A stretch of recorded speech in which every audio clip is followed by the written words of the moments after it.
Welcome, well-traveled wastelanders. This is Bardstown Radio.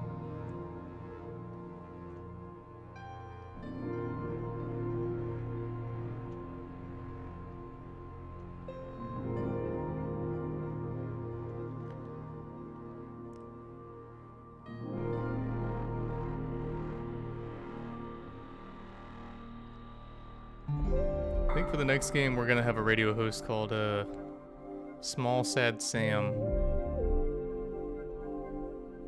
Just gonna be a little dude.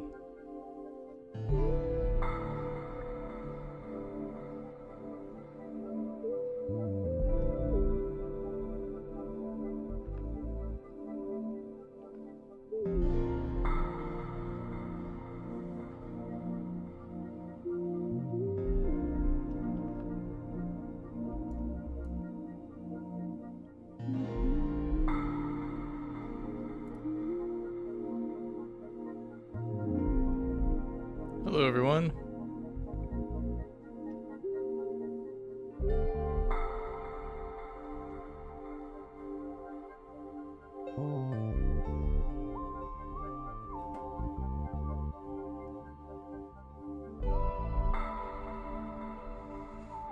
How's y'all's day going?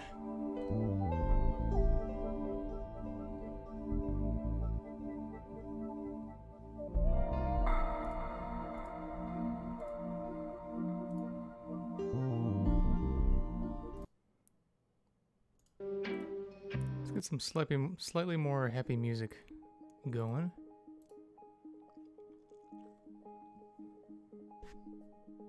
Alright, so I said on the to-do list, I guess I should probably put out a link to the stream.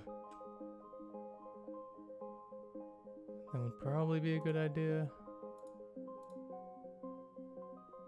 Do do do do do do do do do do do do.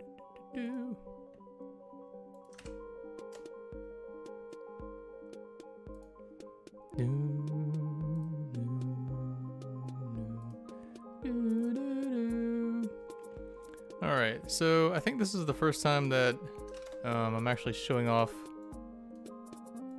major progress on the truck to the community at large. I've been showing a lot of this stuff to the Wasteland merchants in Discord. For anyone who doesn't know, that's basically the paid subscribers to Discord. So shout out to the Wasteland merchants.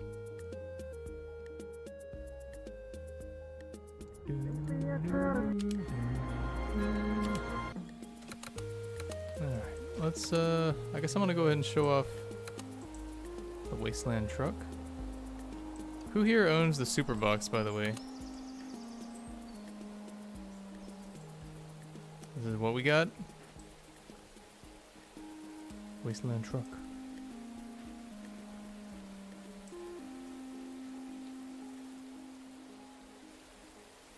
So you can see there's a lot of interactives on the new vehicle system. You want to fix your engine. Take a look inside. Of course, you can recolor a lot of stuff. Let's recolor our hood to be just a really light sage color. There we go. That looks pretty cool. You can open the doors. You can roll down the windows.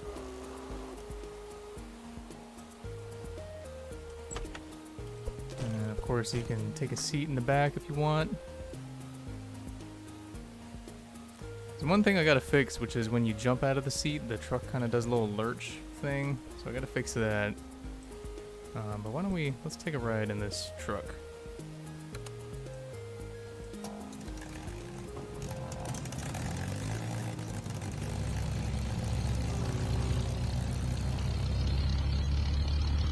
As you can see, the steering wheel also works now.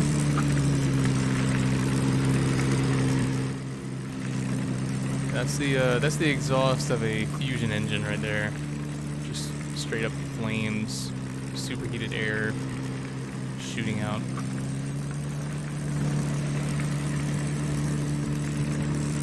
Of course, you can turn the lights on too, if you need them.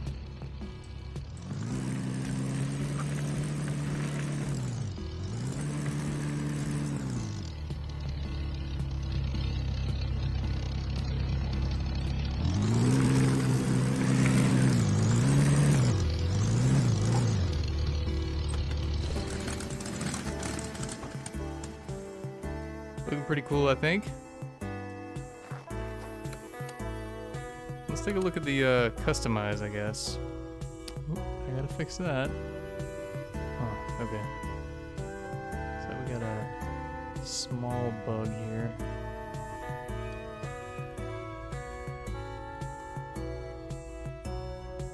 So yeah, you can remove a lot of the doors and stuff. So if you want to take the hood off, take the engine cover off.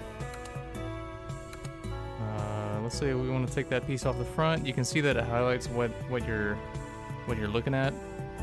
So if you want to maybe take some seats out the back, and let's say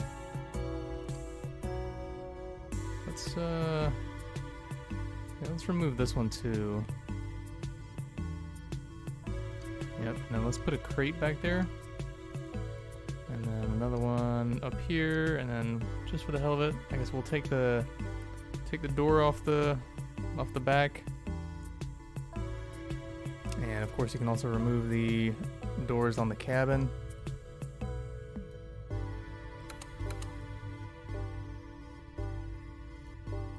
You can recolor the whole thing. Let's make it like a soft sand green color. Make these details maybe a sort of light bluish. Yep, there you go. That's the customization so far on the mount system.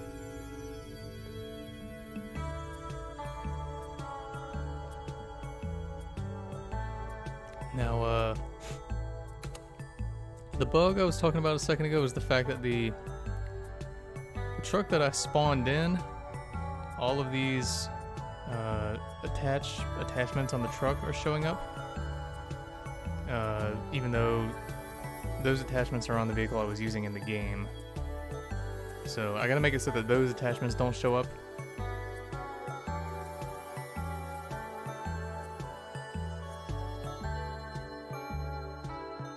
So let's take a look here.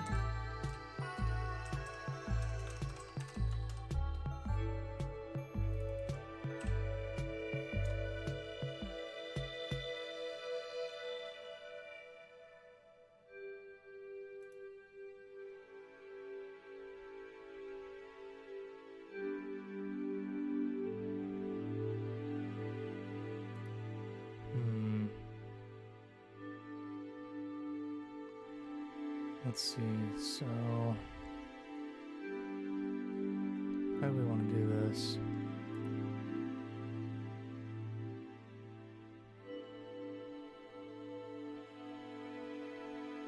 I need to make it so that the attachments that you have on your truck in the game don't show up in the customization menu.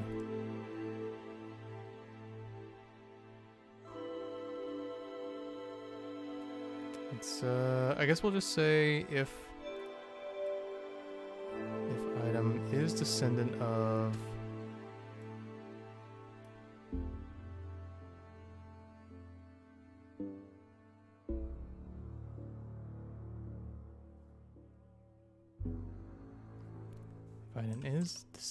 game dot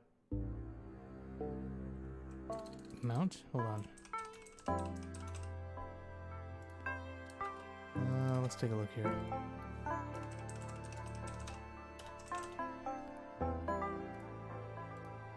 So if mount exists,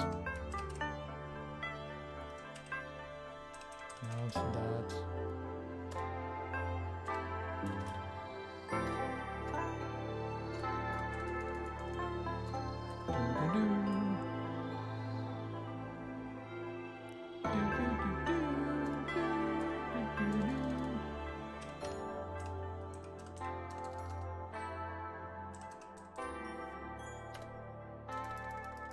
Okay, so mount dot mount doesn't actually exist. Huh. Why would I do that? Whatever. Mount dot mount.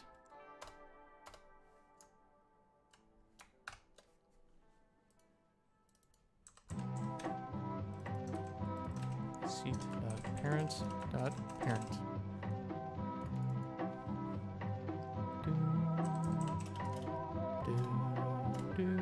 Okay, that might fix it.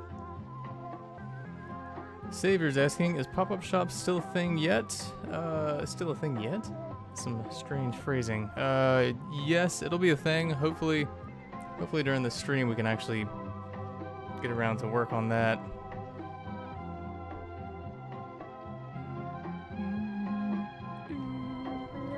Wilson says, will we be able to put Gorgeous on the Jeep?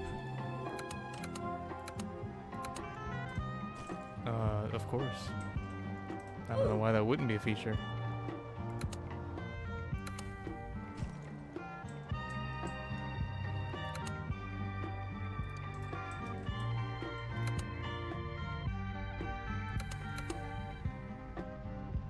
Okay, so the attachments haven't showed up. Okay, cool. So it looks like that's basically been fixed.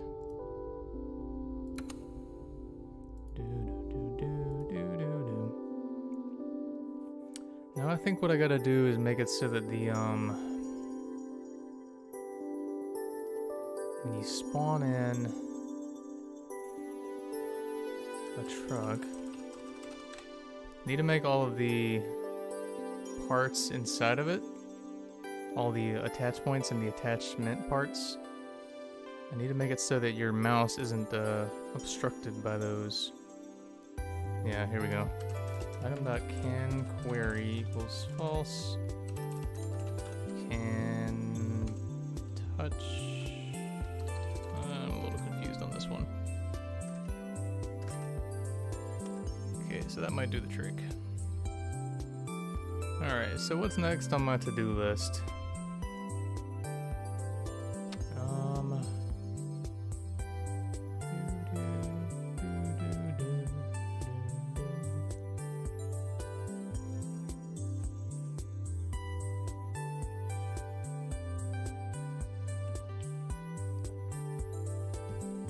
Unfortunately, he's asking, when do you think development on Loda 3 will start, or has it already started?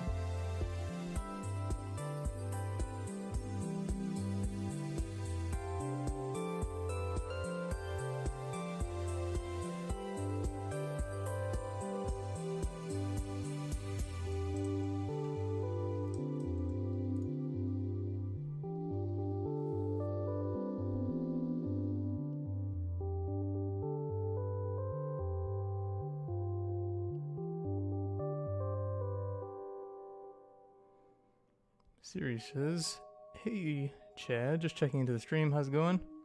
It's going pretty good, just working on the truck. I don't know if y'all have noticed, this is something I want to show off because I'm kind of proud of it.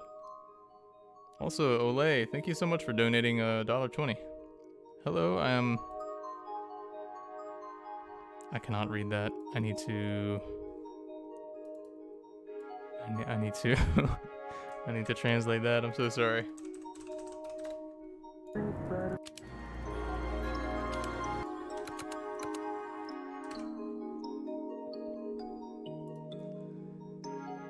Let's see. Ole says, hello to all users of the YouTube community. Have a nice day, everyone. I don't even know if you understand what I'm saying. Yes, we do. I would say something back. But I don't really...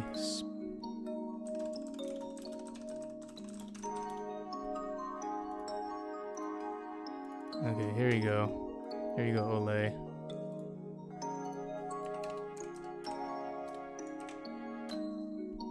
There you go.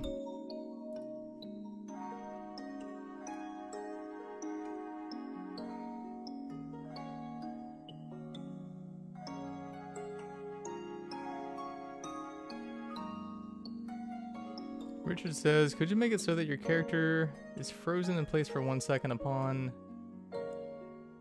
exiting customization? I thought I already added that.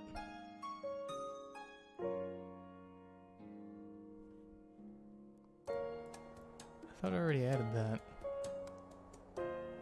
Let's see here.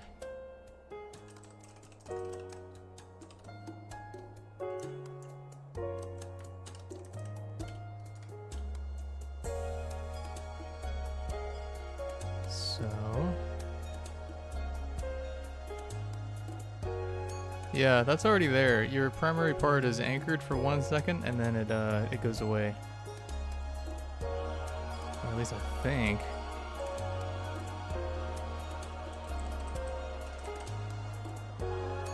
Let me double check something here. Oh.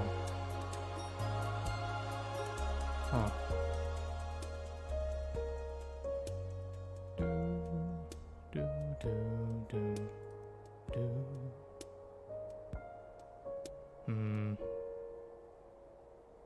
Okay. It looks like there was some conflicting code going on there, so I'm gonna fix that. What was I gonna test again? Oh, right. I wanted to show you all this because I was kind of proud of it. But, there's climbing sounds in the game now. So that wasn't there before.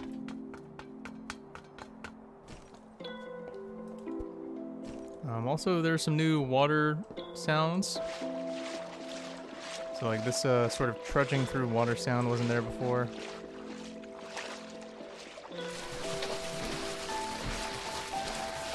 And also some new swimming sounds.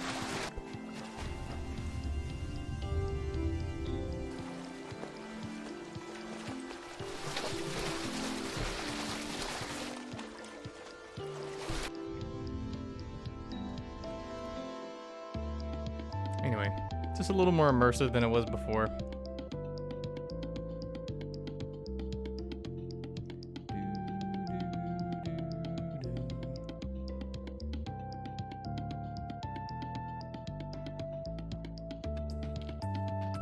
Let's see, DJ says, if you're going to work on getting the pop-up shop working, try adding the game passes into the store.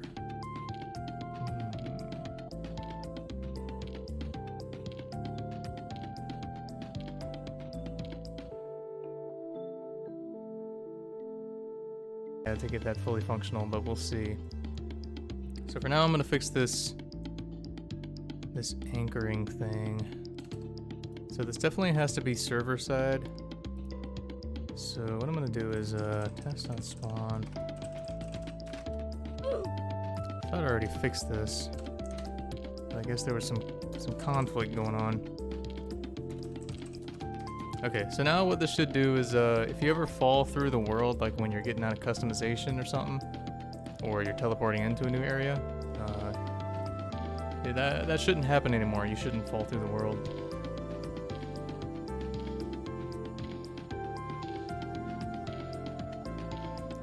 Jackal donated $10. Thank you, Jackal. Appreciate it.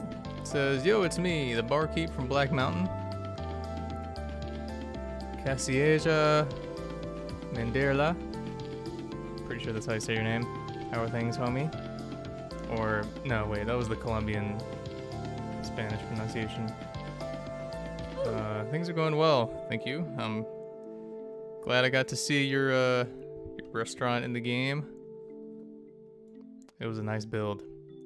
I wish people hung out at Bunker Market more, but I think there needs to be a little more content there for people to really get into it. So maybe someday in the future we'll add more content to Bunker Market. Alright, so what's next on my to-do list?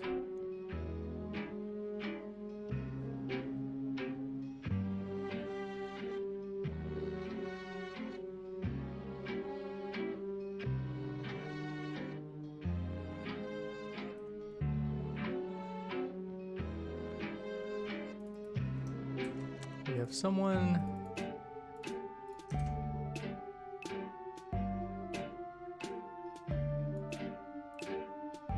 Is that Polish or is that Russian? I don't quite understand.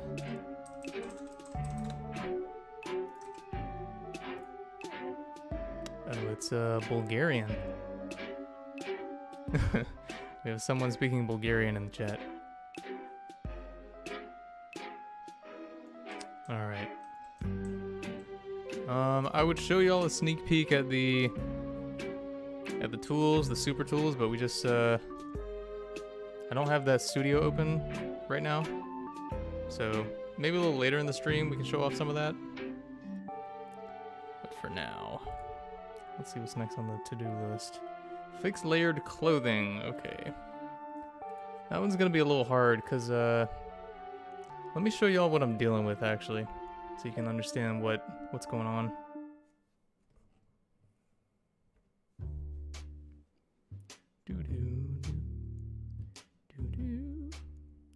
Chic. Shilka is asking about what about the pop-up shop? Not done yet, but if everything goes well, maybe by the end of the stream we can have all the code done for that. But in the meantime, everyone in the chat, tell me your favorite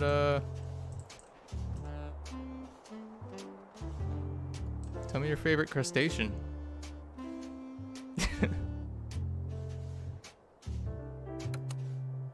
Alright, so here's what we're dealing with. So I'm gonna import the black hoodie. So the changes that I made to the system, so that you could see how you're able to sort of see outlines of these things here by hovering over them. In order to make that even possible, I had to make some changes to the system, but it seems as if the changes to the system also made it so that you can't really import layered clothing functionally. So if I load this in, you can see the scaling is just completely wrong. Let me know in the chat, do y'all have this this issue with layered clothing for the most part?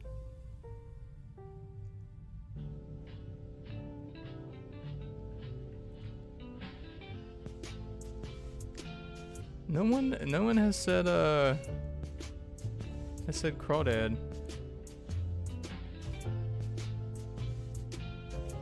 I'm disappointed. Crawdads are little swamp lobsters. They're my favorite.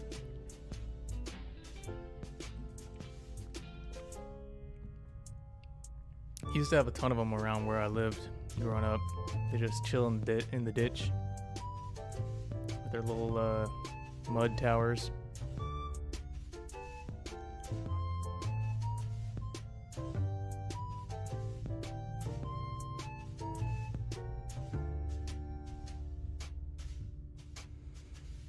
Okay, so yeah, looks like yeah, people are having issues with the layered clothing.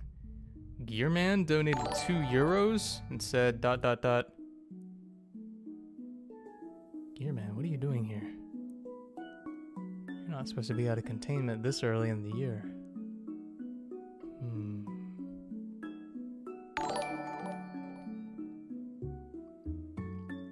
Jack donated two L's. Thank you for the L's. Much appreciated, Jack. Free Jack acknowledged. Please, sir. I beg you, sir. Alright, you're free, Jack. Thanks for the L's. Much appreciated.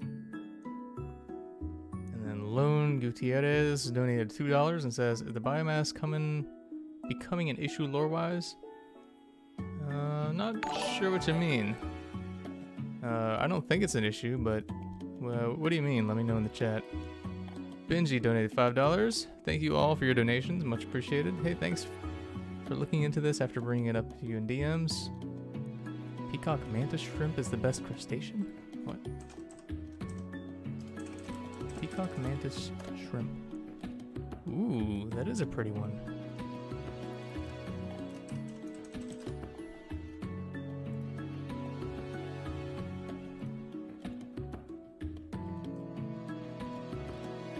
These ones here. These are without a doubt the best. These are crawdads. They're just little micro lobsters.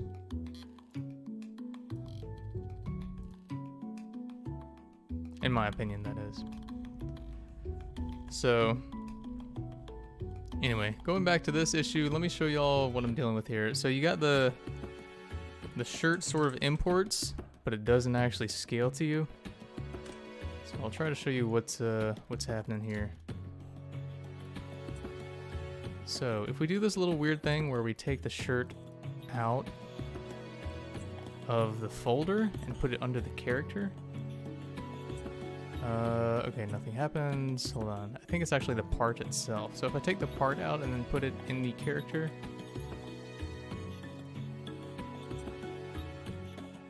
Wait a second, hold on. This was working a few minutes ago. Oh wait, what? Did that not work for a second and then it just worked? Whoa, that is confusing. Okay, anyway. So you can see that it scales when it's in your character model itself, but if it's sort of in that storage folder, it doesn't really do anything. So there's a couple solutions we could look into. One of them is an easy solution, and the other one is just super complicated. I guess we'll see.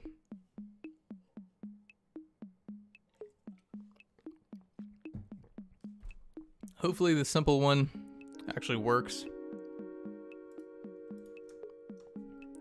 But we'll find out here in a moment. Wrap layer.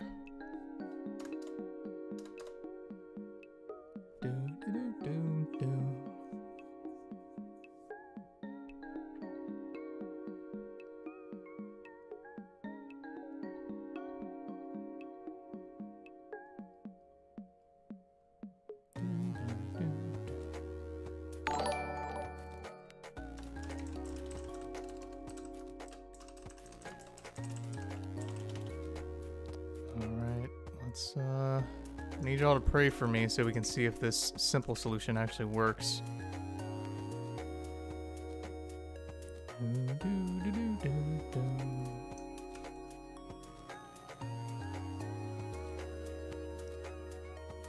Okay, so I'm gonna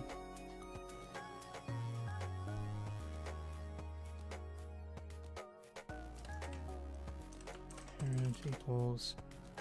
We're gonna put this inside the character, and then we're gonna wait half a second, and then we're gonna continue. Let's see what happens there. Hopefully this works.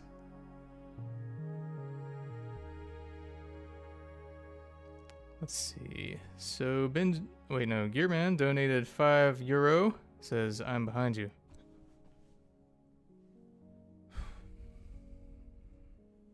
I wish I would stop doing that to me.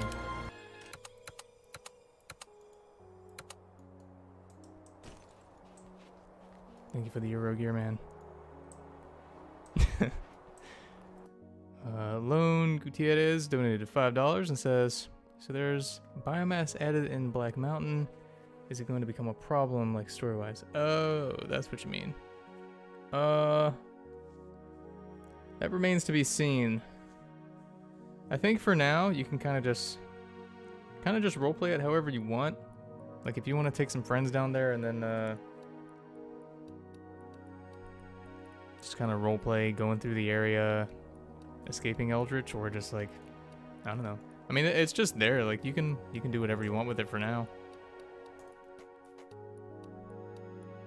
Let's see. Chinese reaction image donated $5 and says, are the chances of a mutant going into third stasis 1 in the trillion?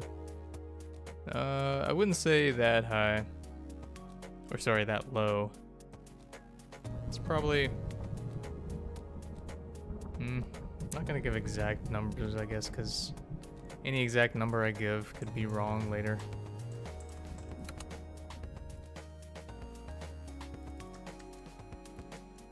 Alright. So I'm gonna load in the shirt once again. Let's see what happens. Huh, okay, that was weird. So it kind of scaled? then it kind of didn't. That is really weird. Huh.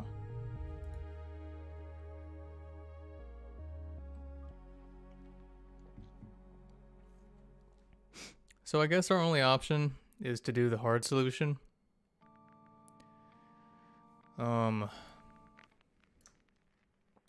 What that basically entails is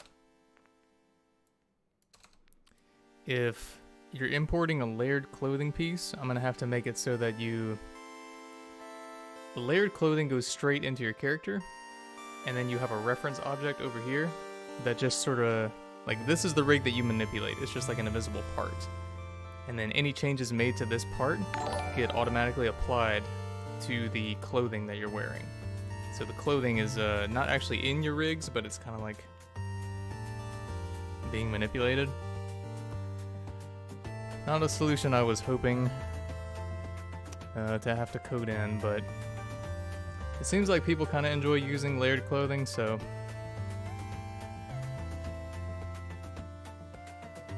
Adam donated £5. It says, can you tell iThrill that his sandwich is boring? Also, can we have a look at the USRF pack? iThrill, your sandwich is boring. Can't show off the USRF pack yet because I don't actually have the models on hand, but hopefully soon. Gearman donated €2. Says, I'm the final Eldritch Stasis. Is this true? What do y'all think? Vote on your phones now. Is Gearman really the final Eldritch?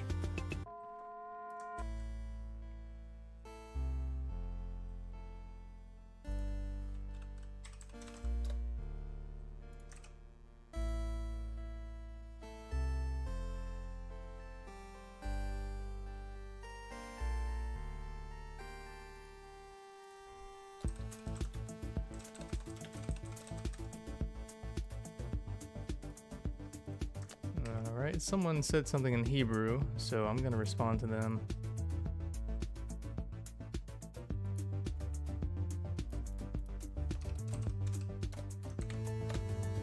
There we go. Hopefully that was said correct. Alright, let's take a seat.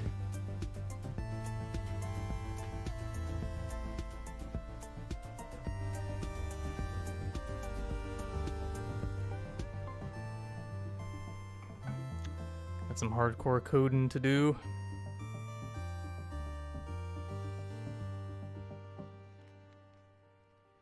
Okay, so what I'm gonna do is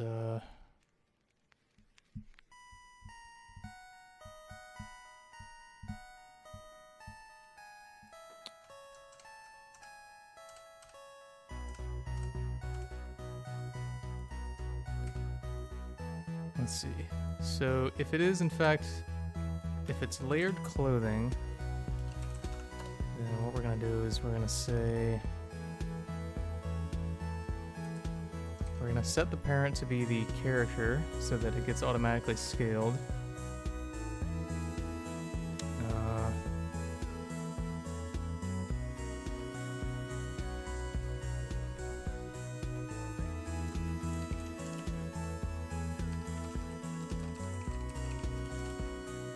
And I'm gonna set the,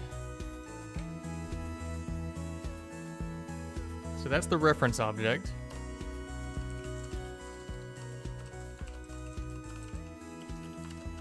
Now what we gotta do is make the pointer.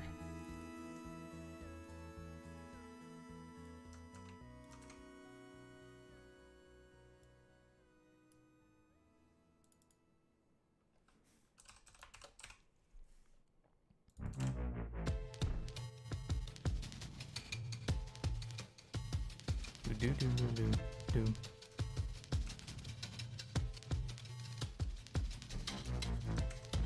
And rig, blah, blah, blah. Alright, so we gotta set the size to be the exact same as layered clothing. We gotta set the C-frame to be the exact same. And then,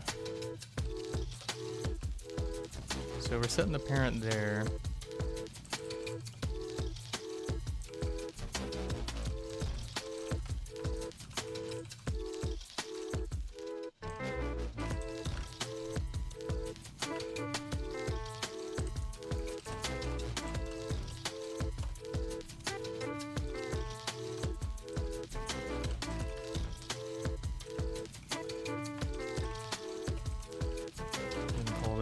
Pointer.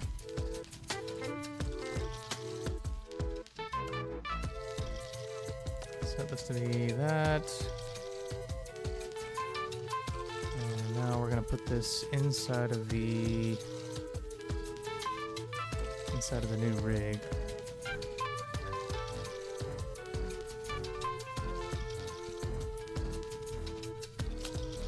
Now, if this ends up working, I'm gonna have to add this later to the character loading system as well. But I think for now we'll just keep it here and see if it actually works as intended. So local changed connection. So we need a changed connection. Actually, I think that's just it, yeah. Change connection equals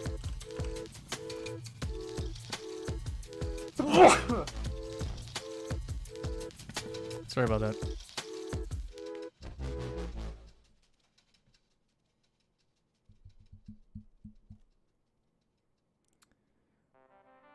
K6 is asking, is your favorite artist Tyler the Creator? Not sure about that one. Probably. Yeah, it's probably a toss-up between Tyler the Creator and Kendrick Lamar.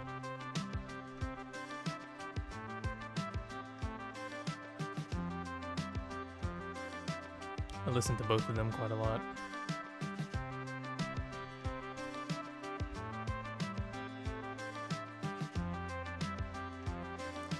S-Man is asking, are there going to be any pack or buyable vehicles besides the super box?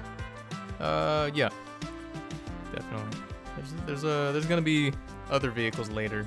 The Wasteland truck is just the first one. All right, so that changed. So any changes that are done to it, we gotta figure out.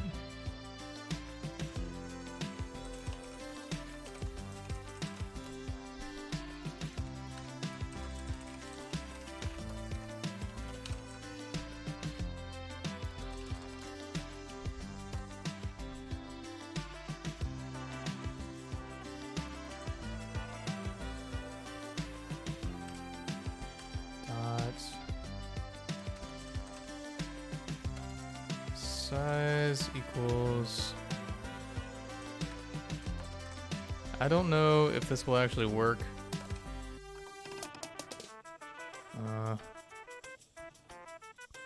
One thing I do have to do is I actually have to weld it to your character, so that's one thing.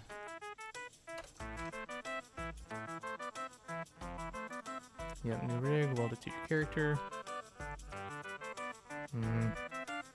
Yeah, so instead of C-frame, I'm gonna have to make it... I don't really think I even need the C-frame here. No, because the CO is being set right there. So we're just gonna say object weld.co is gonna be set to new rig object weld.co. Now I don't know if this is gonna work.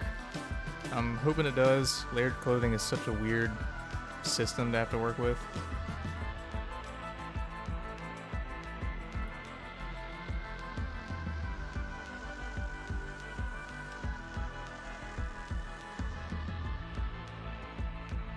Castaway's asking, how's the toy items coming along? Like I said before, they're actually like this close to being done. It's just we haven't gotten them out yet because there's one system that we have to do still, like a very small thing. But I just haven't gotten around to doing that quite yet, just because we've had so many other things on our plate.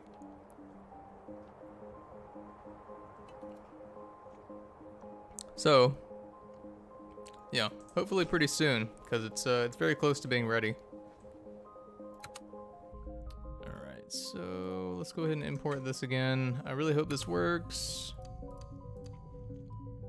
If this works on the first try, that's going to be amazing.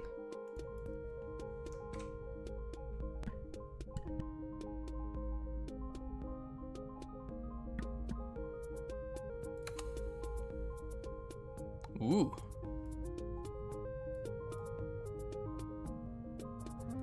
So it looks like it worked. However, the part rig. Looks like the part is actually in the wrong place. But if I scale it, yeah, it looks like the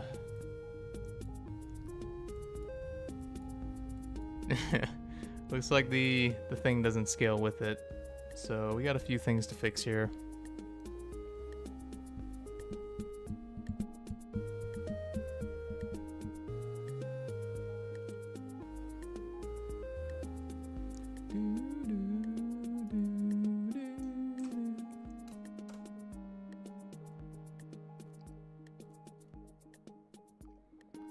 What attributes are being set down here?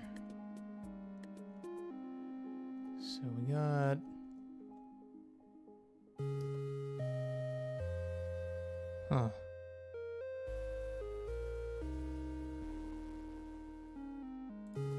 okay, so I'm gonna call the part, it's gonna be set to the same thing as layered clothing.name.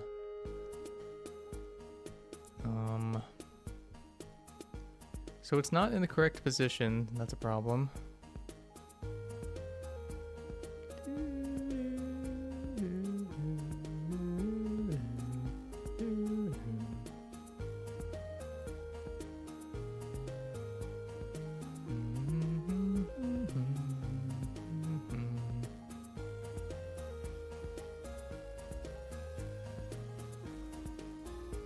New rig. Yeah, okay, let's set this to be self parts.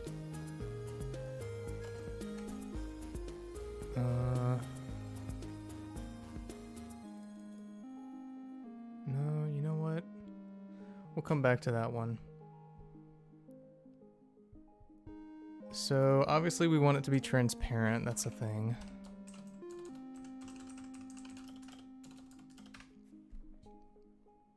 But then why didn't this scale with it? New rig dot changed.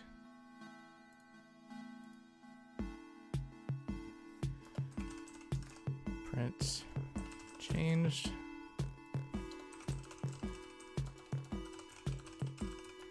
Disconnecting.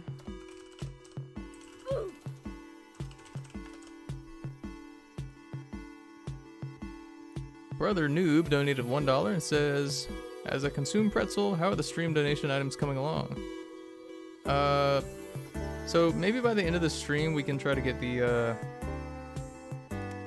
stream exclusive items in the shop. We'll see.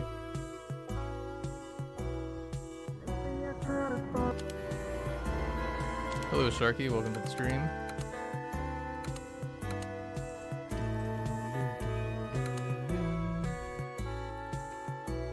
Alright, we're gonna go ahead and import it and let's see what happens. Okay. So it looks like that works. The problem is the actual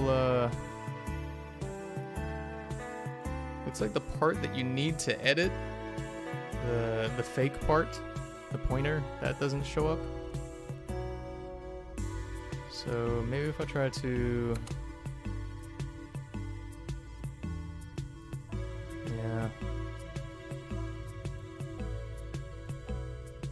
that doesn't do anything.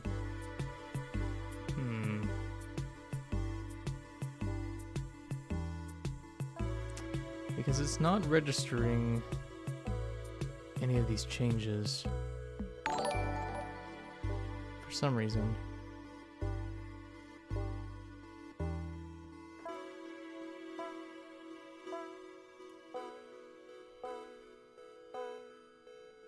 But it never disconnected it either. So what the heck is going on here?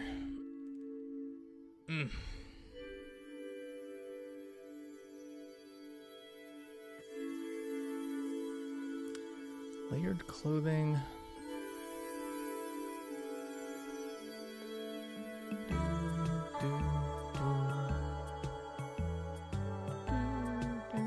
Savior says there's a bug where if you move while charging fully automatic weapon, animations will freeze.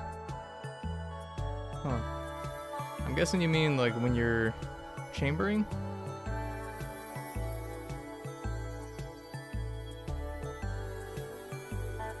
I'll take a look into that in a moment.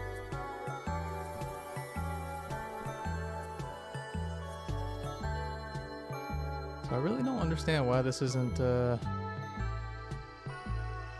it never disconnected, but it's not...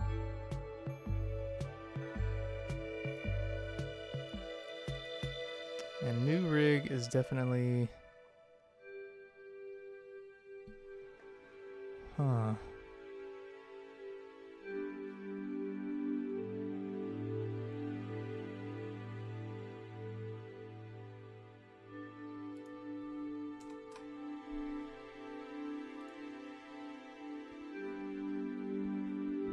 I guess we'll take a look again. Gearman donated €111. Thank you so much, Gearman. Much appreciated.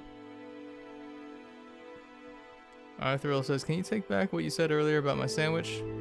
Okay, sure. I'm sorry about what I said about your sandwich. I'm sure it's a good sandwich, even if it's a little bland.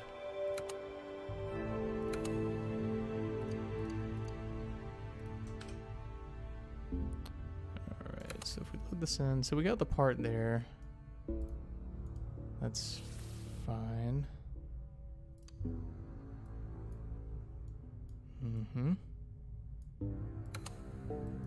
And it's definitely changing the shape of it.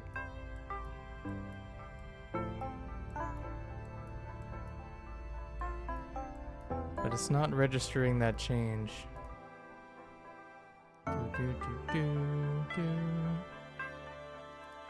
Let me see here. See what the internet has to say about this.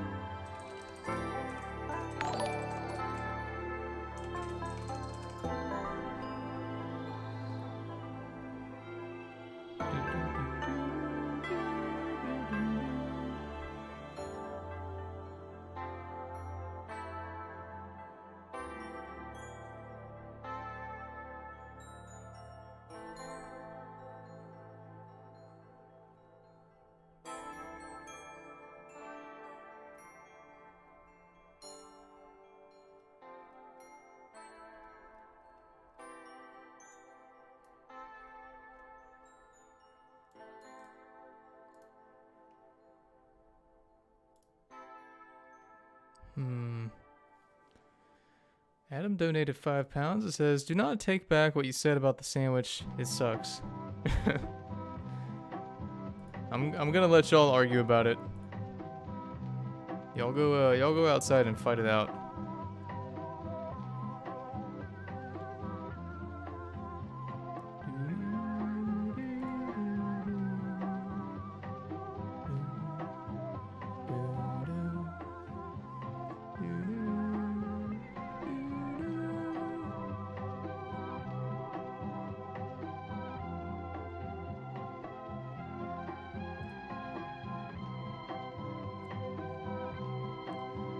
I'm currently trying to look at the developer forum to see if there's any input on why the changed event wouldn't be firing.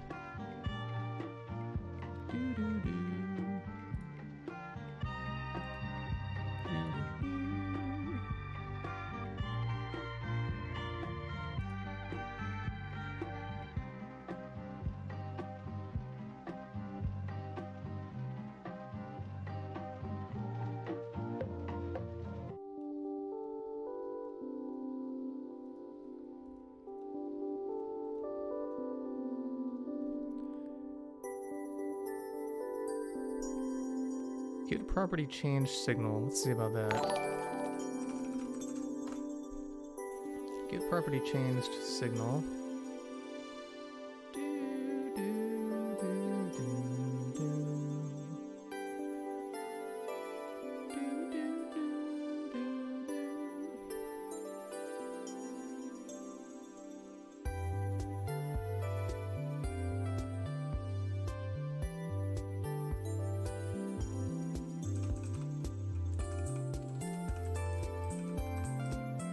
Get property change signal. Okay, I guess we'll try this out and see what happens. Get property changed signal. I guess we'll try size. Is that what we want? For now, let's do size, because we're gonna have to come back and mess with the weld also. But I think for now we can probably just stick with this.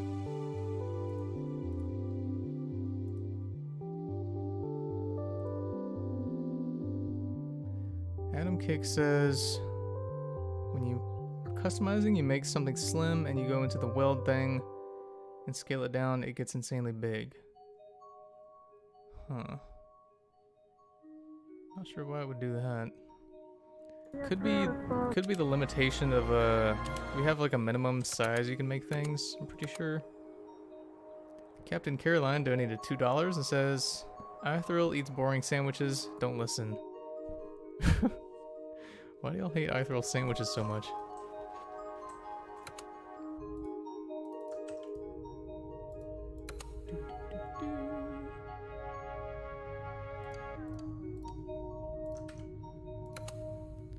Okay, so now if I scale this, what happens? Absolutely nothing.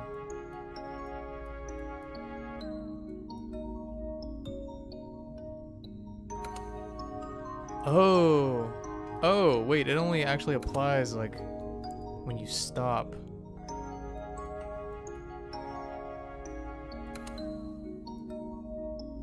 Oof, what the heck?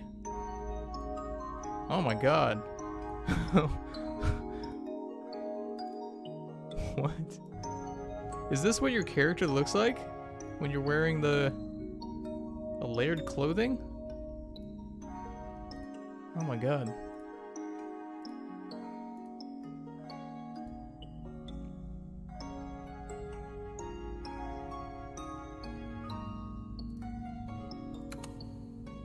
Oh Christ.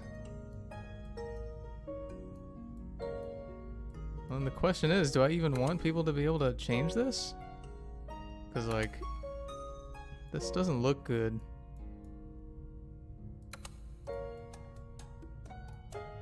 Oh no.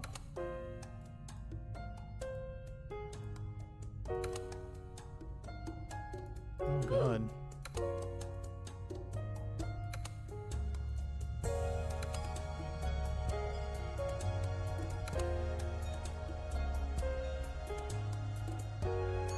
Ugh.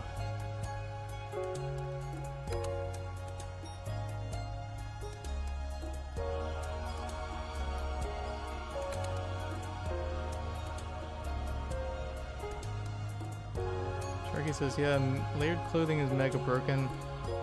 Well then I don't even know what I, like, is this worth it? Like, whoa, hold on a second. Local donated $100. Holy moly. Thank you so much, Local.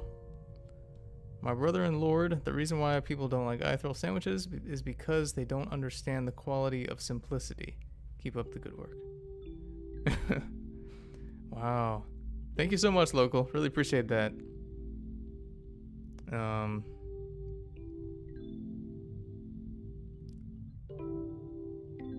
Looks like the argument has been won.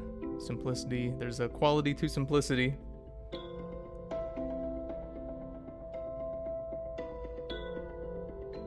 But yeah, thanks a ton, local. That really appreciate that. That helps a lot.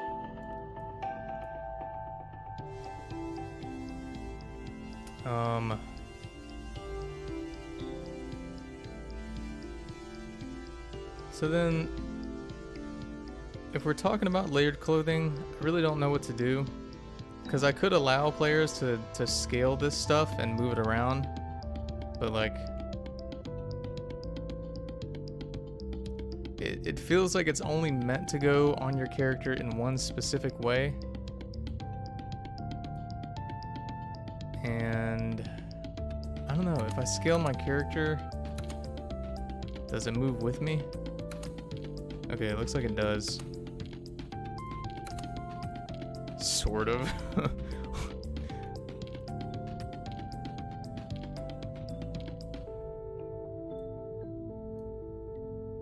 Huh. Ooh, I don't even know. Does anyone even use layered clothing? Like, I could imagine you use it if you come in on like a 2.0 body, but...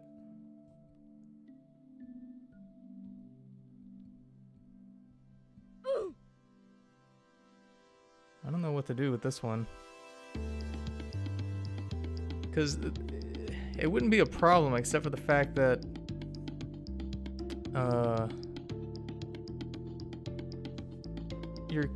your character goes invisible, basically. Like, the polygons on your character just disappear.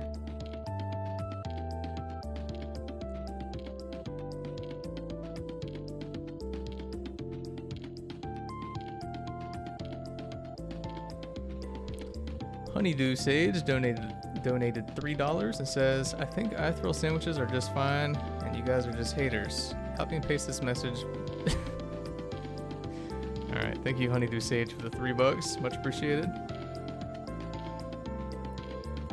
I don't know what to do here.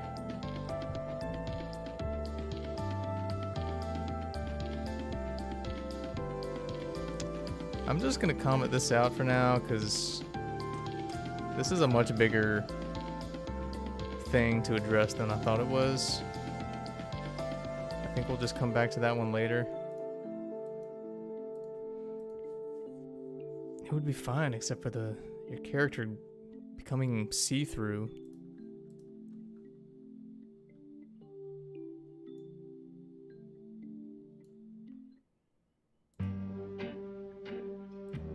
Yeah, I'll just leave a note for myself here for later.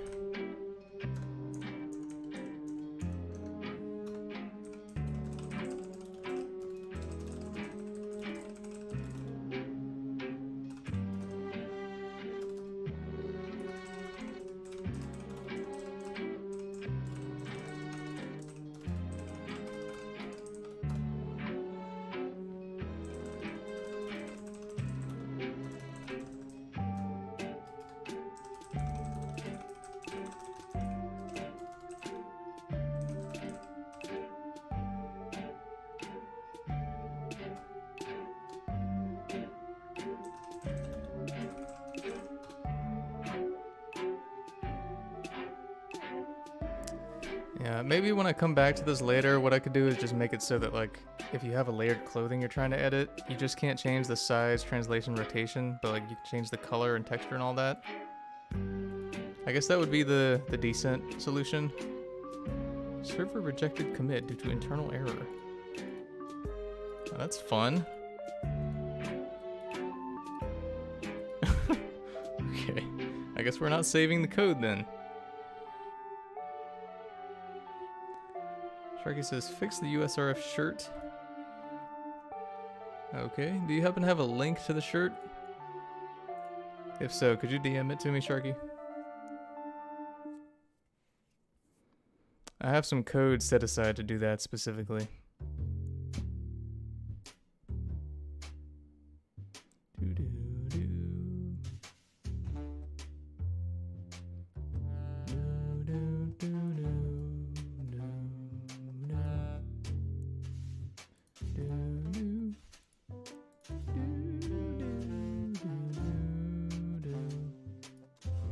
Why can I not...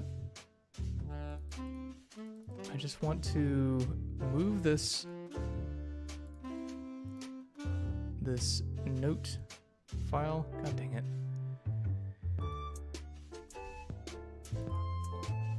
Windows 11, y'all. I don't think I should have switched so early.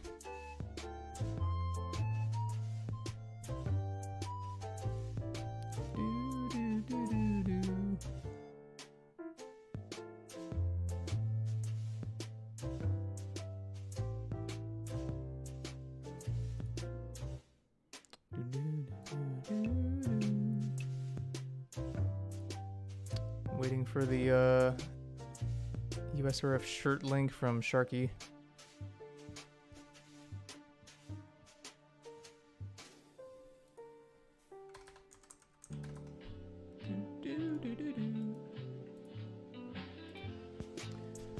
Got some other things on the to-do list we could address. Layered clothing, that's an issue for another day. I guess we can try to jump into getting the stream items to be something that pops up in the shop.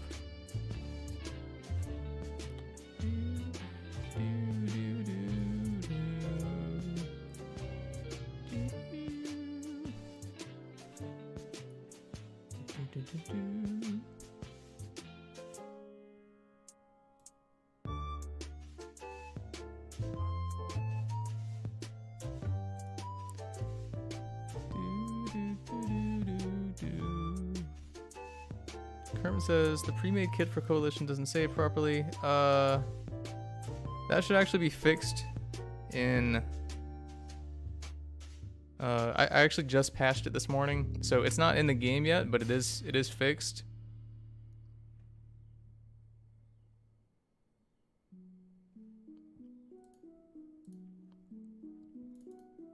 Alright, so it looks like Sharky has sent me the ID. Now it sounds like the shirt is the only thing that's broken, so I can probably fix that. 403 forbidden. What?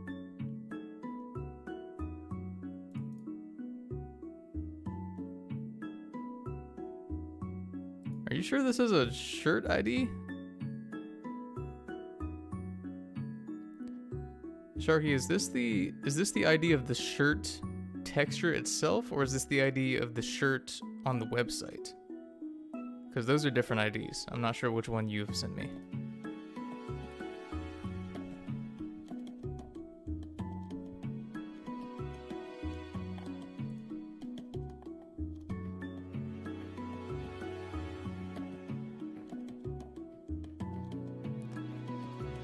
Sharky said to me in DMs, "Go eat a snail, loser."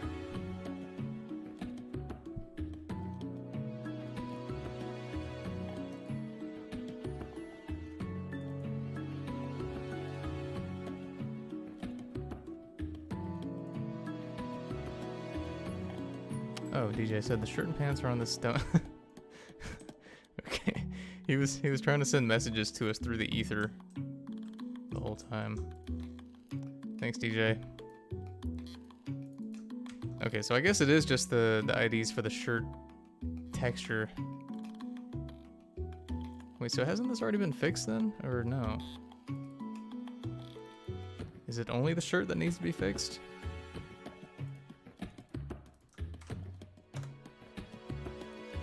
Shirt and pants. 1305. Oops.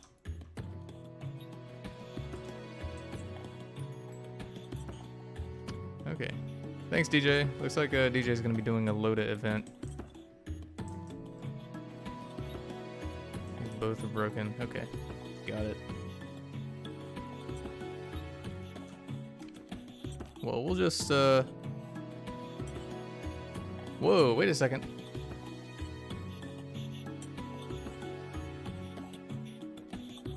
Has color 3 always been a feature on clothing?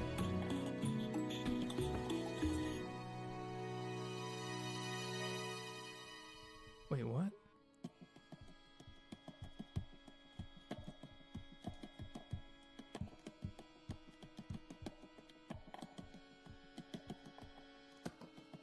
Did they recently add that?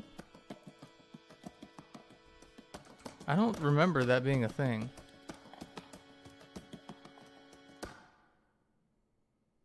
Alright, Defender's heading out. Good night, Defender. I swear I don't recall this being a thing. When was this added? Roblox clothing color 3. When was this added? Color 3 support for humanoid clothing in 2019? Oh my god, are you kidding me? Wait, is this not in our system? Maybe the reason I didn't think it existed is because I just haven't interacted with it much. And I wrote the system for ATF7 and Loda 2 in 2018, so...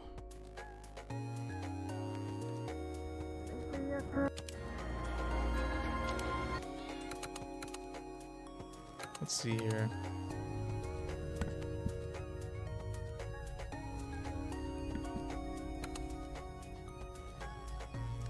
So you got skin color. That works. And then shirts and pants. But hold on a moment.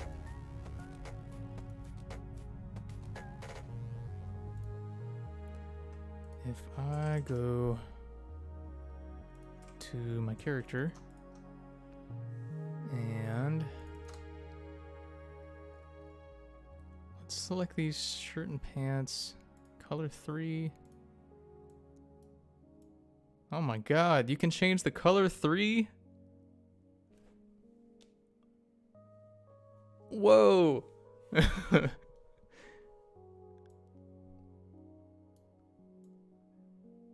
Oh, I have to add this. I have to add this to the game.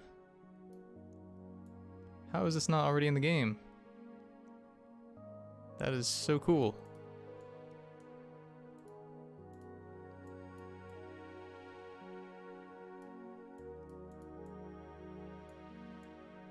Oh man, you can change the shade of things.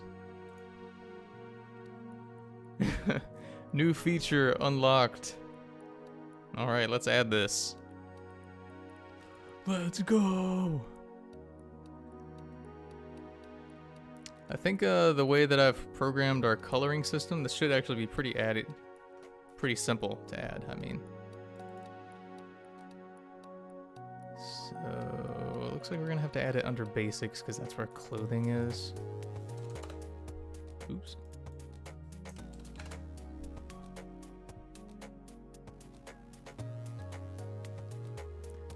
Alright, I know,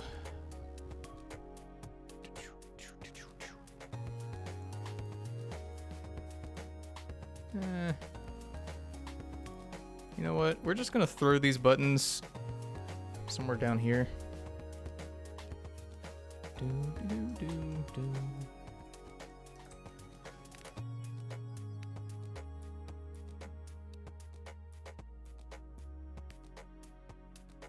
Yeah, let's just throw these like, no,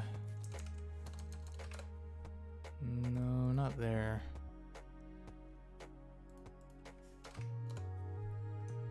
Oops.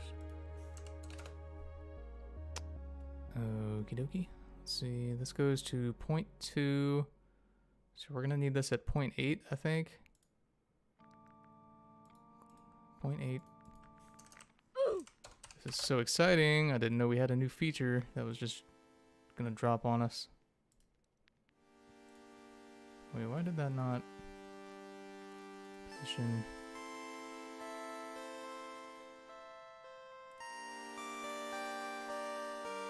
Oh, it's gotta be at 0. What am I thinking? Let's put it at negative 0.1. That's a little too much. New feature. Didn't even know this was a thing. So cool.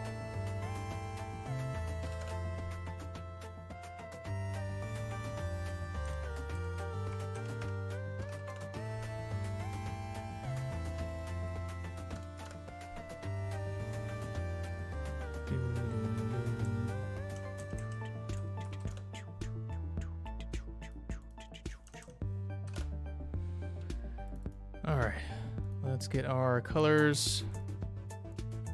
Don't say that. Do-do-do. White button. We need a white button background.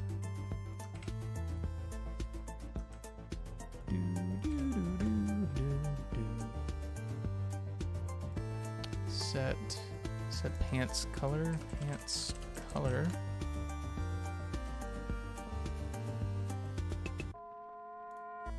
Love it when Roblox adds new features 4 years ago and I don't know about them.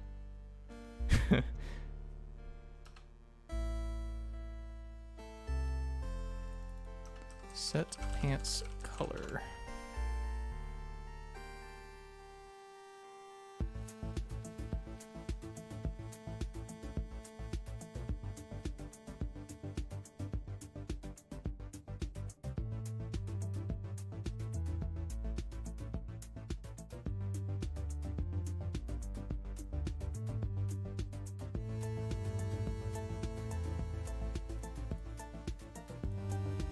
Frame set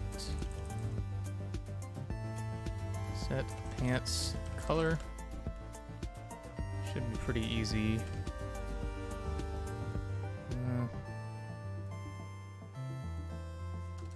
I'm gonna change this to say edit instead of set because this is not actually what's gonna set it. This is just like the thing, the prompt to open up the coloring menu.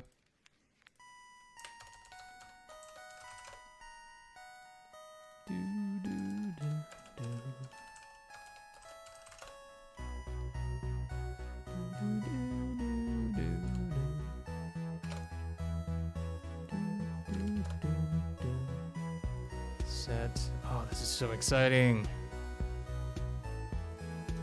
Can't believe we have clothing colors.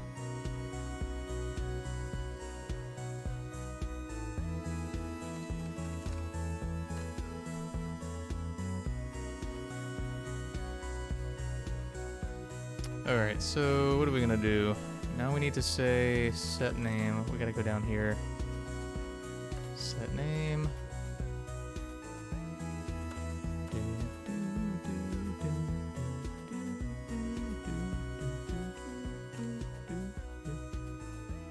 Set name. Okay, so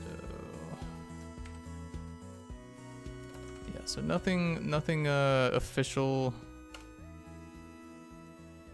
is going to be sent to the server here. What's going to happen is we're going to say edit shirt color. Let's leave a marker there.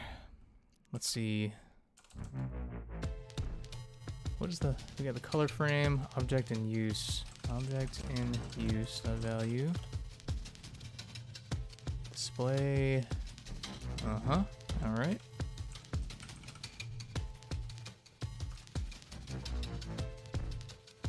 Set shirt color 3 shirt color, and then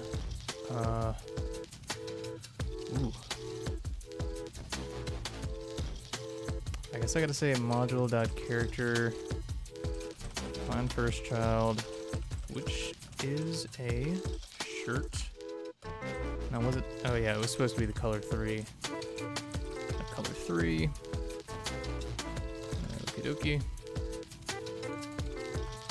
Edit pants color.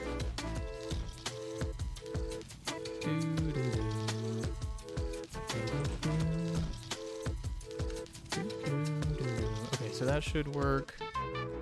Now what I gotta do is make it so that when you set the colors, it actually sends it. So set shirt color. Setting shirt color. Shirt color.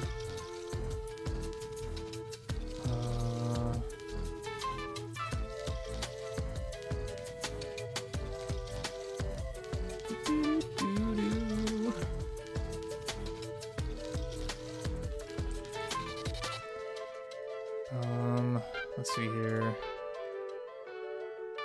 Shirt color. Color frame dot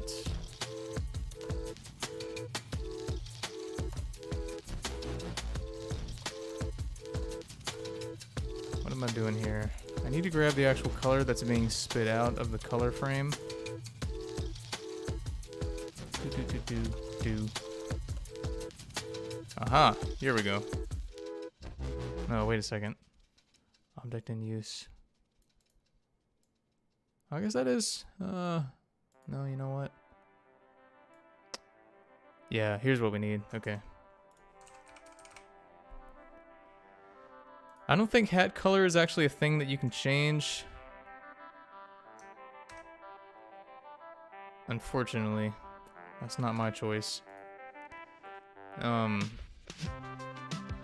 Anonymous donated $1, says, good afternoon. What's the spinoff / UFF you've always thought about but never made? W music choice as always. Thank you for streaming. Thank you for the donation, Anonymous. Much appreciated. What's a spinoff / UFF?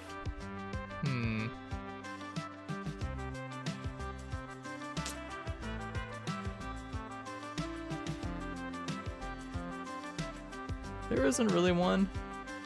It kind of just comes with the territory of owning ATF and Loda. Like, if there's a faction that I really want to be in the game, I can just just kind of push it in there. Farmer Jeff says, will there ever be custom clothing inserting? Probably not. And here's why, for anyone who wants to know the answer to this question.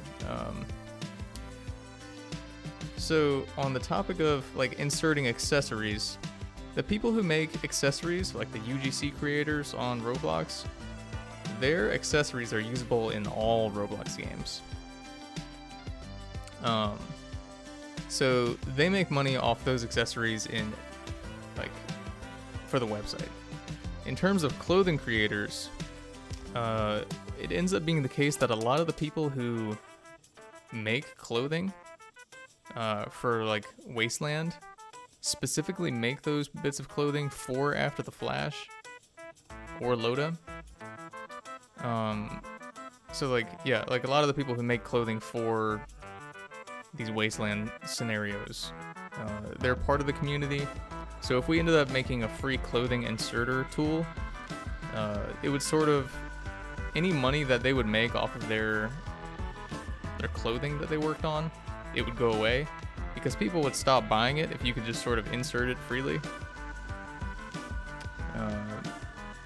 And as a result, they would stop making those clothing, which is not what we want.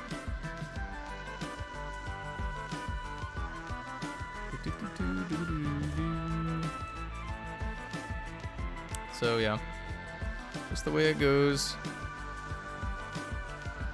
Set shirt color. Okay, so update, customize. Yeah, okay. Set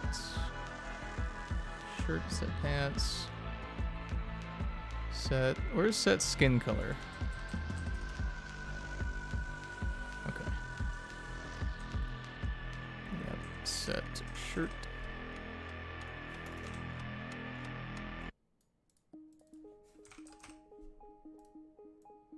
Alright, so player.character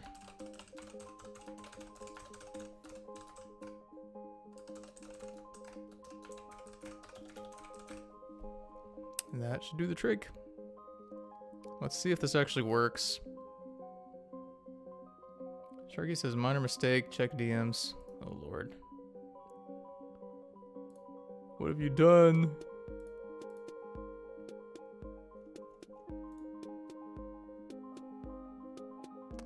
DJ sent the old uniform.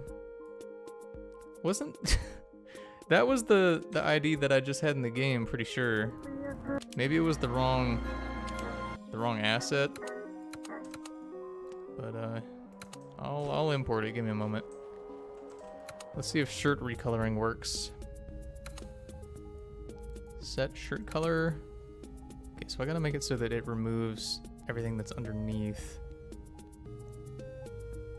So if I set it to be sort of red, yeah,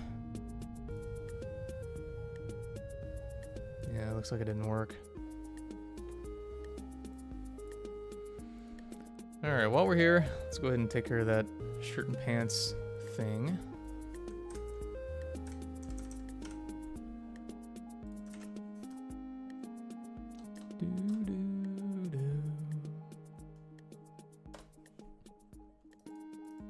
swear this was the clothing IDs we just had in the game, but maybe I got it backwards or something.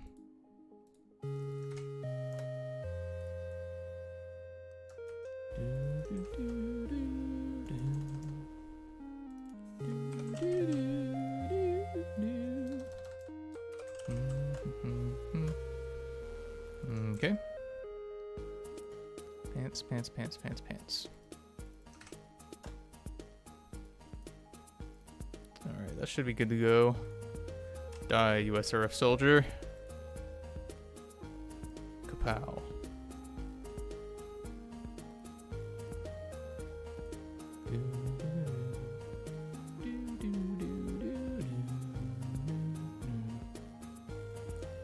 Let's see. Set shirt color 3. Oh, okay. There's the number 3 is the only thing that was missing. That's funny. Let's see. S-Man's asking, what's your opinion on people role-playing as half-breeds like furry legs or wolf ears? I don't care. Have fun. What do you want me to say?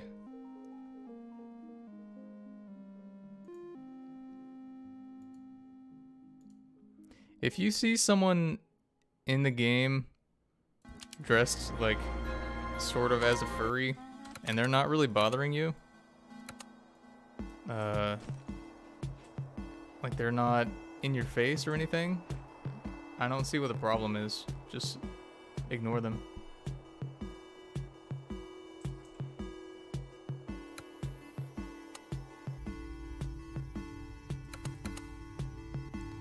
Set shirt color. Alright, let's make it red again. Oh, looks like there's another bug. It's the same bug. What the heck?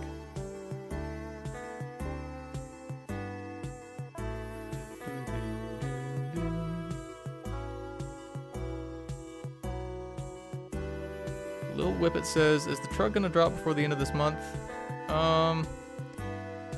It's kind of iffy. The schedule's a little up in the air because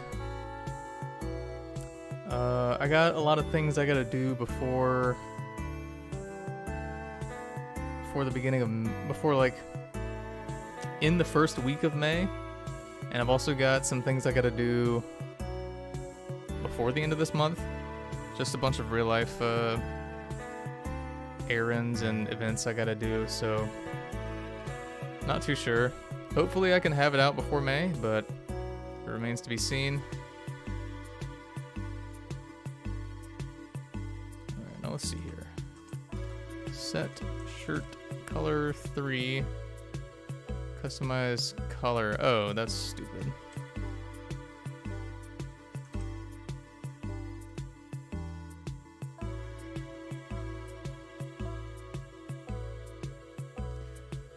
Let's see. Farmer Jeff says, what kinds of pros and cons do the Medusa eye implants give you? Whatever you want them to.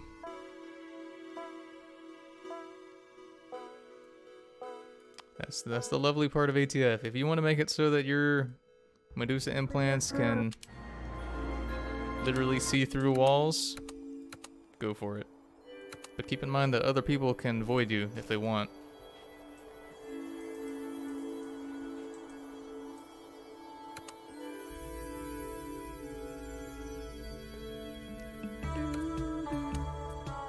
Whoopit says, whatever happened to the Rig Week reward?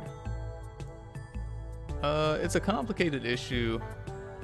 We had a lot of content at the beginning of the game that we had to get out because ATF 8 sort of came out with no way to actually make money. So like it was definitely a struggle.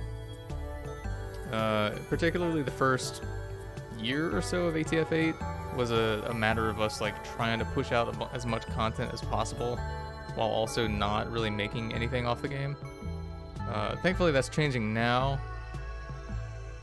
but the problem ended up being that like all the free content like that Rig Week reward was stuff that had to be put indefinitely on the back burner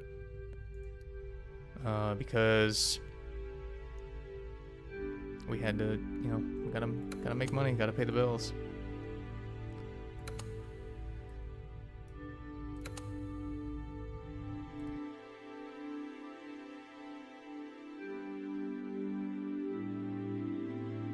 S-Man is saying, so can I get moderated while going in character in like events and such as a cat boy, half-breed?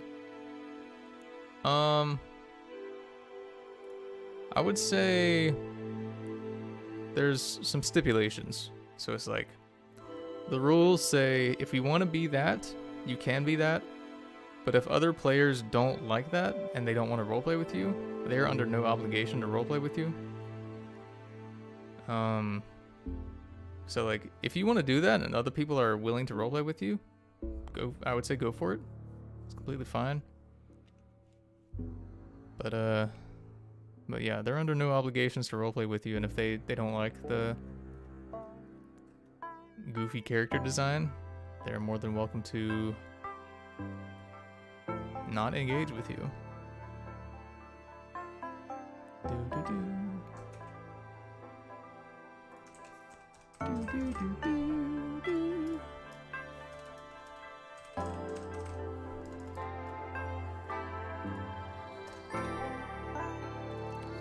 Setting shirt color.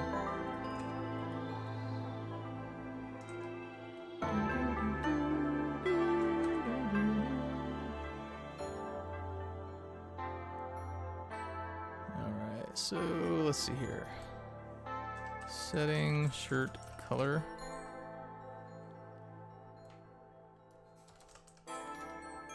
Shirt color set. Fail to set shirt color. Of course, we gotta add this for the pants as well. Setting pants color. Setting pants color. Setting pants color. Setting pants color.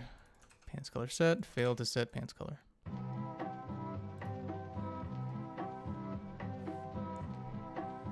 Local says, how much of the super box have you finished? Just wondering. And is there like some rough release date? I don't want to give a release date because I don't want to disappoint y'all. I'm hoping it's relatively soon because the vehicle system is just about ready to go. And the tools still need a little bit of work, but I don't expect they'll take long at all.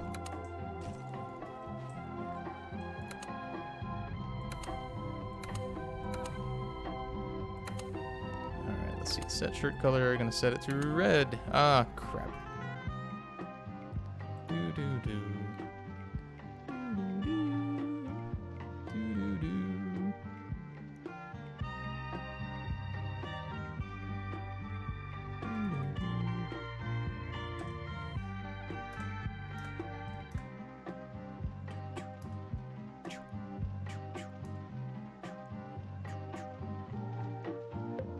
Oh, Christ. Set shirt color.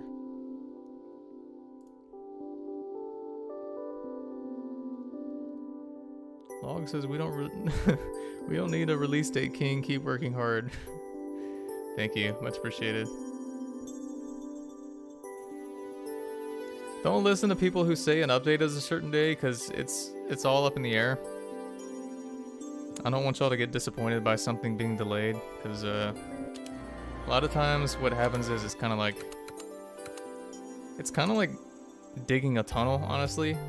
Like you'll start going into a mountain and you'll be like, okay, at this rate we're going good, we might be done by next week. And then you hit just a big old block of obsidian and then you're like, oh crap. So you got to change out the equipment, you got to start mining again at a slower rate, and then you're like, okay, I finally broke through that. And then you go again with the previous machinery and blah blah blah. You get the idea. It's just a matter of hitting blocks along the road. You can give a ballpark estimate, but you can't really. All right, there we go. Looks like shirt color, clothing color in general is going to be a feature in the next patch. Pretty sweet.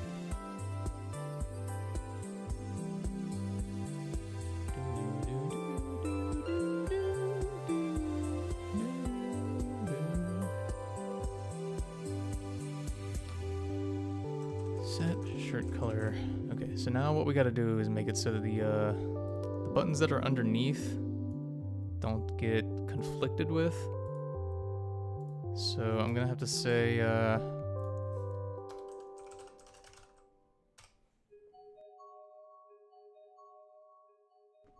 have to make some stuff invisible here. Character info frame and face frame. Yeah, both of those. Oops.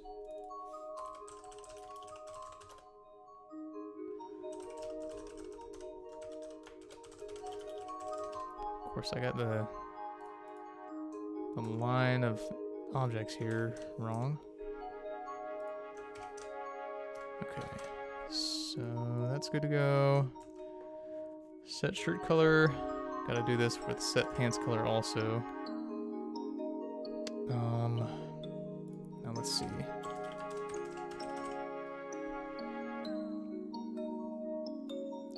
So I gotta reset these to be visible down here, because it's possible that you might have ended customizing. But then again,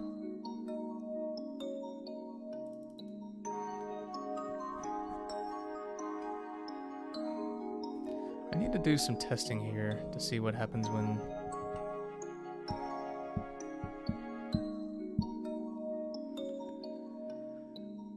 Golden Nuggy says, please, how is your hair so nice, man? Shampoo. That's my one secret. I don't use conditioner.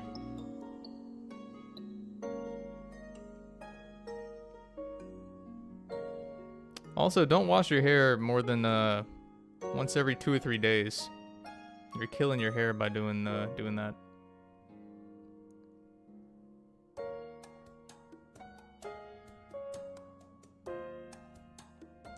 Personally, I don't even take a shower but once every month. Just kidding.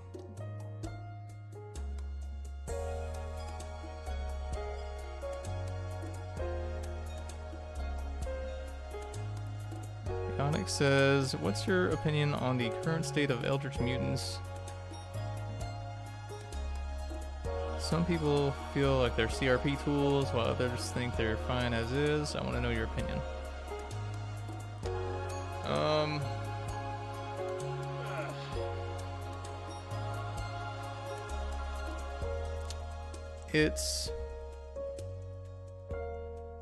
I'm kind of fine with where they currently are. I mean, I think there could be some improvements here and there,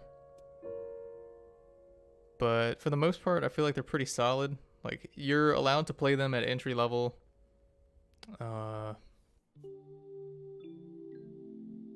Yeah, I don't see too many issues with them. I mean, they're definitely used for CRP a lot, but like, I feel like that's kind of fun. Like, it's fun to have an element of the game that's like mostly for CRP.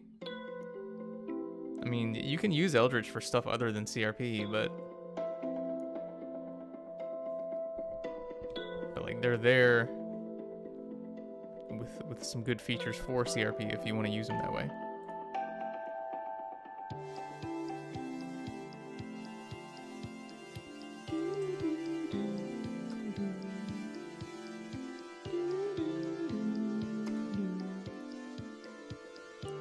So it looks like what I gotta do is I gotta come up here and do this. Okay, so pants color, set shirt color.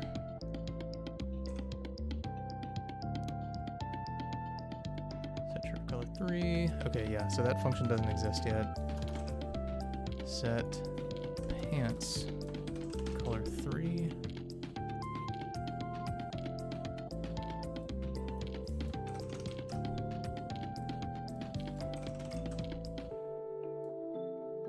This is my favorite Minecraft song.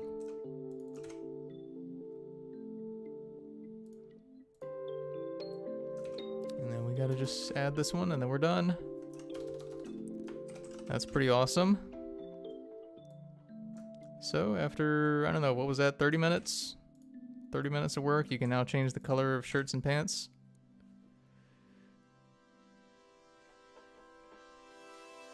Pretty sweet.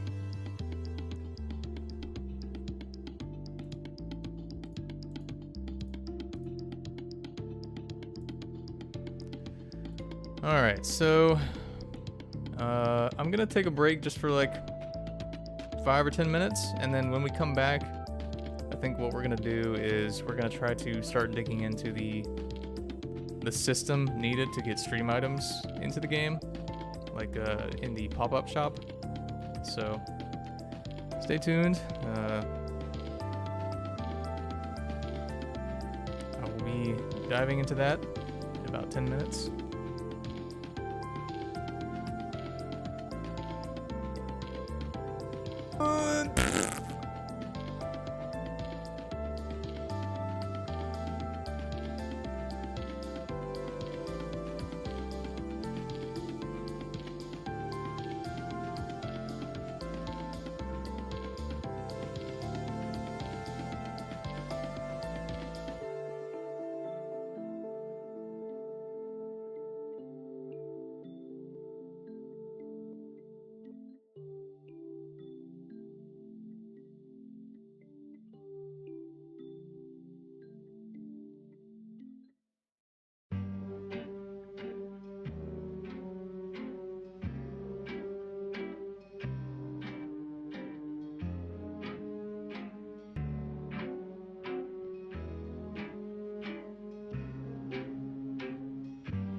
Welcome, well-traveled. Hello. I wanted to open up a discussion while I'm taking a quick break. The topic of our discussion in the chat is going to be... Let's see, what should we talk about? Let's, out of the 4 main factions that are in the guide, which one is objectively the best? And I don't just mean ideologically, I mean ideologically, in terms of in-game location, in terms of lore, in terms of aesthetics. Let's discuss.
Hello. We were discussing which faction is the best out of the 4 main factions. Turns out the best faction is actually Loda. Sorry to disappoint y'all.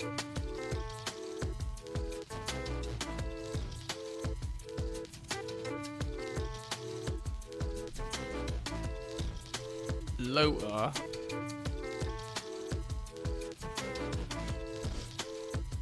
Alright, so now that we're back, let's see if we can try to get this stream system in place.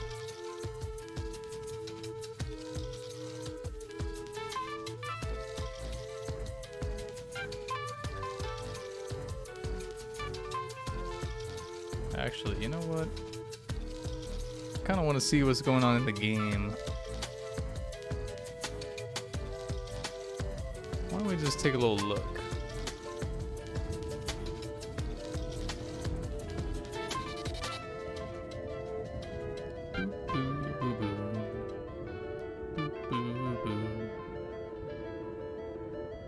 I always wonder what goes on in these private servers with only like 2 people in them.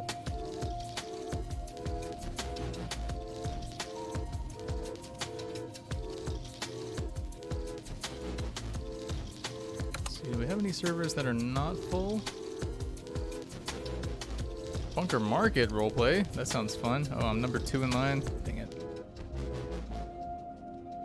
Yeah, I don't think I'm gonna stay in that one.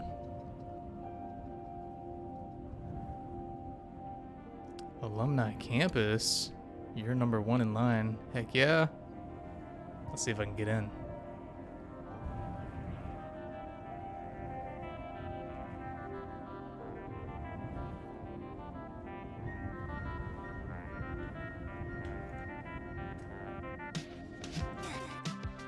Oh, we got in. That was pretty fast.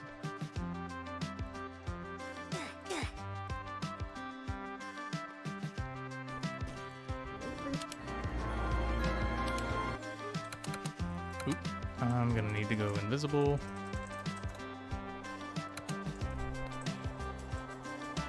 Alright, let's see what we got going on here.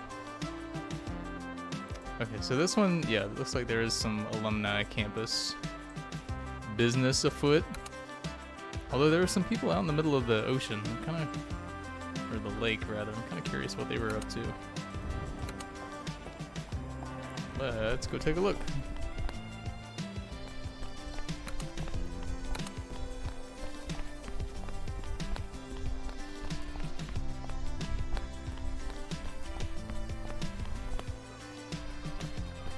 Ooh.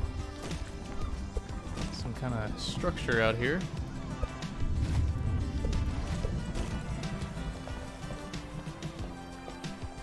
What are they building exactly? You got Ren and you got Lana. The perfect duo. They don't know I'm here. Although one of y'all in the chat's gonna get in the server and then run over here and blow my cover. We also can't forget Jeffrey. Jeffrey is 8 years old. Looks like they're trying to build a fort of some sort. Although, I think there's like a prop loading issue sometimes. I can't quite figure out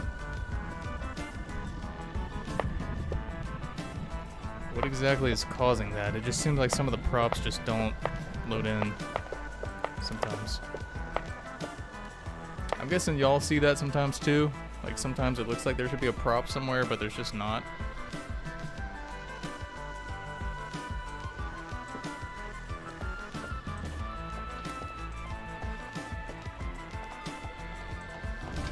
really like this under area here. This is a cool spot.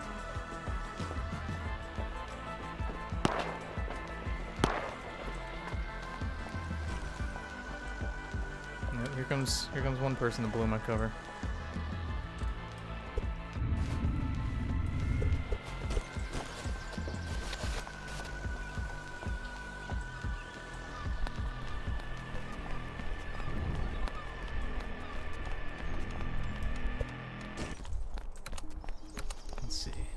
It's a rainy day. It's a rainy day on the island. What's going on over here? Whoa. That's a cool looking rig.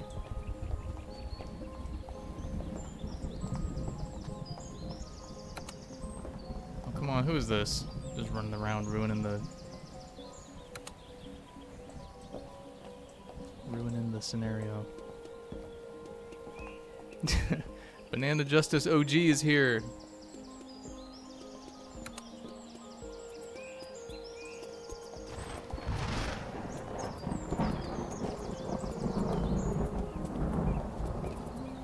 I don't know why this area isn't used more. It's a pretty cool area. Maybe it's just Bargetown has more content, so people just kind of tend to go there.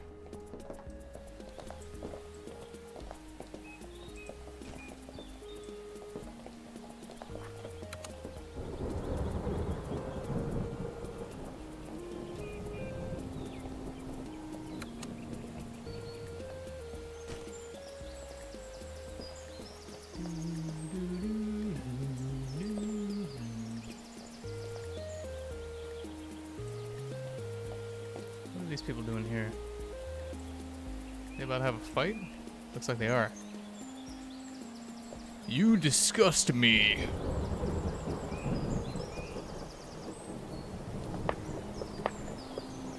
Guessing this is a droid.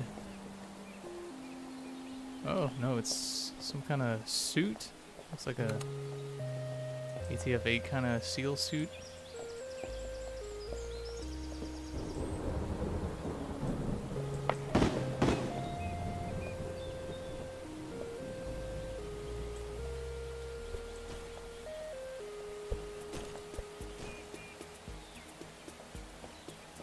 They're gonna fight?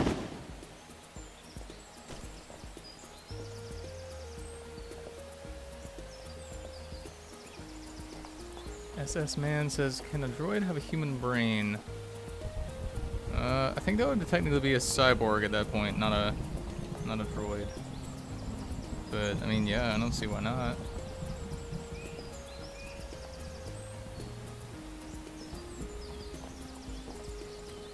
Well, maybe time to come out from the armor. Noob.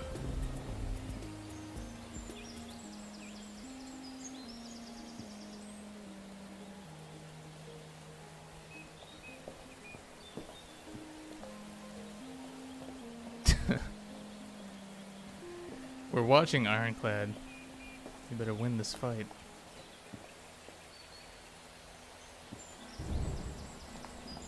Oh my god, King Caesar is here. I feel like this fight is gonna get derailed by all these people suddenly showing up.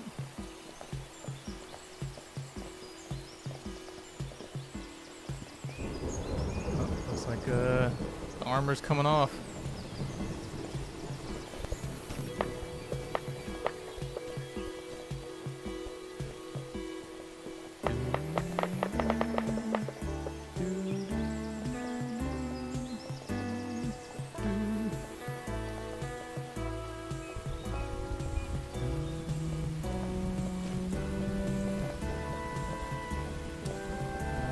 This person, in fact, did not take off the armor.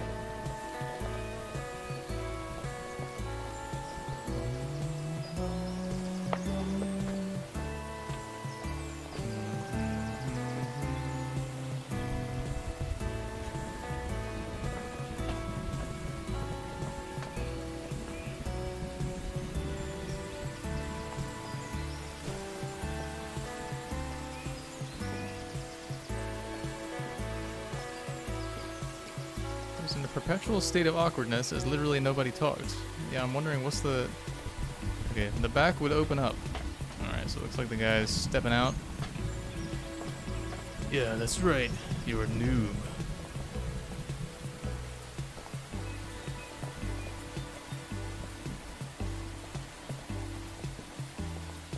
Alright, come out of the armor.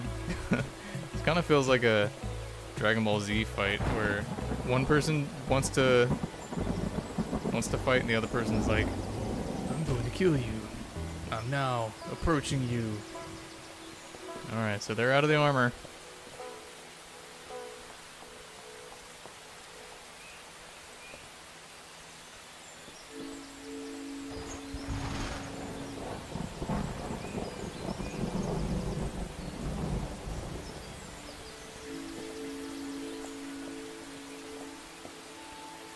He stepped over to the bloke, getting up in his face like a dodgy malackard he is.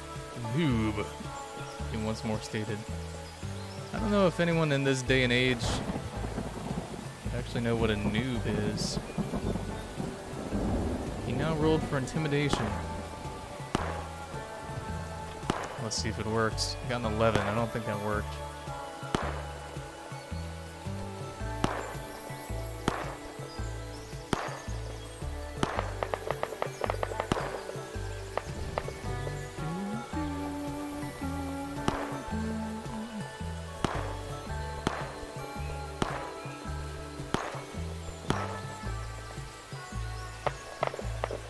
I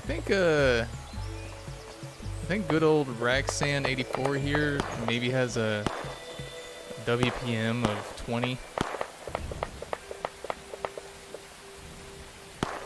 Or their parents are their parents and siblings are doing stuff in the background. Not too sure. I think Medic 800 here is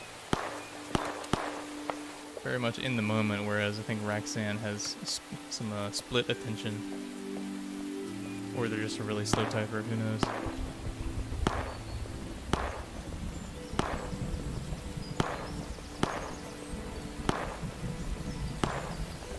Well, I know it's weird using that big armor. Yeah. I think Raxan's WPM is 15.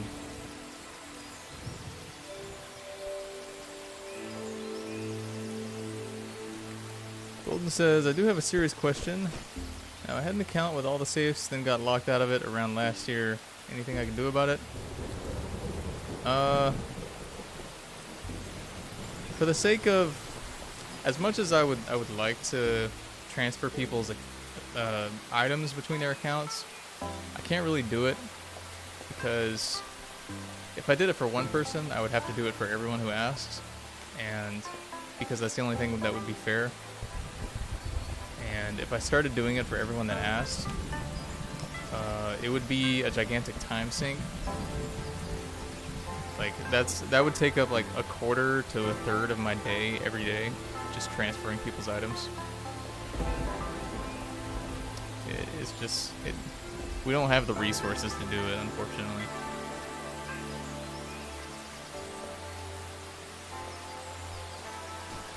The rain really picked up. We're out here fighting in the cold rain. Gearman and the sentient sombrero are here watching.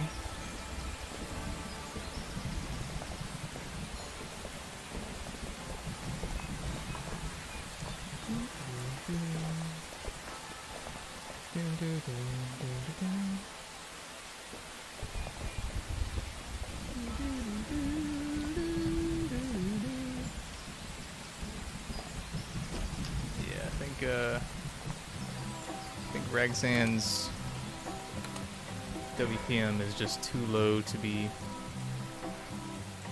any good for fighting.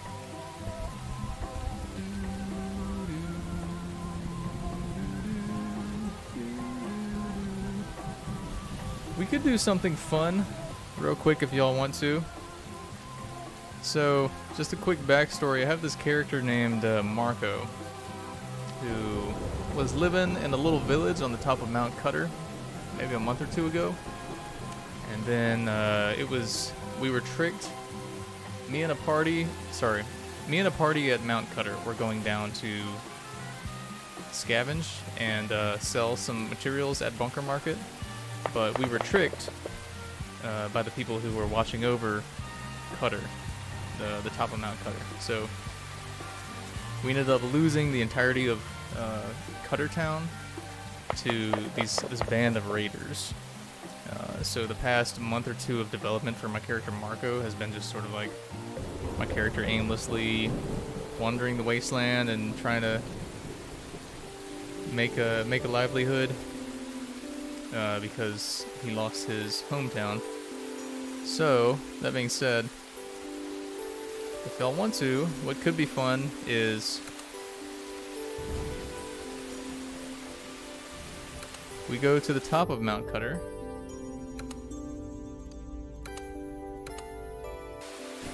and we set the village up.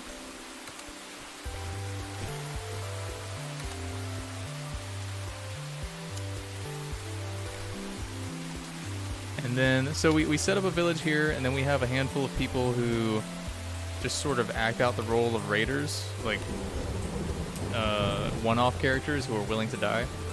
And then we could have a band of people sort of come with me from Bunker Market to take back the village. I think that would be fun.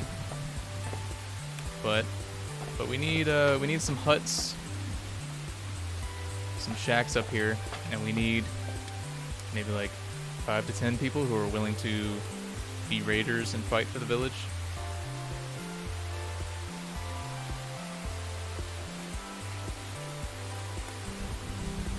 So if y'all got any cool shacks you want to set up here, that would help.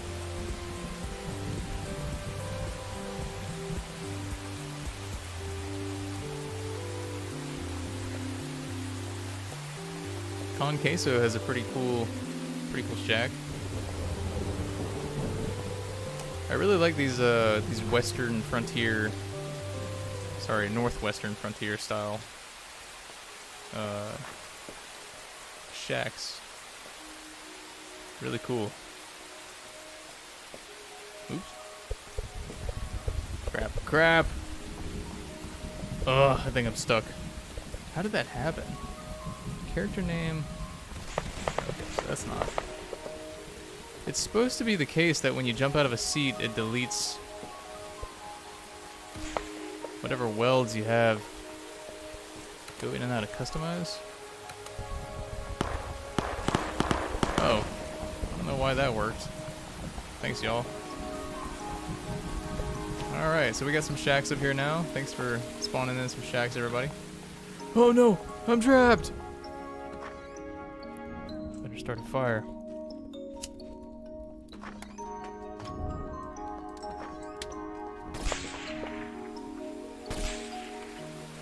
Alright.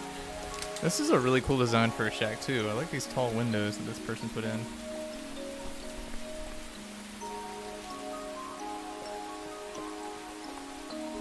Good old-fashioned scrap shacks are always good. Is this a back room? Ooh.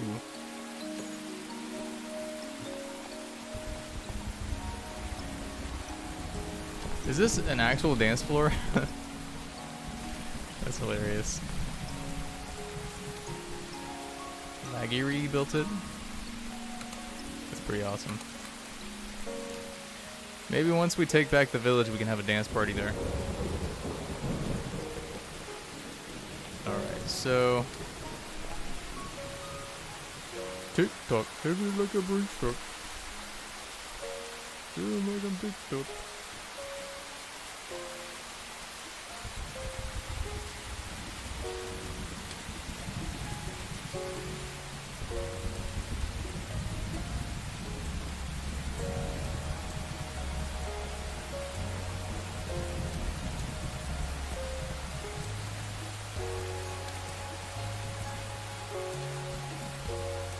Chad, do the thug shaker.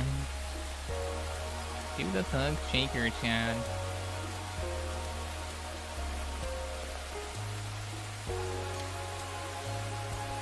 Every person who says that to me, I know they're just like a 6-year-old and that's the first meme they've heard in their life.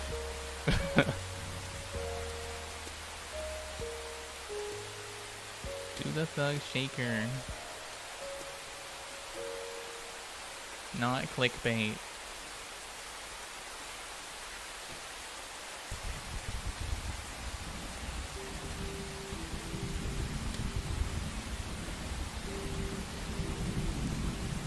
Alright, so for this to actually work, the problem is we need a bunch of violent vagabonds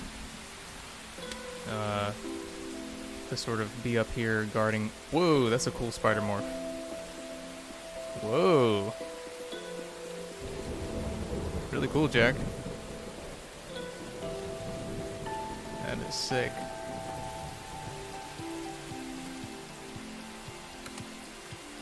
I did not make this.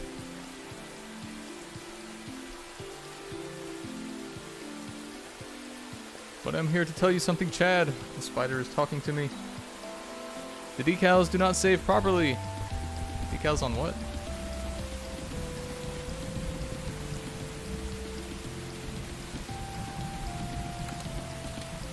Sign props. Huh, okay. Let me add that to my list real quick. What do you mean they don't save properly?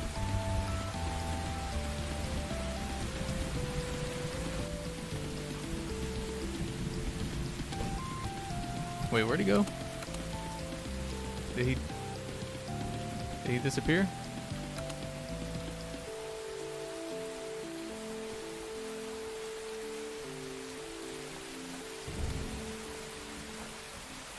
What did he mean? They don't save properly? Does anyone else know what he meant? Like, does he just mean this straight up they don't save? Or, like, there's something, some special thing you do that makes them not save?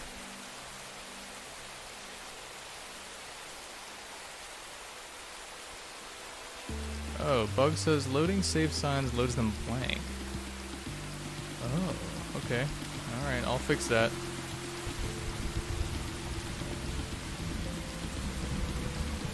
Okay. Alright, so we need a bunch of people here to... Why is the lag so intense all of a sudden?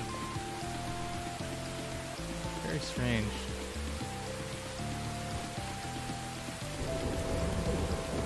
I'm wondering if it has something to do with the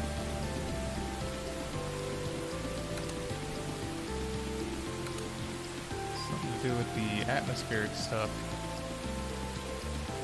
Anyway, we need people at the top of Mountain Cutter, like maybe 10 people. I guess we can call them the Violent Vagabonds. If you want to make that part of your name or whatever, that's fine. It's just going to be one-off characters that just kind of fight. So feel free to be a Violent Vagabond. I'm going to go to Bunker Market, and then we can... Whoever wants to be the Liberators can just sort of go in character there. And then the Violent Vagabonds, y'all can go in character here. Maybe you can choose someone to start filleting alive. Looks like we got our first Violent Vagabond, Nanoplas. Glory to the Violent Vagabonds.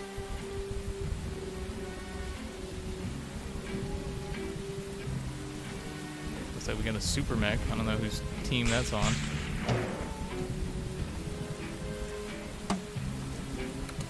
Alright, Violent Vagabonds, y'all stay here and you pick someone to fillet alive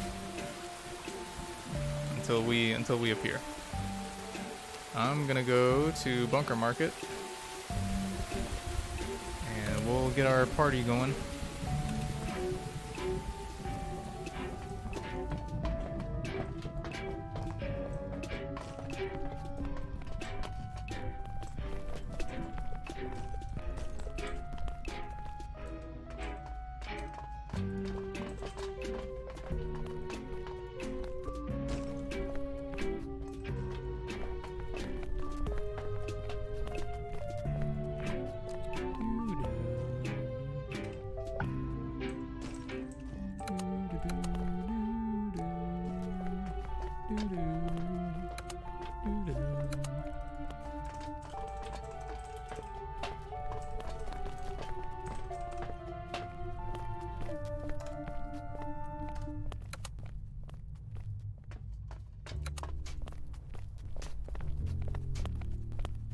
Alright.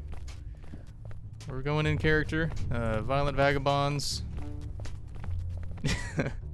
Y'all y'all start ripping someone's arm off.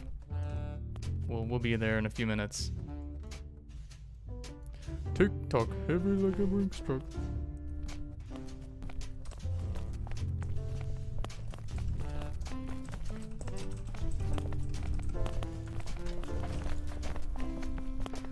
Looking for help.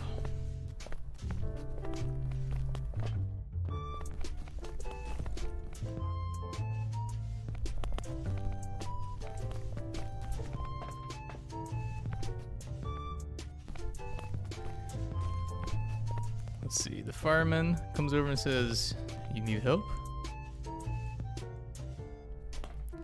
You need the fire to be put out?"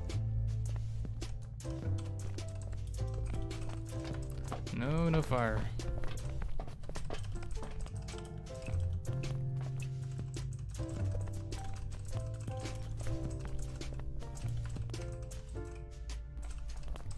I'm looking for wastelanders willing to take back Cutter Town.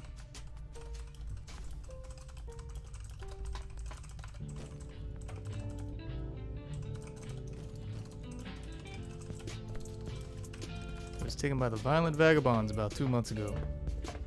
They said, "Ooh, I can help." Person said, "Never heard of Cutter Town. I don't go outside often." Sorry, but that is the most generic name, but I'm willing to help.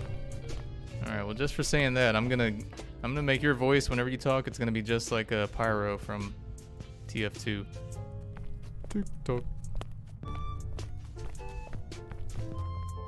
God, I love the engineer.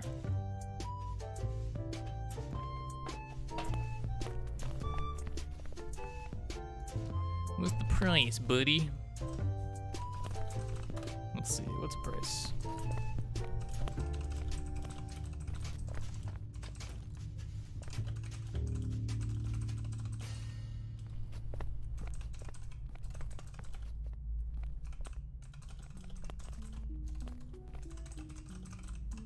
Realistically, I think this would be a difficult sell for people. I ain't got no money. All I got is the promise of resources once we take back the town. You ain't expecting us to risk our lives for free. Stroking his mustache.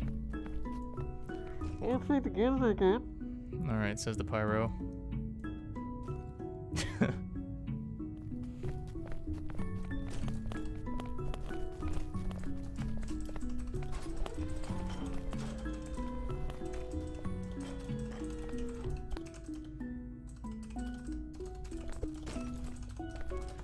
I'm gonna say y'all are welcome to take the gold you want from the safe if we win.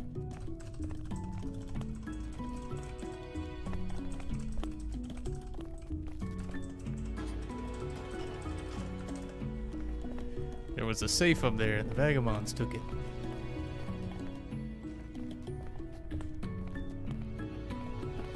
Deal. How much is the gold worth? I sure do love gold. Vagabonds need to be put down. Criminal scum. Who is this poor person? Lucozade? Many apologies. Oh my god, we got Cannon Gearman, the rarest of all of them.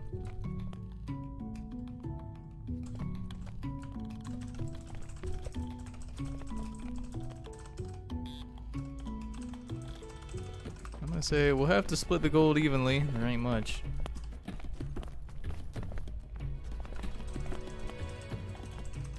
That's all we got. He needs help. Who the hell? Oh, the chat disappeared. Help.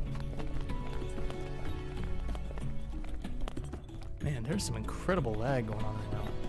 What in the world? I can't even click people.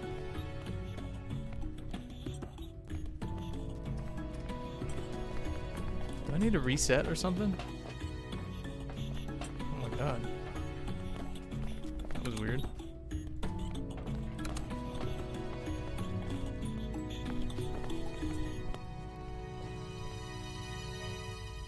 An expert marksman. Alright, I guess we're gonna go ahead and gather.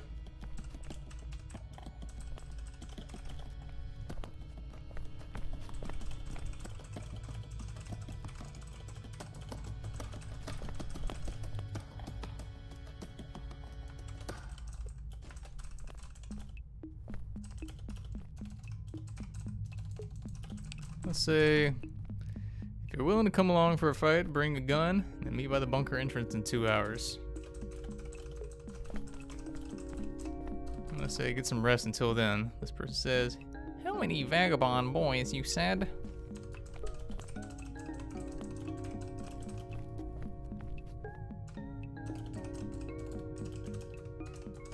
I'm gonna say, I don't know, could be 6, could be 16.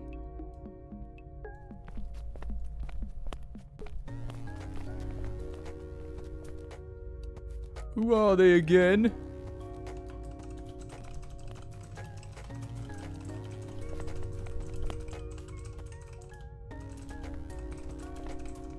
Let's say, I don't know. Just a bunch of raiders, probably from the north coast. We need to go in all stealthy.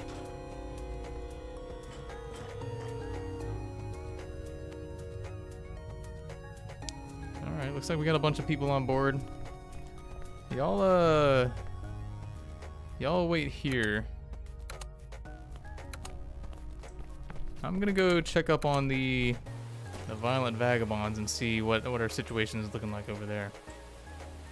They better be filleting someone. Otherwise, I'm gonna be sorely disappointed. Let's see, are they filleting anyone? I'm the most violent vagabond of all time.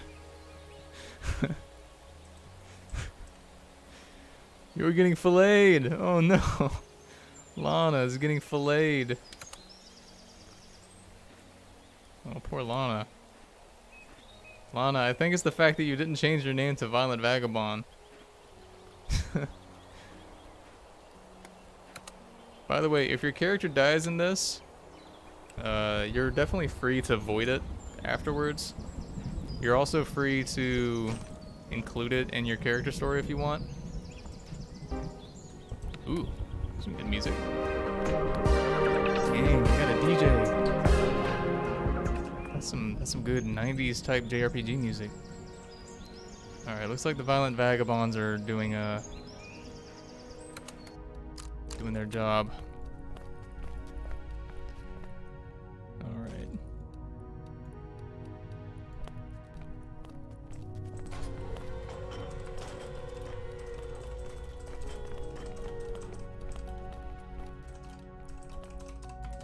I'm gonna get some rest until we go out.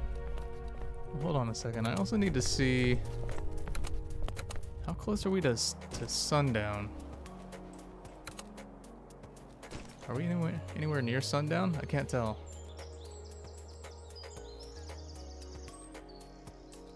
Can't tell what time it is. Let's see here. Ooh. What part is not on? Oof. That's not good. I need to make it so it doesn't just keep spamming that. Print. Oh, this wouldn't even do anything because time is local anyway. Crap. Oh well.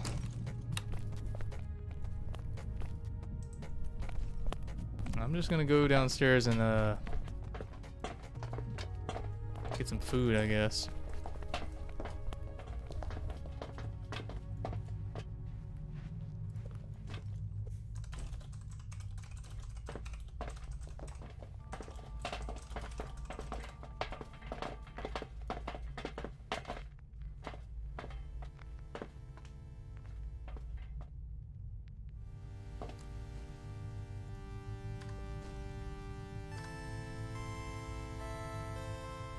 What's this person saying?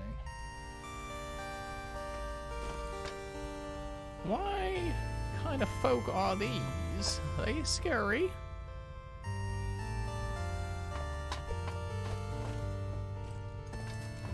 gonna say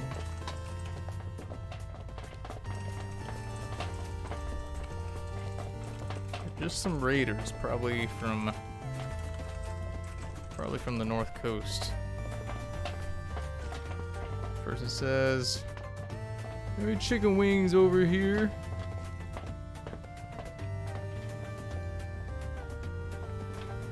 I don't know if we actually have that many. I guess it makes sense that we would be bringing a bunch of just typical wastelanders into this. Like, they're only getting promised maybe gold if we win. Must be some desperate people looking for some food money.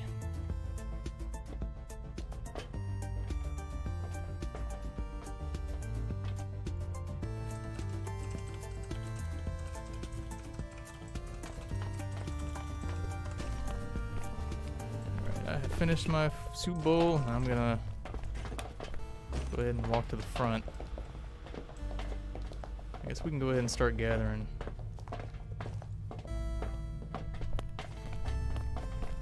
Hopefully by the time we actually get there, it's gonna be nighttime.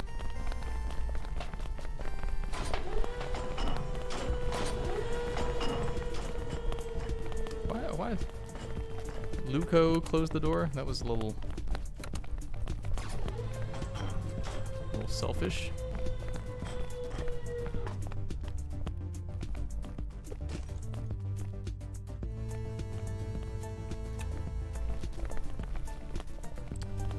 Tigo says, seems the game's a lot more passive than it used to be. What do you mean exactly? I'm not sure what you mean by that.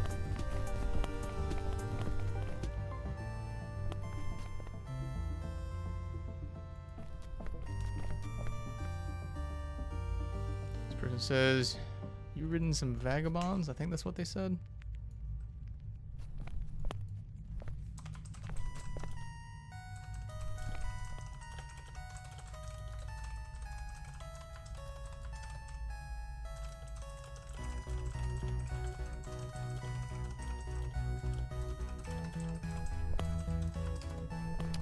Yeah, we're taking back Cuttertown. It's been in the hands of a raider group for about 2 months.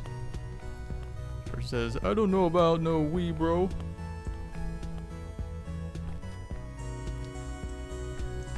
I'm gonna say, what's a we?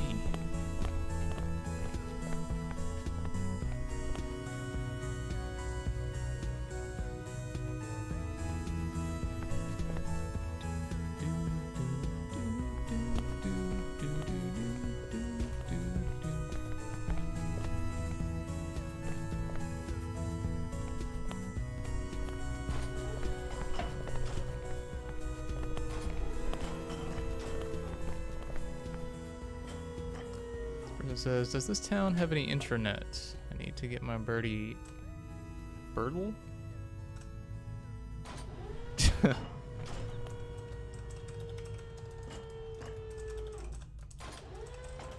Which town? Bunker Market? Stupid question. Sorry.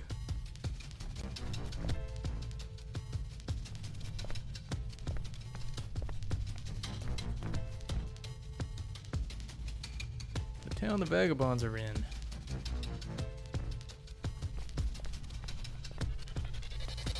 Person's asking, got any ND for me?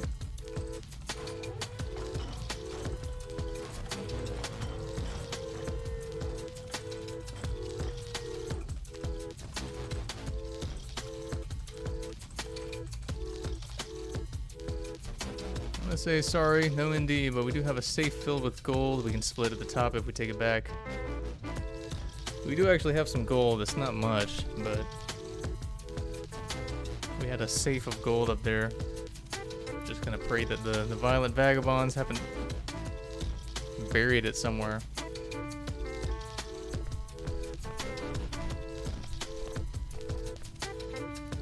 Safe with golds, I would ask in a questioning way.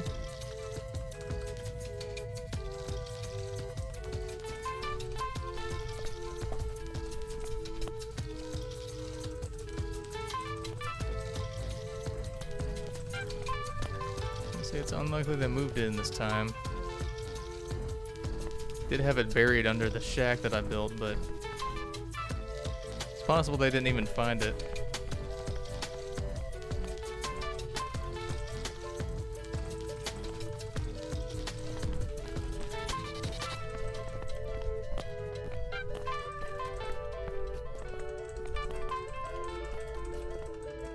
I'm gonna say they might not have even found it. It was buried under the headquarters near the firewood.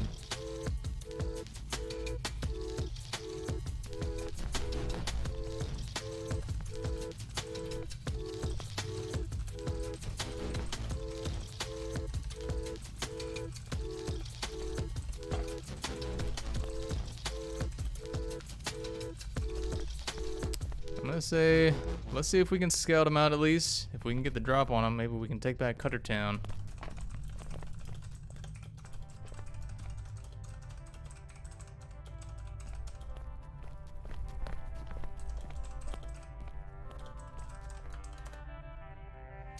We're gonna need to be absolutely quiet though, until my mark to fire.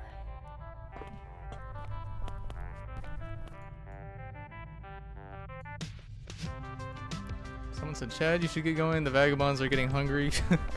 Alright, looks like they're about to fillet someone, so we gotta get there quick before they fillet them. Say as I shamble slowly towards the entrance.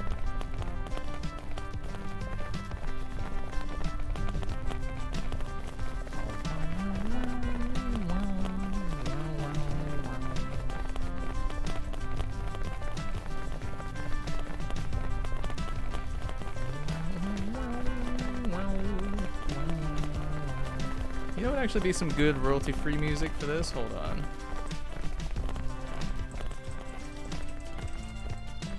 I don't know who's listening to the stream.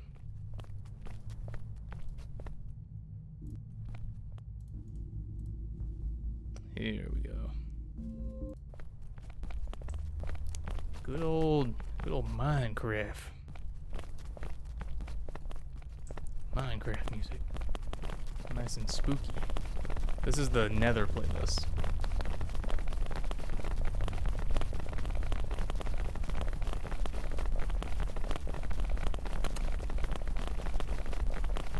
Simo, I don't know how you're gonna do any fighting on top of that thing. Unless that thing has a lot more moves than I thought it did. Simo says, I will get off of it.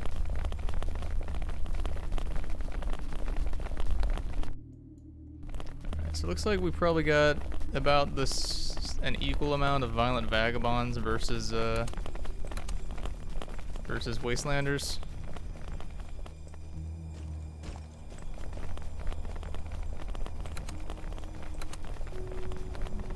So we'll see what we can get done. Wish we had a truck right about now. Although actually, I don't know. That's a cool looking droid.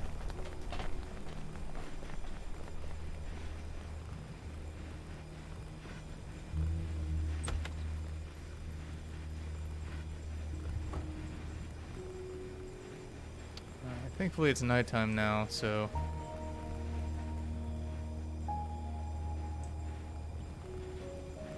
I guess while we're walking down the mountain we can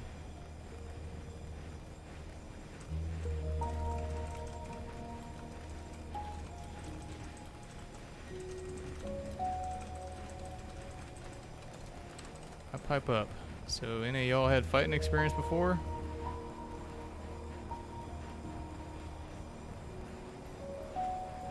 Droid says moo. Person says, I had military training.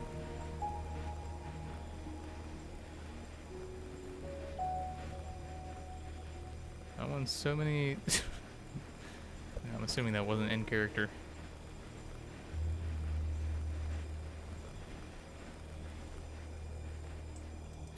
Where's Cutter Town? Cutter Town's over there, I think. Yeah, I see it.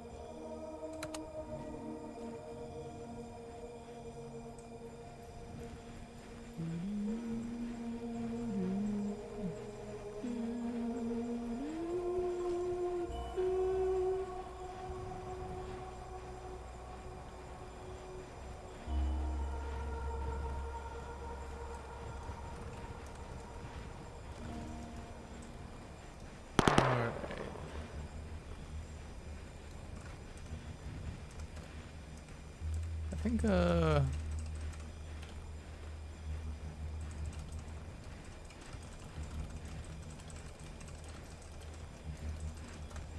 gonna go ahead and time skip a little bit just to skip some of the traveling. So we can have this whole operation going on at night. Woo! It's a windy night. Her hand was fully cooked now. Oh, Jesus Christ. Oh man, they really are filleting. Violent vagabonds!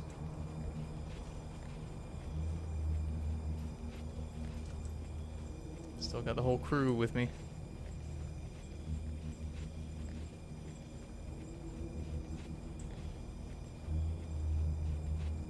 Did I go too far? Yep, I did.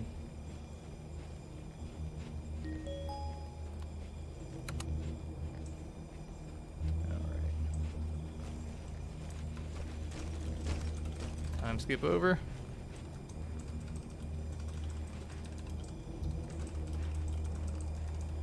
I'm gonna say, here we are. Lights off, y'all.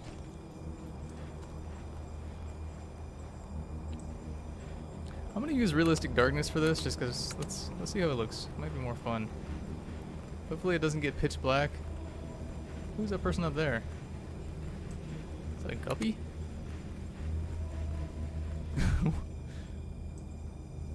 Just a blue guppy sitting up there?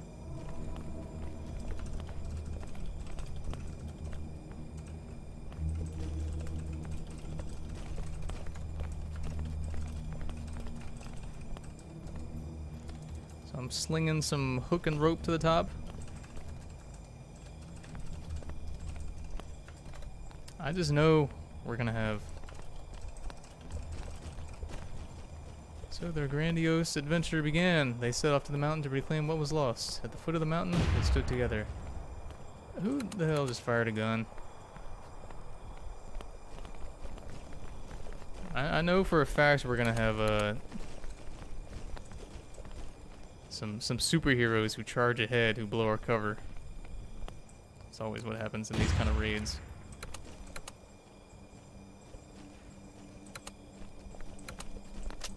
Alright. Pull out my shotgun.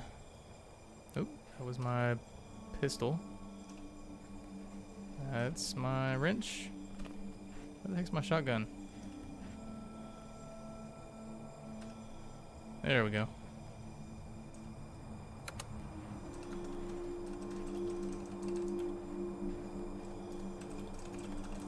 Alright, I'm gonna say quiet, y'all. Go low and slow.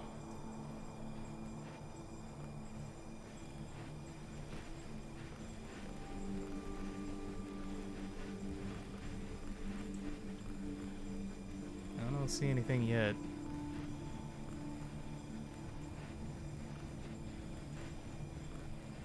Looks like they don't have any guards on duty.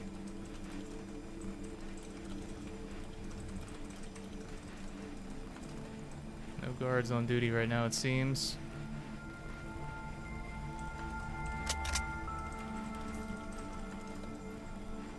Keep an eye out.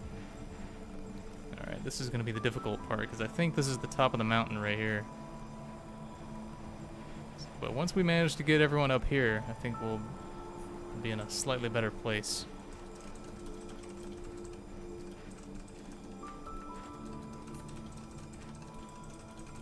This is the risky part.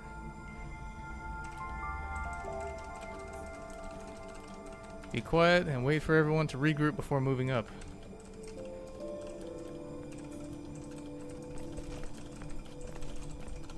I sling a rope and hook to the top and tug on it.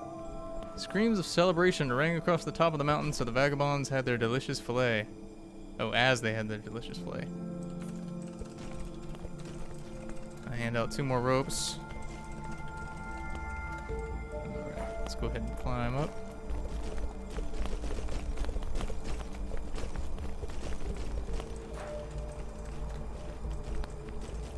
Crouch is censored. Help others up the rope. I think we successfully made it for the most part to the top.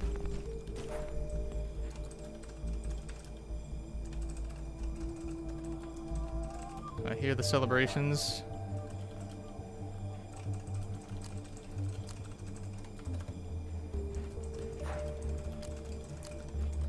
Stay low and slow. Looks like everyone's up, except for one person who might be AFK, so... Oh, Christ. Is that person in character?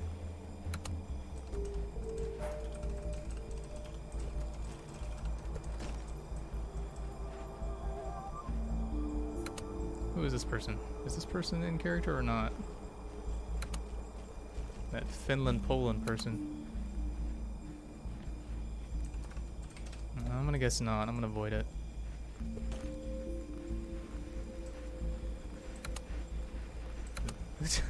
Someone said they have hostages. Please be careful. Okay.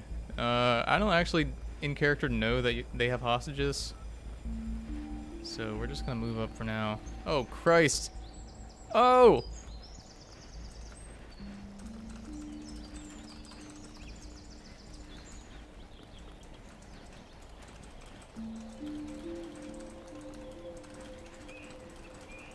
Get ready for a fight. They can see us soon.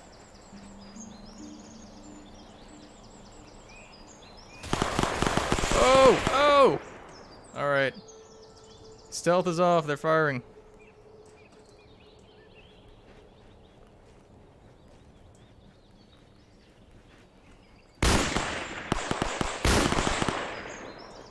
Ooh, my triple dog.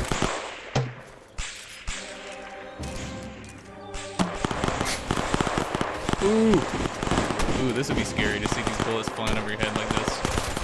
I'm gonna try to crawl on this ridge here, see if I can get some, see if I can get a vantage point behind this shack. Go, go, go, go, go!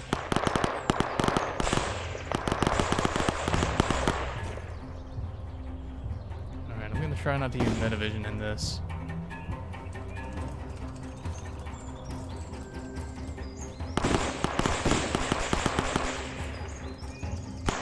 I don't know where they are. Move forward carefully. Alright, so I'm gonna go ahead and look around this corner. Ooh, whoa!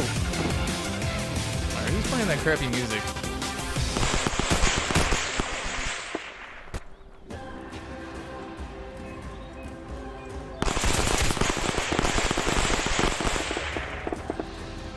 I'm gonna sneak a shot at the roof.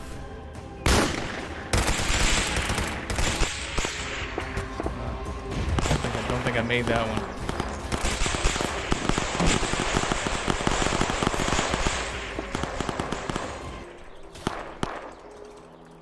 We need to get the roof shooter out of action.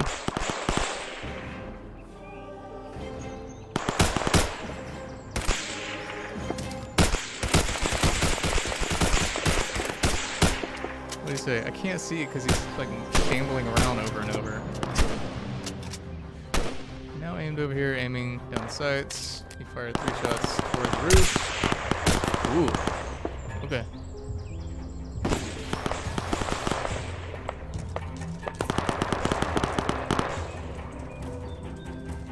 Crap, we got a sniper over here.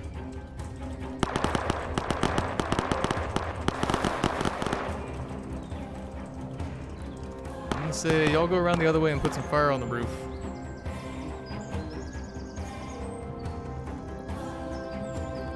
You hear someone yelling, "Help! Help him! A hostage!" I'm suppressing the fire here. Yeah, okay, so we're... Literally nobody knows how to spell vagabond except for this person. Okay, so we got some suppressing fire from this person. That's scary. Alright, so looks like we got someone who shot.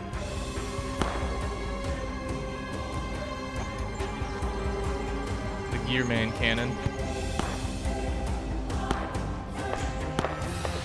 Alright, I think we might have to actually have checking for the location of our teammates. Might have to have some people rush that way.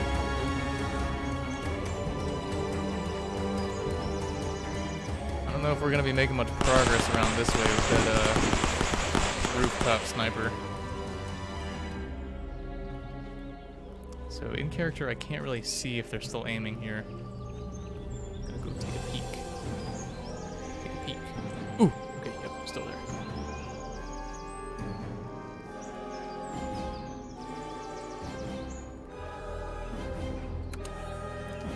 PTK enabled tab. Wait, what the heck was that?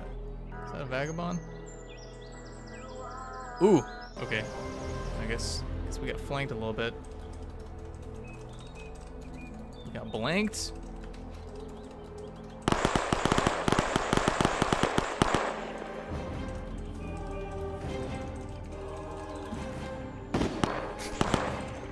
Alright, so I'm gonna say I got shot in the forearm. So I got a pellet there. They did say buckshot, so it seems like it was a shotgun. So I'm gonna say my left arm is not very useful right now.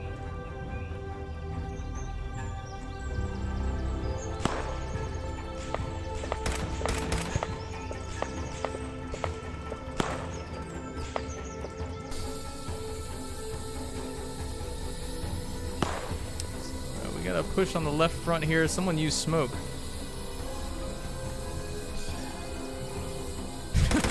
Probably should plan a little better for this raid, but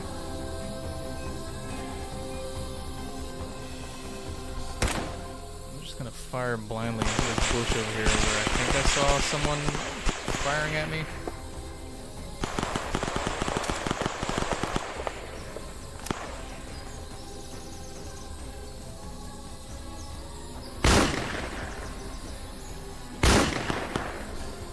Are they really using a ladder as cover?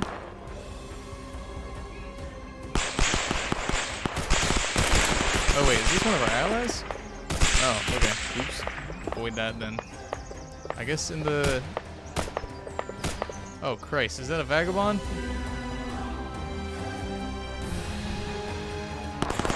Wait, who... I can't tell which side this person is. I'm just gonna say that I'm hit.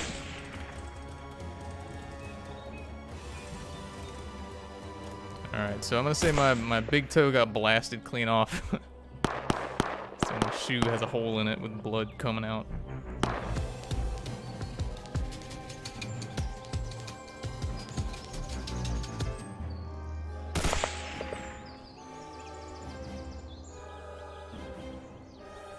Alright, so it looks like someone's up there fighting that person.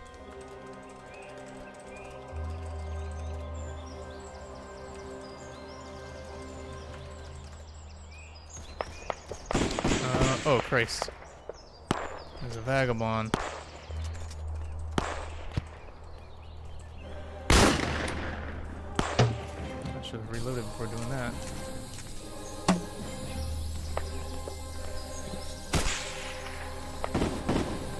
Can I use a bomb?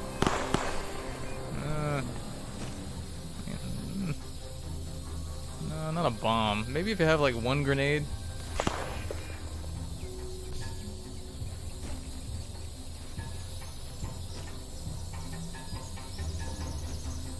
So,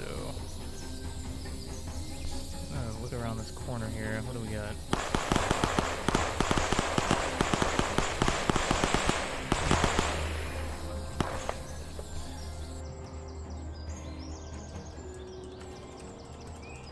Alright, so I'm over here now. This is not a safe spot to be. Ooh! Yeah, I definitely got shot on that one.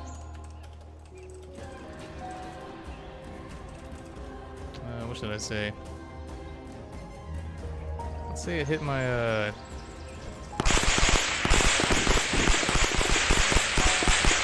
Oh, yep, I'm definitely shot. Alright, so my left hip bone is shattered. This was not a good spot to crawl to. Ooh, I'm just gonna, like, fire wildly. I think good old Marco is not gonna see the liberation of this town here.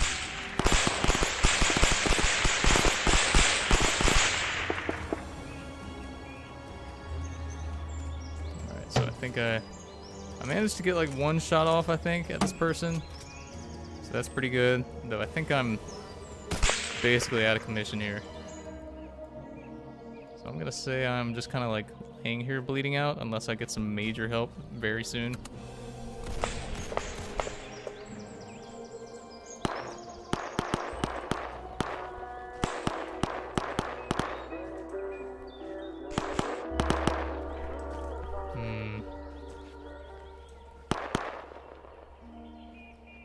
nice gun. I like that gun. I ran up to Marco now. I grabbed him, started dragging him back to the house. Okay. Alright.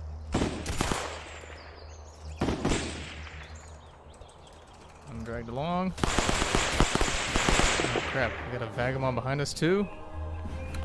Yeah, I think this is it. Unless someone can take out that person behind us.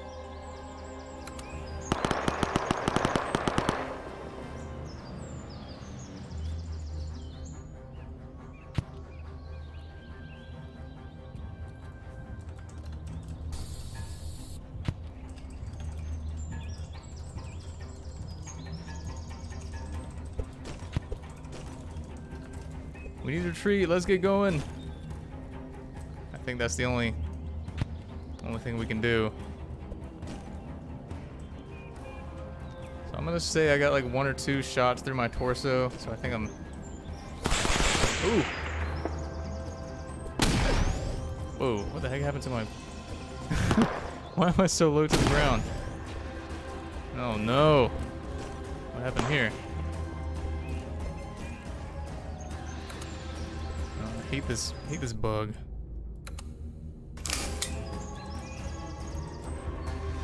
Oh, nope, still wasn't fixed. Christ, what causes this?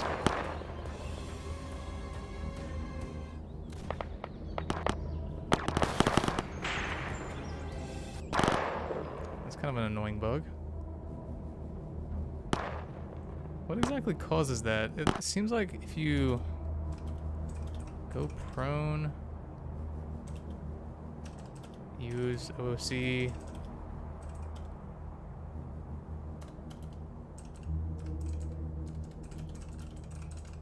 I'm just gonna write down the steps for what exactly happened, because I'm not entirely sure. Alright.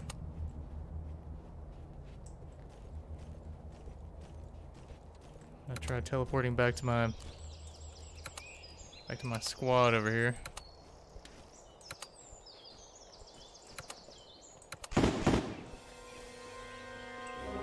Alright, so I'm... Ooh! Still under suppressed fire.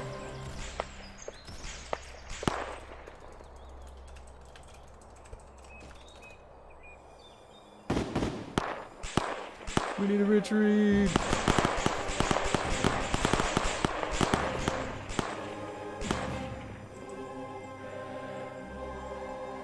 I think if we don't retreat, everyone here is probably going to kick the bucket just like I'm about to.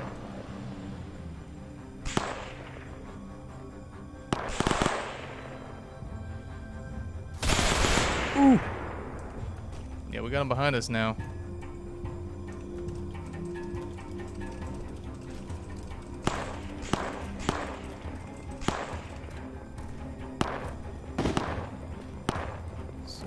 Have one working arm at this point. Alright, Gearman with the giant cannon, can you go somewhere else or something? Because that rig is like way too big for this situation to be out of character.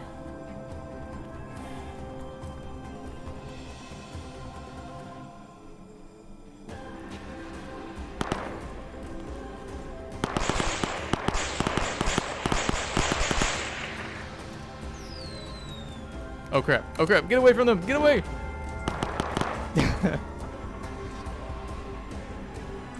Alright, yeah, we gotta get out of here. Okay, so this person's holding on to me, I guess. So we gotta move along this ridge, which is a little lower. I think if we... Ooh! Holy crap, are they literally at the top of the tree? I don't feel like that's very realistic.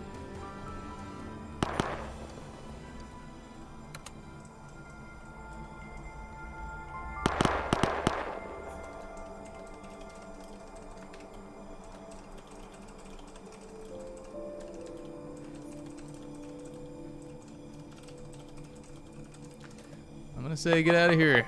Live to fight another day and get the gold and use it for good.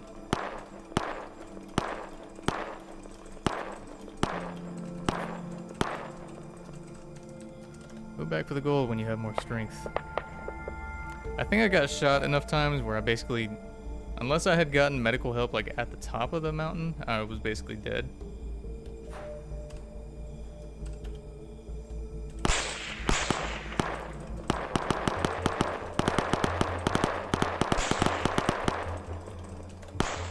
choke and cough before becoming unconscious for the last time. Gotta unequip my shotgun, of course, as I die.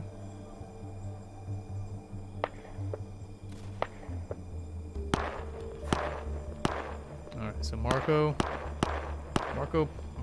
passed away. Marco was never able to liberate his town. Maybe y'all can get revenge for me. From the violent vagabonds. Rolling him down the hill like a log? Why are you... You're rolling me down the hill?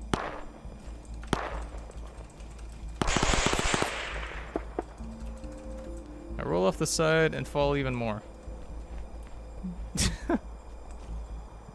I'm now just like a bloody stump. That's what happens when you roll me.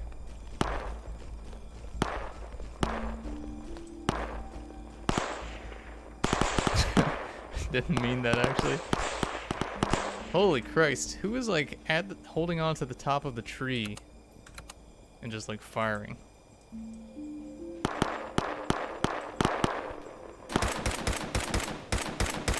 Alright, so someone was trying to push me along and just kind of pushed me off the side of the mountain on accident.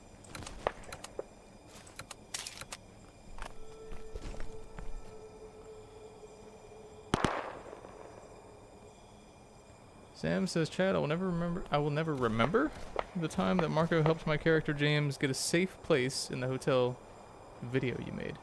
Oh yeah, that one video. Yeah, rest in peace, Marco's dead now. The failed raid for Cuttertown.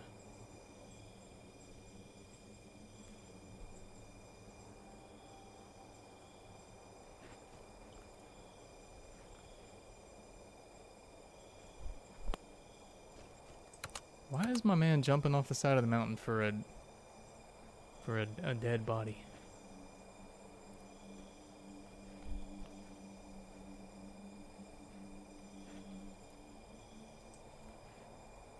The finger licking good incident.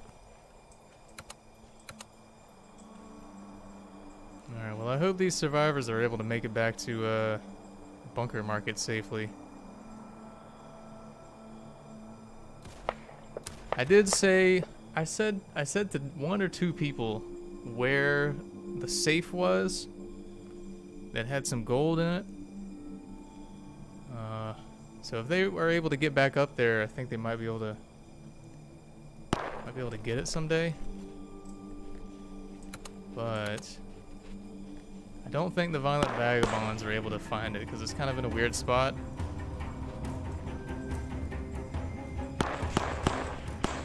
How many people did they even lose? I know we had some fighters.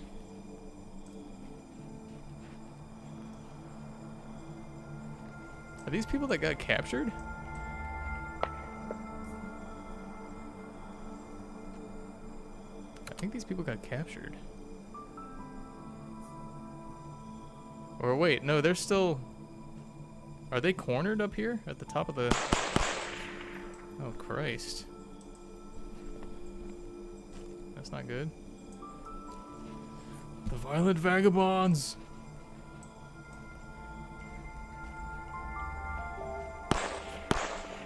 Although, it looks like they might have successfully freed Lana, the person who was about to be filleted. Oh, yeah, we lost, Violent Vagabonds lost Mr. Fat Boyo.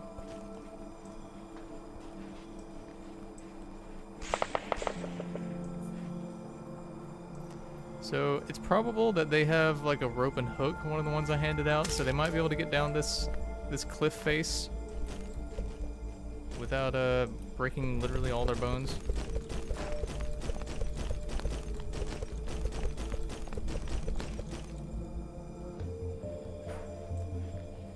So I'm not quite sure what the vagabonds are doing right now. I think some of them might have gotten shot by some pellets and some bullets that we flung around.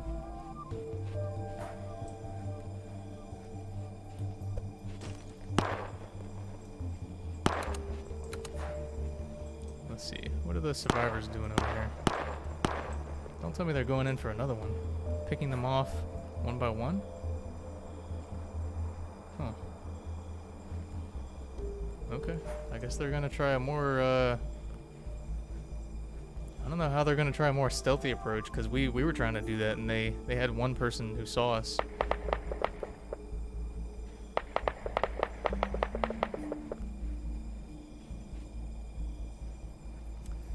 Jaguar says, if your character dies, do they have to delete the character? No, I mean, you're free to void it if you want.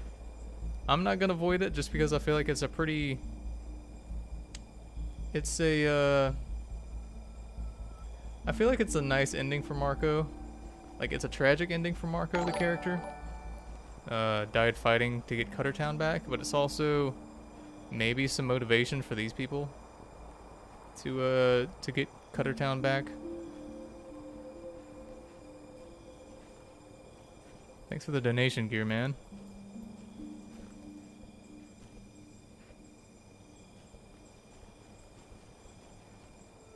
So yeah, I feel like that's a fitting ending for Marco.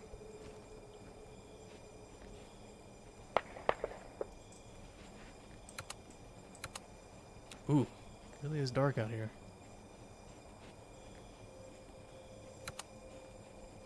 Realistic darkness is disabled? Oh, that's just the user interface. Oh, wait a second. If you reset, does it not fix it?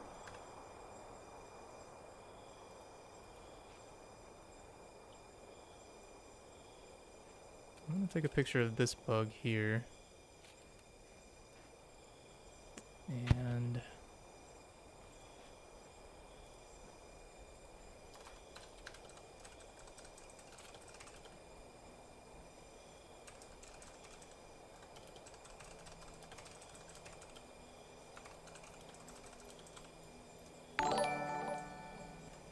making some notes here of some bugs.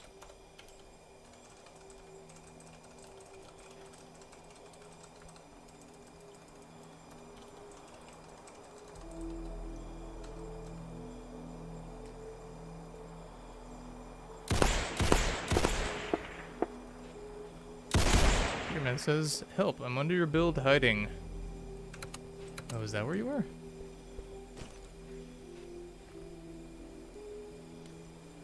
Jaguar says, what inspired you to make this series? Oh, is that where you are?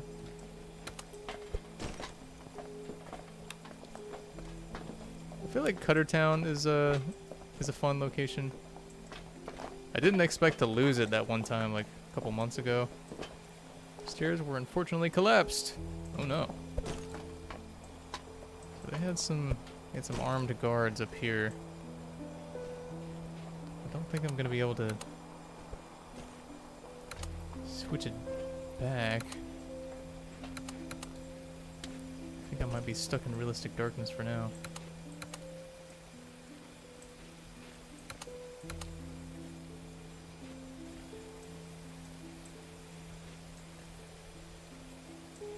These people are still hanging out up here, though, at the top of the mountain. I feel like this is a pretty dangerous place to be, especially with those violent vagabonds. I think there's one on patrol right over here. I can't tell if this is a violent vagabond or not.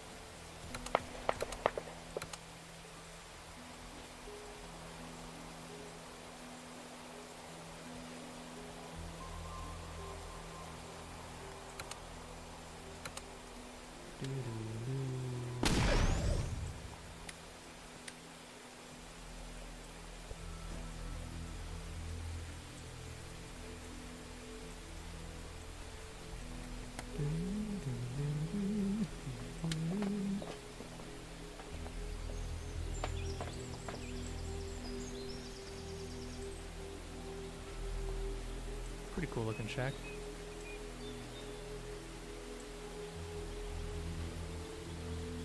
Jaguar says, do you plan on ending the series here or continue or handing the job to someone else? So it's a weird thing because I think Marco, in my backstory, had a family at some point. I think he lost contact with his son. The rest of his family, who's probably on the mainland. So if they like, if I start role playing the son, I could probably see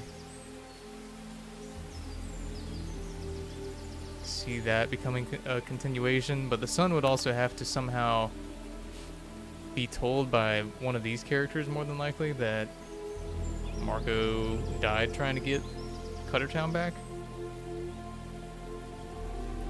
You say some of the vagabonds' huts set on fire.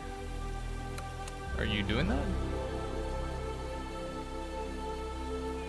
The most violent of the vagabonds. Remember, it says if you edit certain tools, you can no longer equip them without saving it and equipping the saved tool. Huh. Interesting.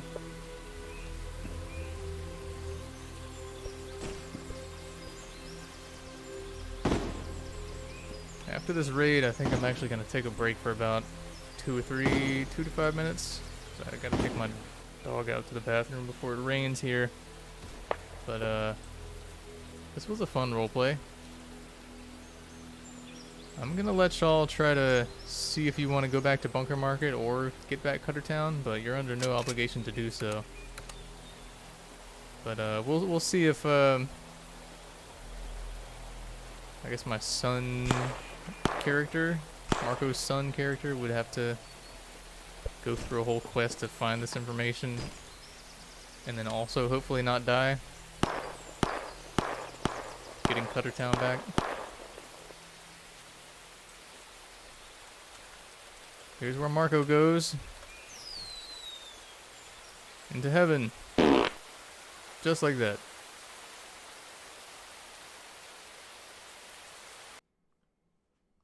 Rest in peace, Marco. Can we get a rip Marco in the chat?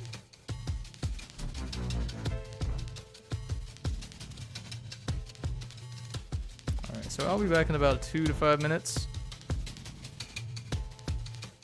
In the meantime, why don't y'all have a discussion?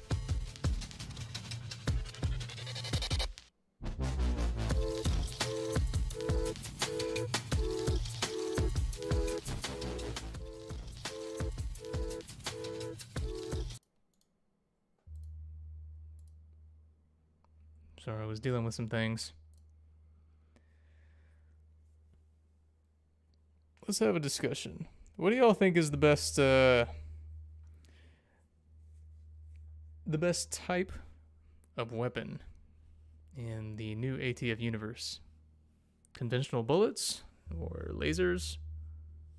Gauss, railgun, plasma gun?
Boo!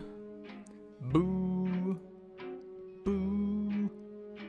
Boo!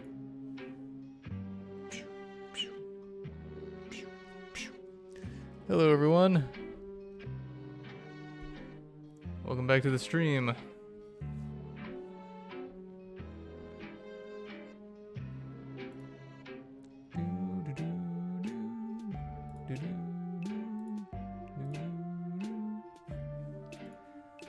I heard there's an event going on over at Loda, so I kind of wanna pop over and see what exactly is going on.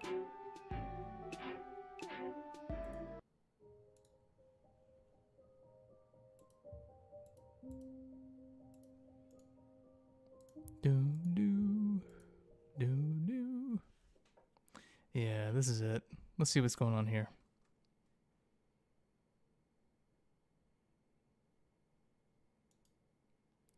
Blast says when saving using the kit items, pre-made kits, it doesn't save. Yeah, that's been fixed. At least for the next patch. It's not currently in the game fixed, but in the next patch it will have been. Where is everyone? Oh, they're in the grasslands. Huh. I would say that's a feature that ATF needs this year.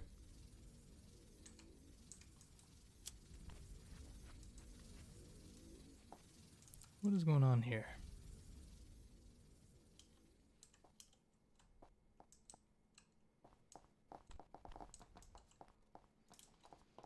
One of the interesting things about Loda is like literally everyone is so high level. Like a lot of these people are level 1500 plus, level 2200.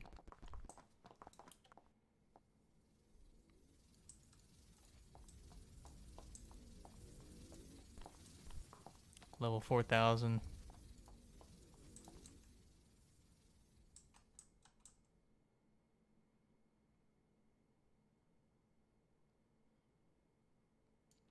Yeah, I would say getting into Loda 2 at this time is pretty difficult just because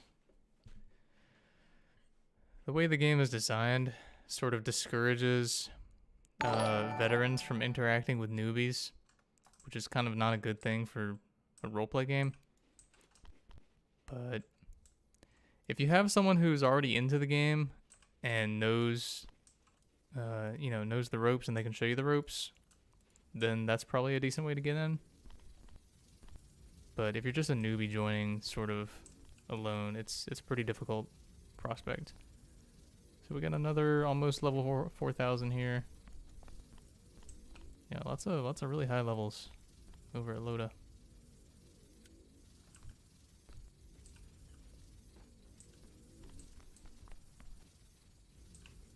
Definitely very high quality roleplay at the expense of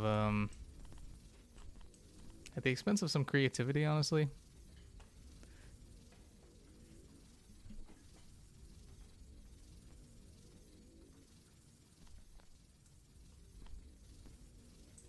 What's going on here?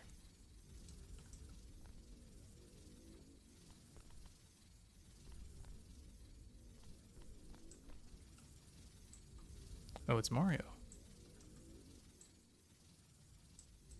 Best not to ruin their scenario.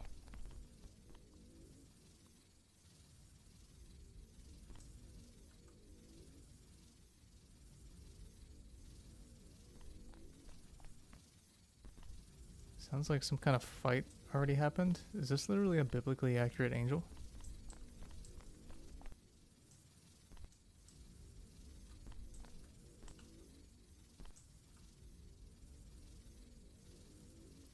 I wonder if Hot-Blooded here knows that I'm standing right behind them.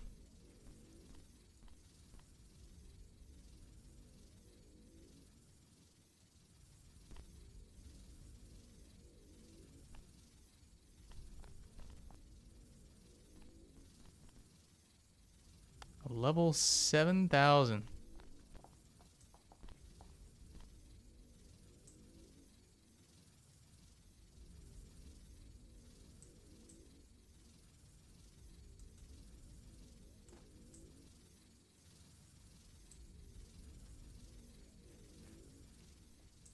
But yeah. I would say getting into Loda 2 is very difficult in the current time just because the game is so exclusive. It's sort of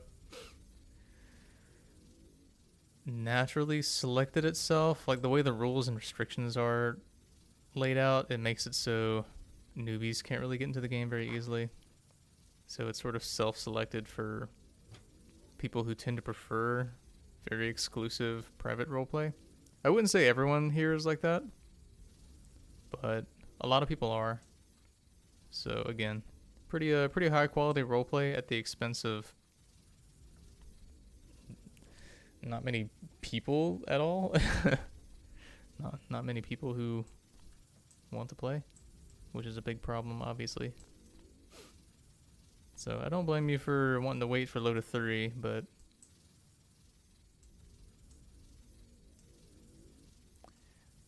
if you want to get into Loda 2, it's pretty late in the game, and I would say you almost have to have a friend who can be your mentor.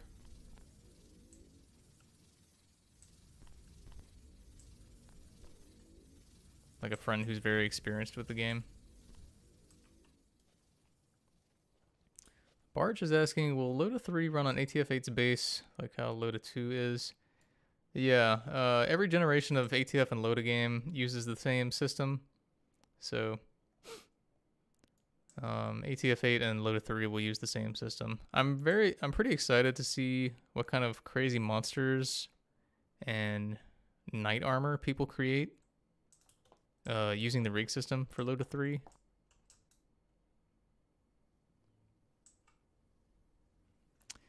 But the idea of working on Loda 3 has made me think that we need a much more complicated system for melee tools, because currently melee tools are not super exciting.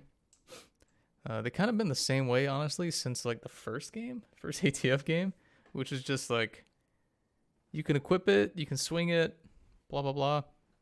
I think in order to make melee weapons truly appealing, they have to have the same level of, like, what's the word I'm looking for? Variation, I guess, as a gun does. So like a gun, you don't just take it out and you don't just fire it. You can take it out, you can do a relaxed pose with it, you can reload it, you can chamber it. And if you put some attachments on it, there's a bunch of other things you can do too. So I think melee, like a melee upgrade would be cool, where it's like you could, instead of just swinging the sword or having it in a relaxed position, what you could do is maybe like you press R and it switches the attack animation. So like a sword could be doing a stab animation every time you click, but when you press R, it switches to a slash animation. And maybe E does some kind of power attack or something. I feel like that would be cool.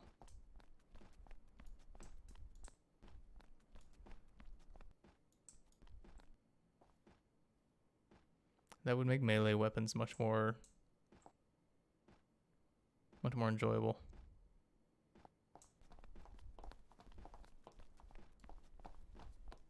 Oh yeah, also a blocking animation, that would be pretty sick. Meister says, so you already have the system for Loda 3, so how long does the estimated complete the map? That's the thing about Loda 3. Just for the sake of like not disappointing people, I would set your expectations to not be super high, because it is going to be pretty sparse on map content and tool content when the game comes out, just because it's a new game. So, you know, when the game releases, there's only going to be one city in the game. It's not even going to be in the entirety of the grasslands. Thankfully, the story of Loda 3 is designed in such a way where the fact that there's only one city at the beginning of the game is part of the story. So, you know, I've said it before, but you'll be unlocking new lands and new biomes as a community, and that's actually part of the story. Why you start out with so little. Unlike Loda 2, where the fact that there was only one biome in the game at the beginning was not part of the story. It was just the development flaw. So it was like, there was a period of maybe 6 to 8 months where the story just couldn't start.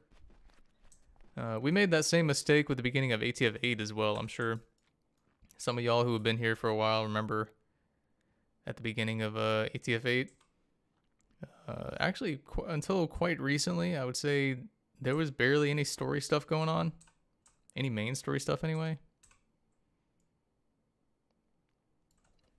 I just realized our music is off. But yeah. Ninth says, take your time with Loda 3. There's no rush with it. If I were you, I'd finish the super box and anything else. Oh yeah, of course. Super box is way more important than getting an experimental fantasy game out, which is what I would call it. Loda 3. Loda 3 is an experimental fantasy game, just like Loda 2 is. Unfortunately, Loda 2 kind of failed to become self-sustaining like it needed to be, but hopefully Loda 3 ends up becoming that.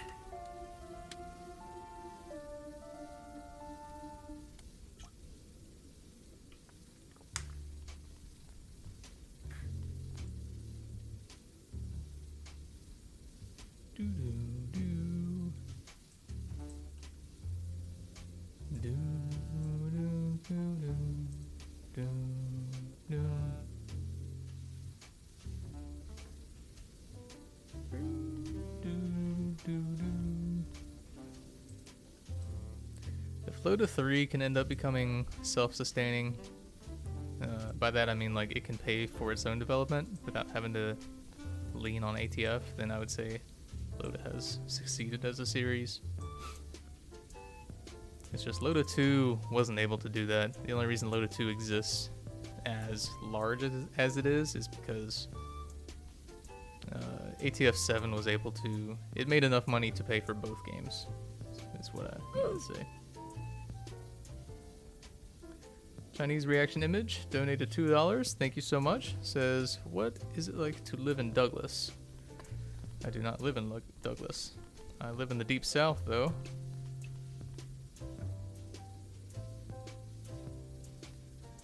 AJ says, I gotta be honest with you, Chad. The current way you're pushing things is going to kill Loda 3 without serious reforms to what you're looking for. I'm not sure what you mean. I get wanting to put more new players into the game, but there is a reason those who are currently in the event server are so high level. Well, yeah.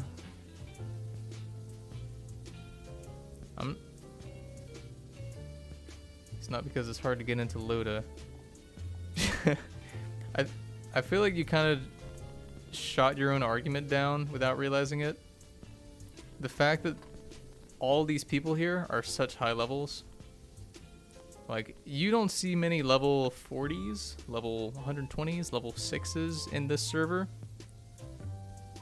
Most of the people here are like level 300 or higher. Some of them are even up in the thousands. I feel like you accidentally shot down your own argument about wait,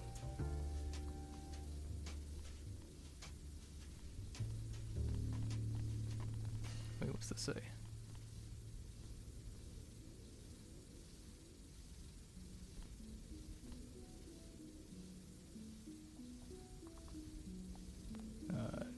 Sorry, I was reading a message. But yeah, I feel like you unintentionally shot down your own argument about it not being difficult to get into the game. Like, the people who are here are high levels because,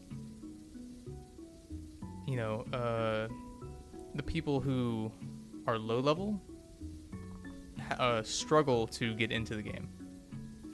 Like, the people who just joined the game have a very difficult time getting into the game for the long term. So, as a result, we're left with a very small amount of people who are very good at roleplay. but you know, no newbies. We don't have we don't have many rather newbies who will eventually become veterans themselves. The fact that over at ATF you can see, I'm not sure what just happened. While I was talking, I saw a message here. There was an M that a moderator did, but I didn't read it. Was that relevant to our discussion? Sorry, I just kind of X'd out of it instinctually. But anyway, over at ATF, you'll see, like, you know, a level 6 just role-playing with a level 115 without a problem. Which is fantastic, because it means that, you know, eventually a lot of those level 6s will become veterans themselves. Bug Soup is a moderator. I thought I already made Bug Soup a moderator, but okay.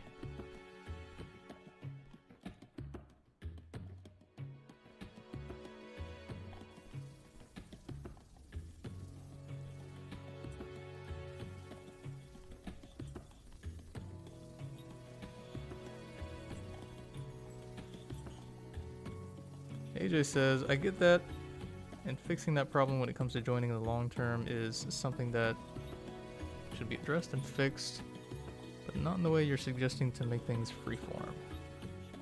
What exactly do you think I mean by freeform?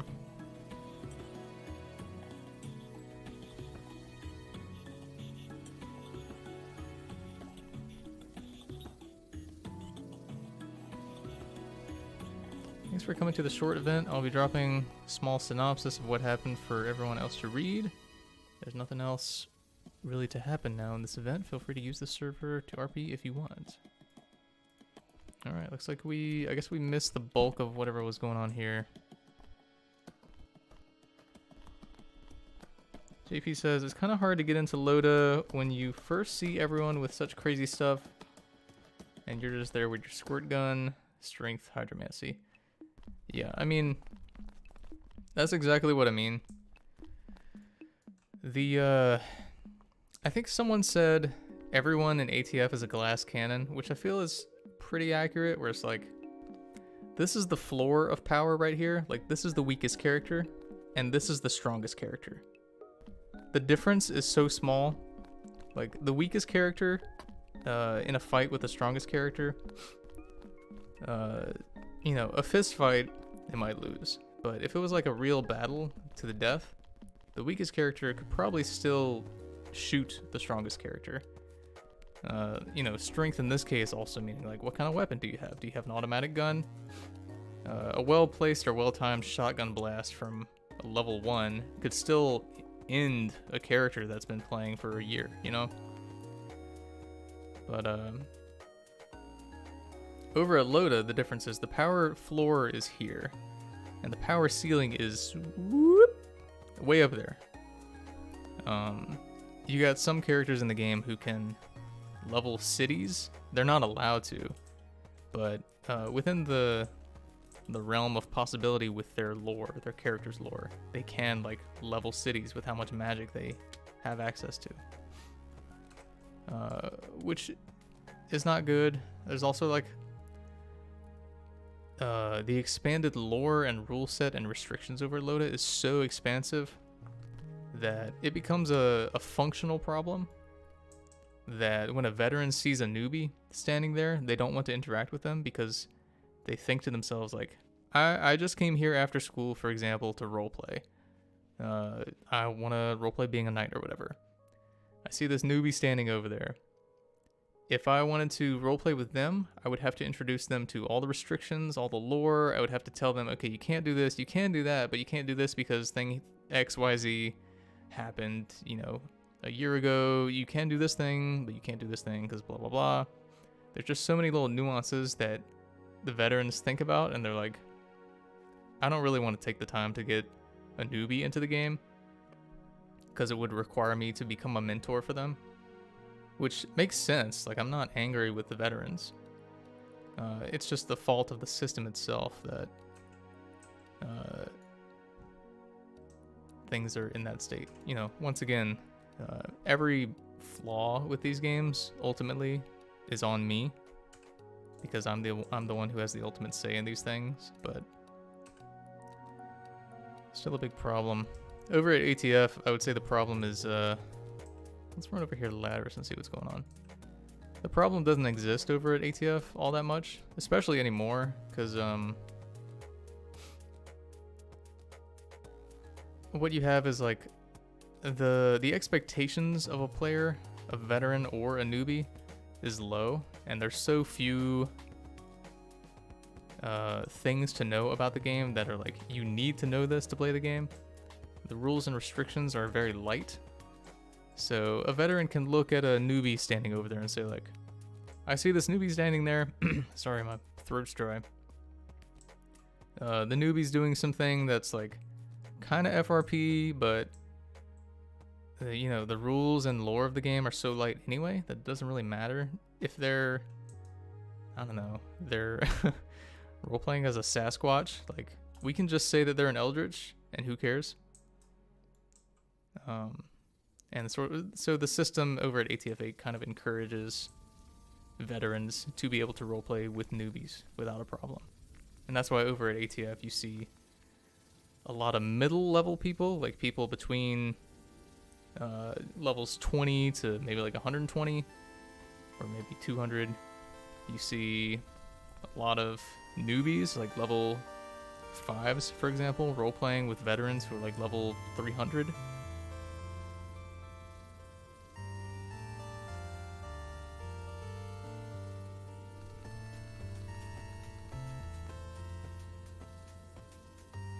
Unironically says, if you ask me, the problem I have with ATF is the lack of progression outside of factions.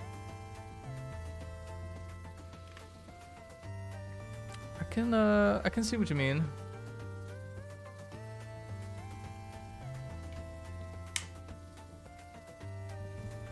I think if we had a solid roster of like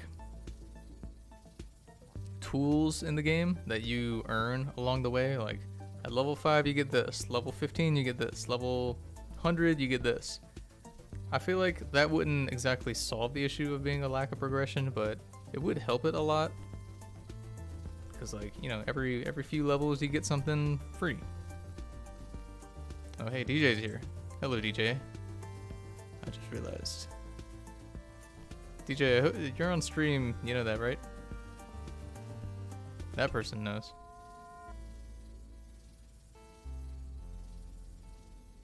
You guys get to torture one of the merchants. Oh Christ. I don't think DJ's talking to me.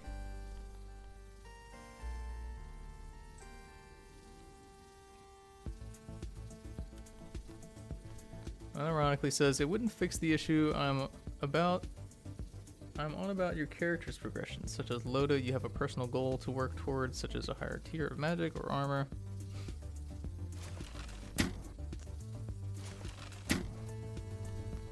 So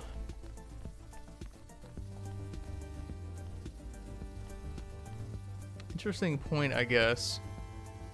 The problem that I'm trying to confront here is when you have a system, Loda 2 system for example, which the character progression is based on the fact that there are specific staff members, moderators, helpers, blah blah blah, who will vote on and talk about whether or not you are allowed to progress. You know, player 1, player X, let's say, puts in a submission, I want to be able to do this thing, which is your progression. But then, you know, let's say you're kind of an outsider, even though you have a lot of hours in the game. The helpers and the moderators in charge of the vote might be like, I'm not really feeling this. So they sort of, they disapprove your request for progression.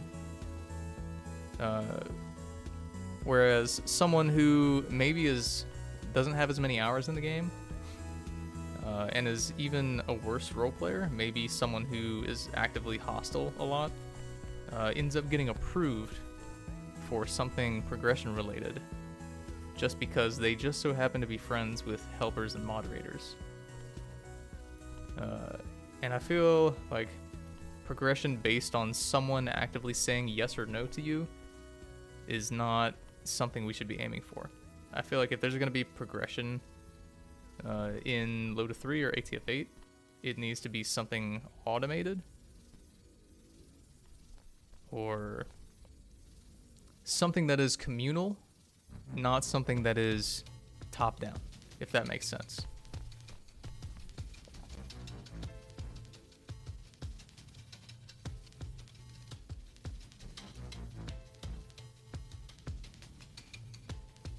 Let's see. Adam says, "I've been a member of ATF for a long time." How long have you been a member? And then Adam says, "Never have I seen an ATF game with such an OOF fest issue." I'm not sure if you mean OFF or if you mean OOC. I can't tell. Do you think there will be a more right to RP rules? I can't really answer that one without knowing which one you mean, OFF or OOC.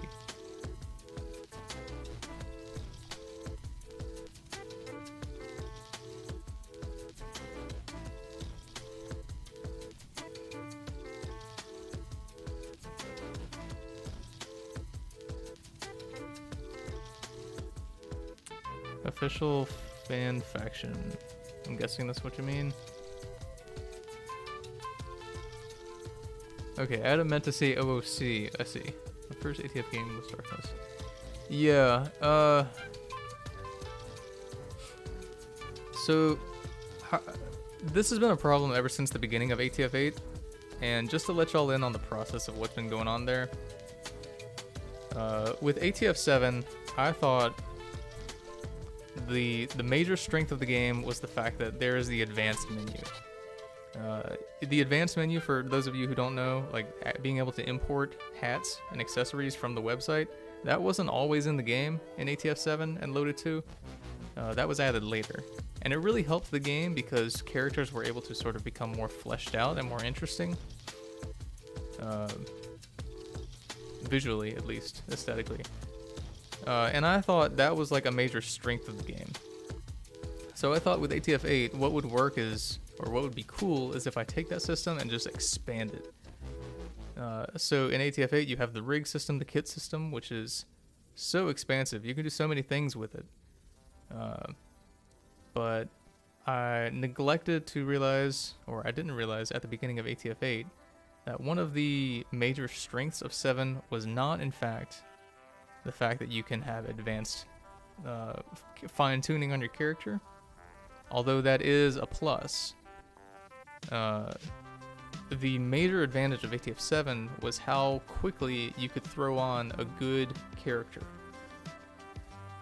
Most people who want to roleplay on these games, you know, your experience might be mostly with veterans, but most of the people who roleplay in these games don't want to spend 30 to 60 minutes building a cool character.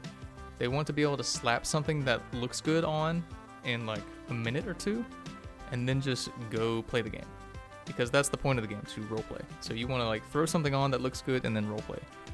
There's only a select handful of people that actually want to spend that much time customizing the fine details. Anyway, that's one of the biggest problems that there's been with the new system. We, for the longest time, haven't had that many pre-made kits, pre-made rigs, and morphs. Morphs is one of the things we're still trying to fill out right now. But I'm sure you've seen a lot of people in ATF 8 using morphs lately. Because Hog in particular, who's on the developer team, has been making these new morphs. Which is filling out the morph roster in the game. Thankfully. So the game is getting better. Hello, building bears. Cheesy says, I think a good solution for the rig system is to put it inside the server menu itself instead of being only in the servers. Maybe, oh, I see what you mean. Interesting idea.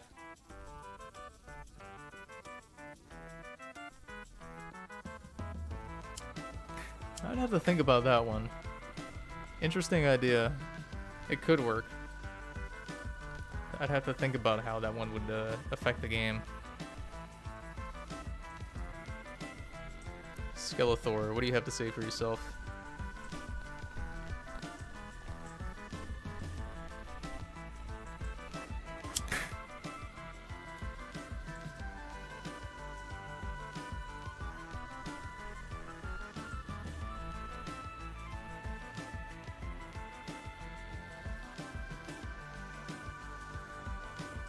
Skeletor says B2W.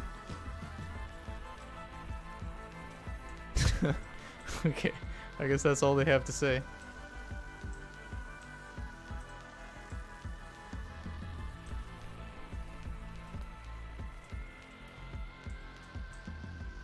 they trying to get me to come up here? I don't know if Skeletor even knows that they're on stream.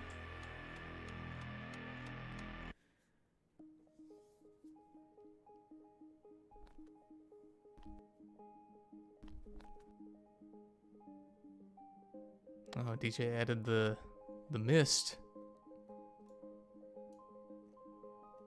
Or at least I think that's what that is. Yeah. I'm sleepy now. Okay, I guess we're sleepy.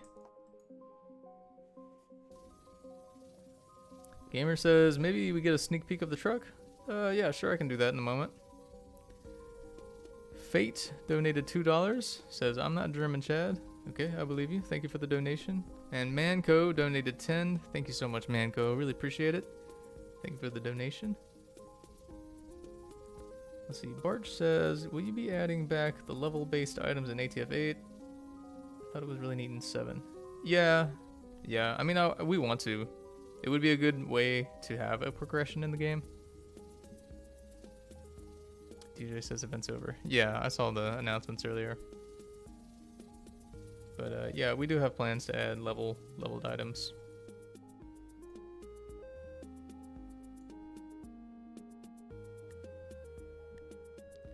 AJ, I see you talking. I'm more than willing to talk about these things on the stream. Let's see here. Let's see what's going on in the other Loda servers.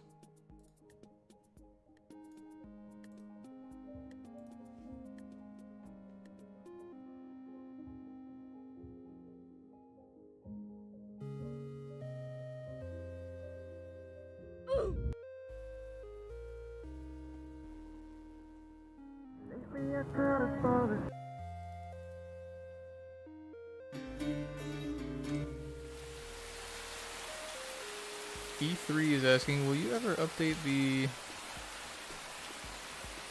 UI around your web camera? I worked pretty hard on this sort of steampunky looking user interface that's around my streams. I don't think I'm going to be changing it anytime soon.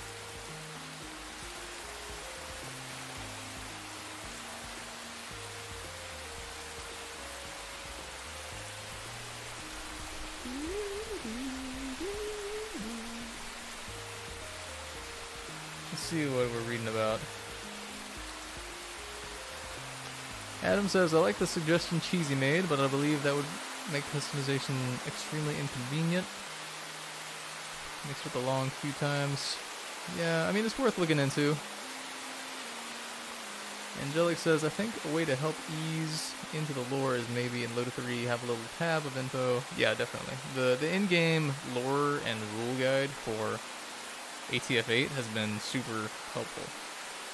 I think that's what we should aim for with Loda 3. Because there's literally no in-game lore right now in Loda 2. Again, one of the issues that makes it hard to get into the game is the fact that there's so much to know about this game, but none of it is in the game.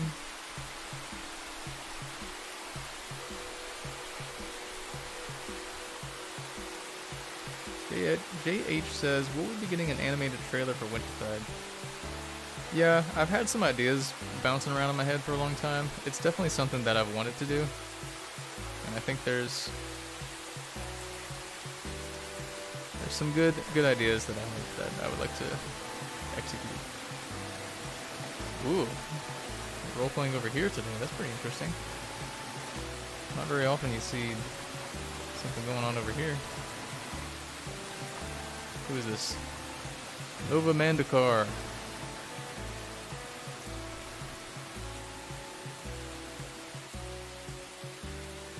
The Omare. These look like Electi, actually. No, this person says they're Amare. Maybe they're an Electi Amare?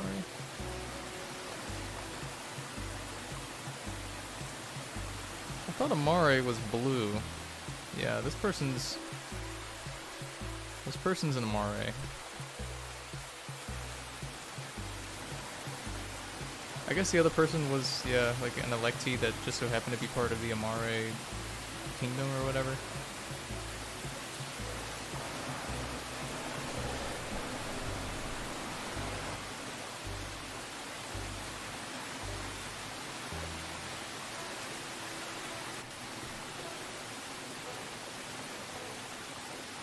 Angelic says, another idea.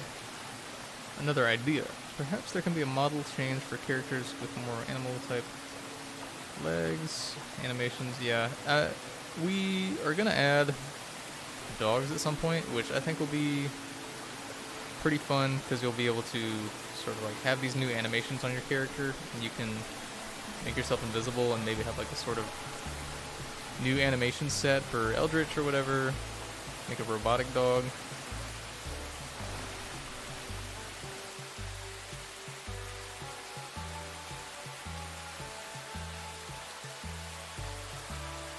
So there's something going on over there. I love the fact that there's something going on here.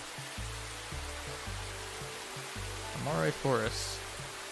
It's like we got some activity at Dion Village. It's so rare that you see activity over here.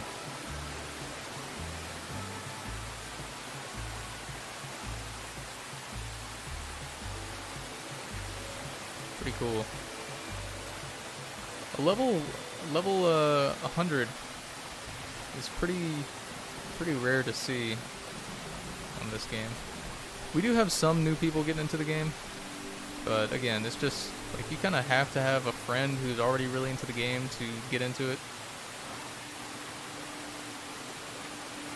Let's see if I can end up where the other people are. Whoa. There's people over here too. This is pretty rare to see. Looks like mostly people are at Aerodom. What are these gnomes?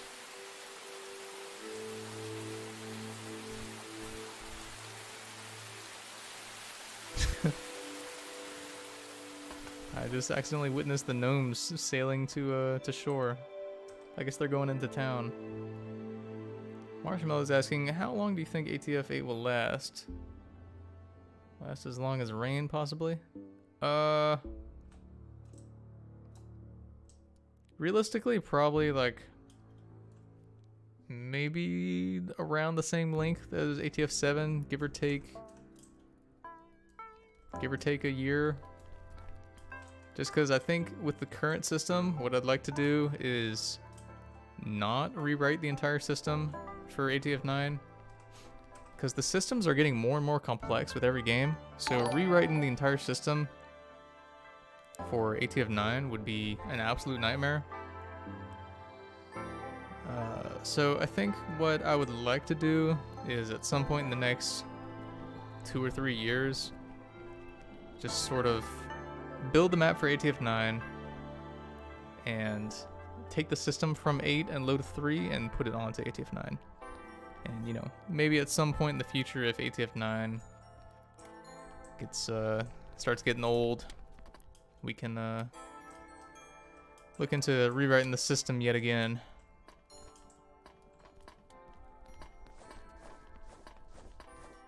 People's expectations for games have just gone up so much over the years. People expect a lot more quality out of these games nowadays. Like I think a game with ATF 7 or Loda 2's level of customization coming out today would be kind of a hard sell for people. I don't think it would be as popular as it was when it came out.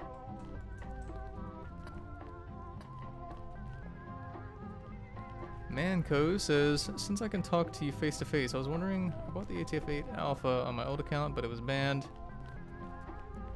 Can I do anything? Yeah, unfortunately, we don't do transferring items between accounts, just because if we did do that, it would take up like a third to half of our day just dealing with that every single day, and it would only be fair to everyone if we did it for one person, we did it for everyone. So we just don't do it. We just don't have the resources, I'm sorry.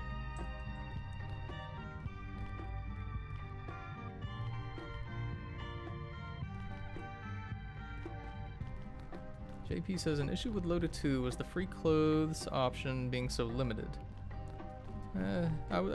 Probably true. We could probably have a wider offering in the next game. Cheesy donated $5. Thank you so much, Cheesy. Really appreciate it. You think later down the road animation packs could be a thing, like different weapon animations? I think this would be neat for the shop. Yeah, at some point. I've been talking to our animator, Mira, about it. I think the only thing is, if we're gonna add paid animations, we need to first have a wider offering of free animations in the game. And melee weapons in particular need to have a lot more variation to them. Like just swinging your sword over and over and over using click is not super good for, I guess, the cool factor. Like if we're gonna make melee tools, I think we need to add more animations and tool states, similar to how guns in ATF-8 have so many different things you can do with them. What is this person? This person is purple. Huh. So I'm guessing they're like a Meridian mixed with an Amare? It's like a lavender purple. Yeah, I would guess Meridian mixed with Amare.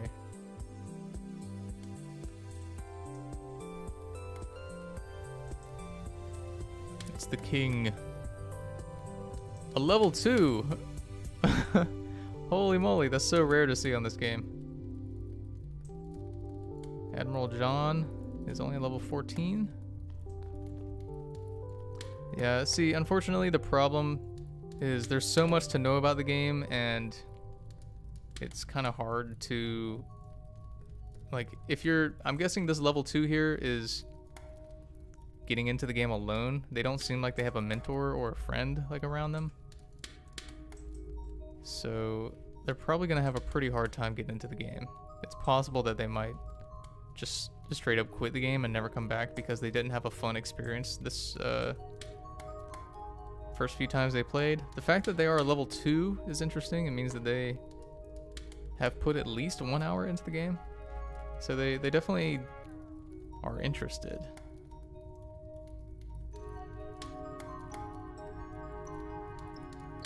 They probably had someone that was role-playing with them the first time they played.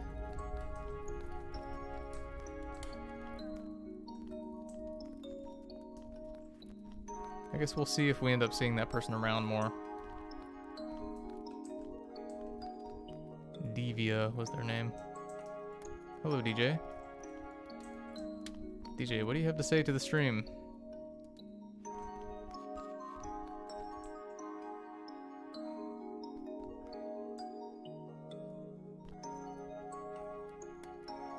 DJ says,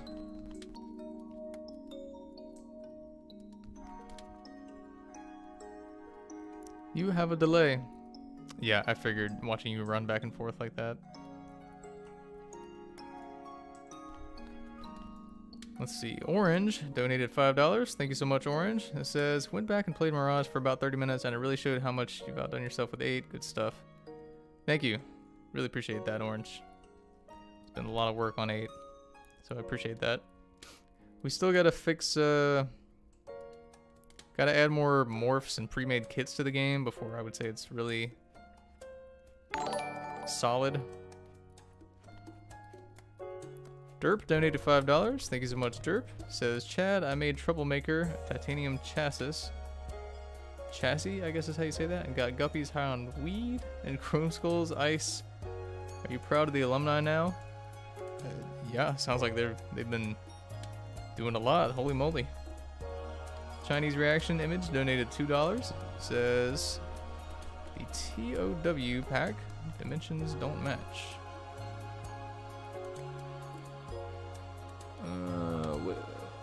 Not quite sure what you mean. Like they don't match up to the characters? Thanks for donating, by the way.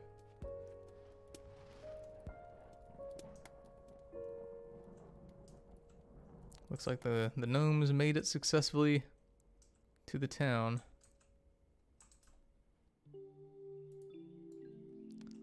Looks like our level 2 did in fact leave the game. So it looks like they just weren't having enough fun. Just how this game goes, unfortunately. Hopefully we can... What is going on with this person's face? Interesting. Hopefully with Loda 3 we can fix that and newbies can have just as much fun as veterans can. DJ says he got stuck in the throne chair. Yeah. I mean, he got stuck in the chair, and then the fact that he seems like he wasn't having enough fun before that seems like he kind of just got discouraged, and like the throne, getting stuck on the throne was like the nail in the coffin.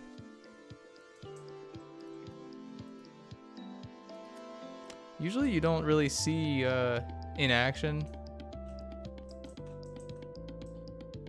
giant snail a newbie's sort of raw experience like that.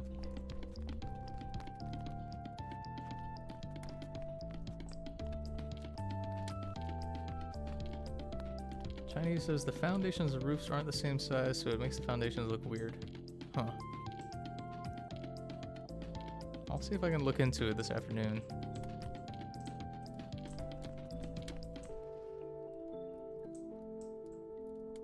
Glory to Eridom.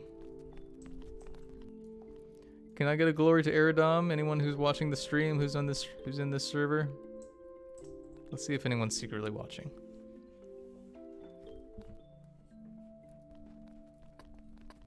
Oh, Vufel. Vufel is watching. Looks like that's about it. Oh, Small Calvin. Level 1. You're new to the game. You haven't been here before.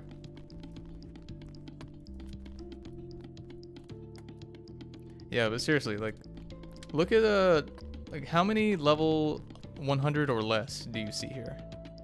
Like these this person's not. They're close. They probably joined the game probably pretty recently, but this person's close but not quite. Most of these people are pretty like big time veterans. They probably are pretty like extremely high quality role players, but the structure of the game just doesn't really encourage newbies. Yeah, like basically all of these people are level 300 or higher. A lot of them are in the 3000s. JP says, if I'm not mistaken, we've seen 3 out of 4 of the weapons in the Supremacy. Can we see the last weapon? Maybe later. Orange says, also think it's worth noting that the Wintertide player base is a lot more welcoming than Mirage. That's true. But my whole point here with this whole discussion about the structure of Loda 2 discouraging veterans from being welcoming is just that it's not the community, it's the structure. Because like fundamentally, what is the difference between these players here and like the high level players over at ATF? The fact that you don't see level 3000s or 5000s over at ATF 8 to me just means that the game is still kind of new. You do see them here and there, I think. Like maybe not that high, but this game has had, how many years has it been now? 4 years? roughly. A little less than 4 years this game has been out. So these people have had time to build up those levels. But I don't think there's any fundamental difference between the people who want to roleplay on fantasy versus post-apocalypse, other than what their preference is for the environment.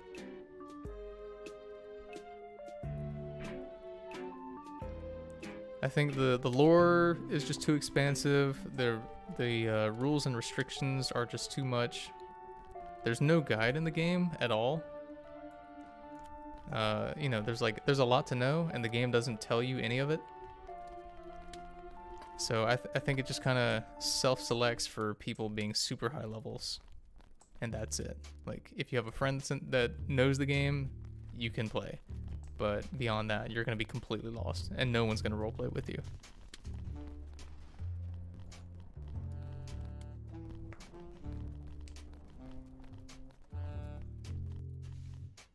Remington says, there is no difference. The problem isn't the lore or the structure. It's the fact that the players have had a chance to meet and greet each other for an extended period of time.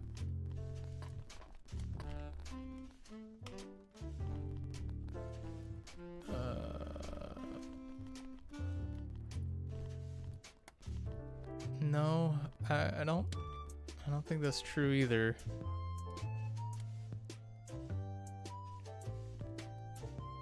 Meet and greet each other for an extended period of time?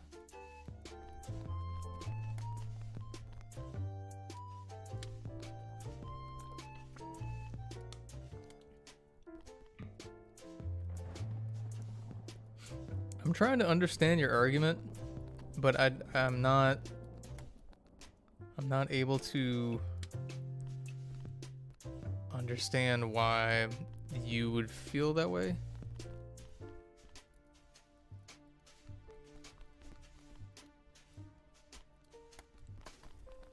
DL says, I feel like it's due to the gatekeeping and toxicity of the community, because I've seen Loda 2 players trash talk about ATF and joining the Flash Farm to do that. Yeah, but again, I think the structure of the game and the Discord is like, it's a top-down problem. It's not the community itself. Like I said earlier, the fact that you can enter the game and the world is so expansive and there's so much to know, but the game doesn't tell you any of it.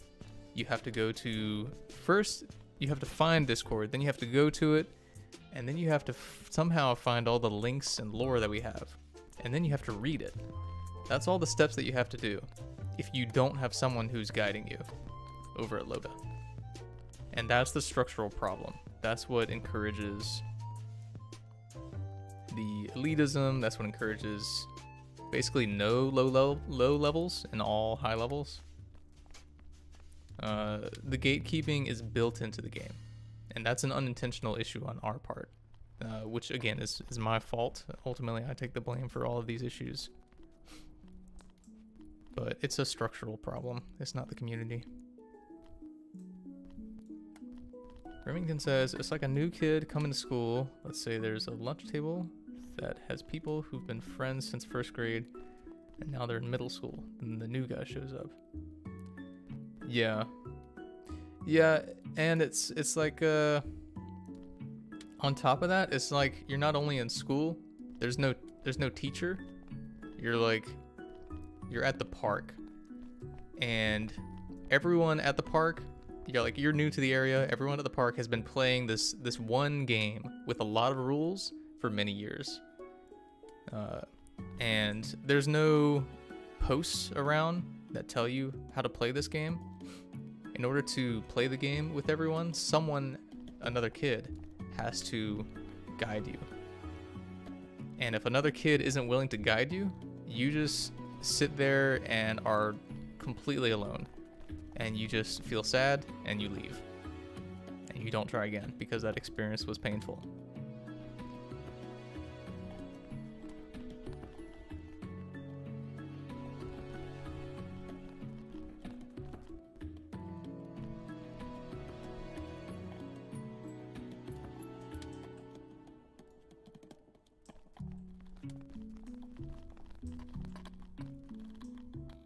Can we get another glory to Eridom in the crowd here?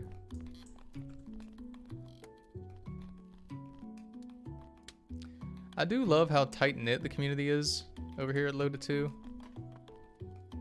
Bufel is still watching.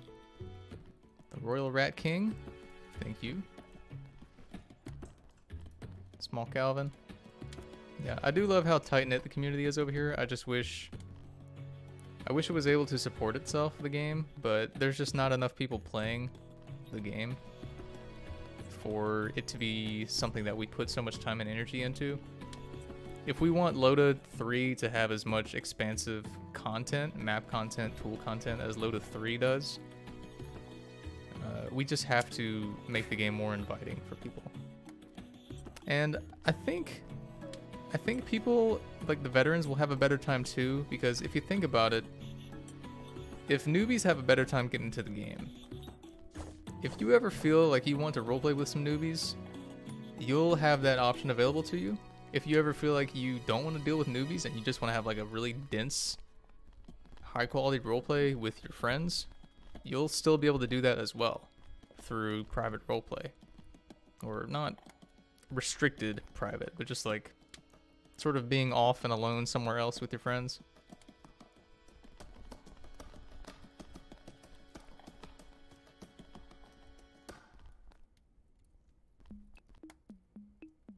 You Passed Out says, do you expect Loda 3 to be as popular as ATF 8? I don't really have any expectations for Loda 3. I have hopes, because if Loda 3 is gonna be, if Loda as a series is gonna continue, Loda 3 has to be not as successful as ATF 8, but more successful than Loda 2. Maybe like by a factor of 2, I would say, is the minimum for Loda 3 to really be even in the ballpark of being self-sustaining on its own. So that's my hope.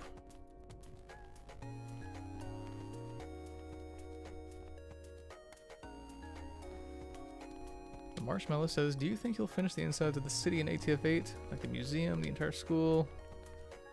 We do have plans for that. Once again, just so everyone knows here, I do like maybe 1 to 3% at most of the building in ATF 8. Back in the old days, it was 100%, but nowadays the games are just like way too big. The dev team, the people on the build team, are the ones who build, the ones who make the tools.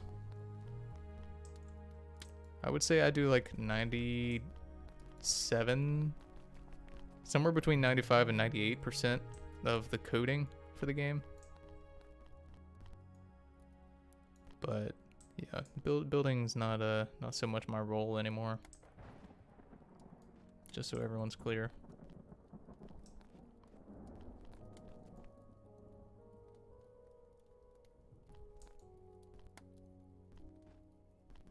Orange says, do you think there are any unwritten rules in ATF? That's an interesting point. That's actually the reason that I wanted to make some new rules for ATF 8 to be in the game. Because if you think about it, since the beginning of ATF, like almost 12 years ago now, there have been a lot of unwritten rules that people abide by. Think about, for example, you see a group of people doing a roleplay over here. It's someone is getting violently murdered, but you don't feel like interacting with that. You want to have a cozy cabin roleplay where you make hot chocolate for people and you sell it to people. And you make the decision in the year 2013 to ignore the violent murder roleplay that's going on 15 feet away because you don't feel like doing that. You want to have this little cozy cabin roleplay. And the unwritten rule there, the unspoken rule, is you're free to void interactions that you don't want to be a part of.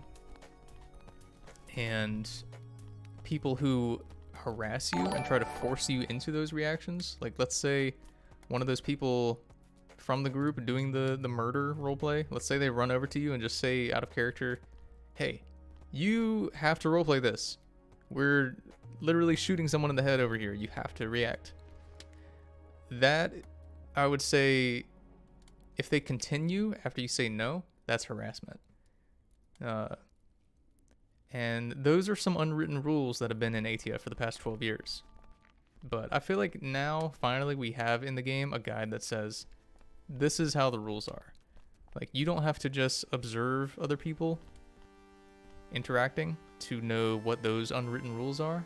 The rules are literally written now. If you see a roleplay that you don't want to be a part of, it says in the rules, in literal words, you don't have to be a part of it. If you want to avoid the lore and do something that's sort of lore breaking, it says in the rules now, you're free to do that. As long as everyone involved is okay with it. And also that anti-harassment rule is there, but that's been there forever. So yeah, unwritten, unspoken rules is an interesting thing with these roleplay games. Hopefully we finally added all of them into the game so there's no longer any confusion about, like, hey, you can't ignore me, or, you know, false void, all that kind of crap. Hopefully that's in the past now.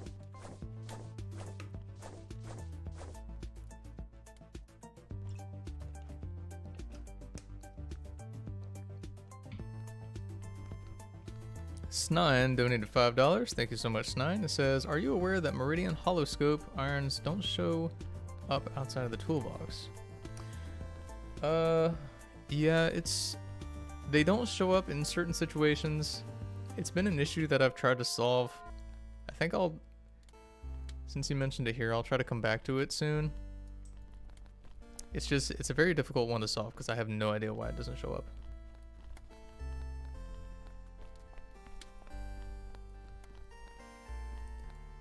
Uman says, isn't being able to ignore the roleplay that you don't want to participate in very loopholeable? Since you aren't necessarily allowed to roleplay lore-breaking things without consent. Since you aren't allowed to roleplay lore-breaking things without consent. No.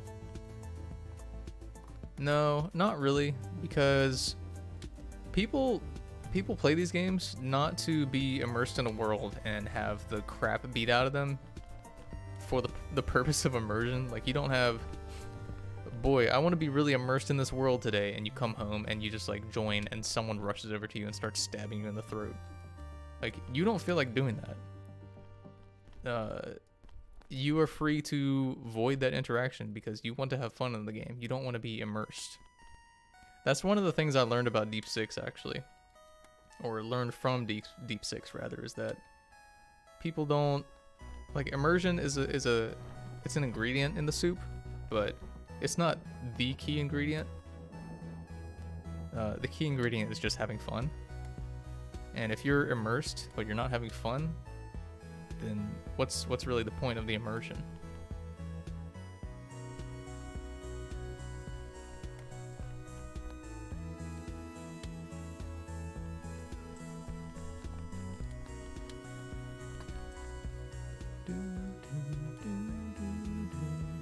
What is going on here?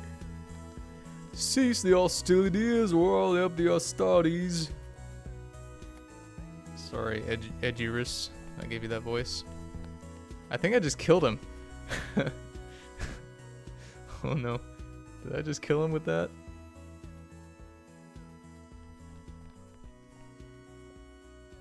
Died of pure humiliation. I'm Laish.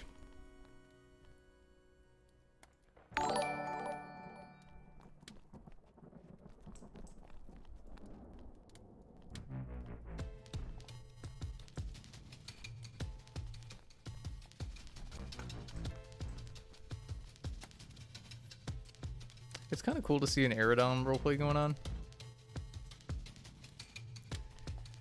I am kind of sad to think about that one player though that was like a... Hello, Cora. That one level 2 player that was like trying to be royalty but like no one else was putting up with it. I feel like I was just talking before about how that happens, and then we saw it happen right there. Personal donated $5. Thank you so much, Personal. Really appreciate it. Will there be horses added in ATF8? If so, when? Yes, there will be. Mostly because horses are a necessity for Loda, and by extension, anything that gets added into Loda 3 will be in ATF8. So that means around the time Loda 3 gets spears, ATF8 will get spears. Around the time Loda 3 gets horses, ATF8 will get horses. Crossbows, longbows, blah blah blah. Probably not going to be adding the same magic system to ATF8 that Loda 3 has though. And Loda 3 will probably not be getting guns. So there will be some distinctions.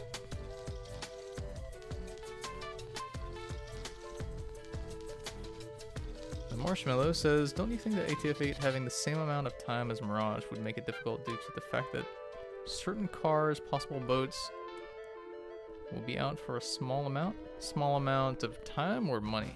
I'm not sure what you mean.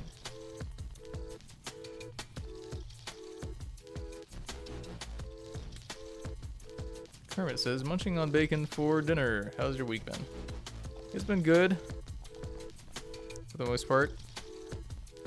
Working on the super box mostly.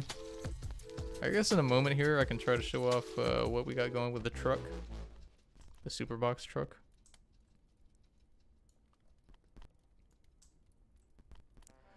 Please disperse.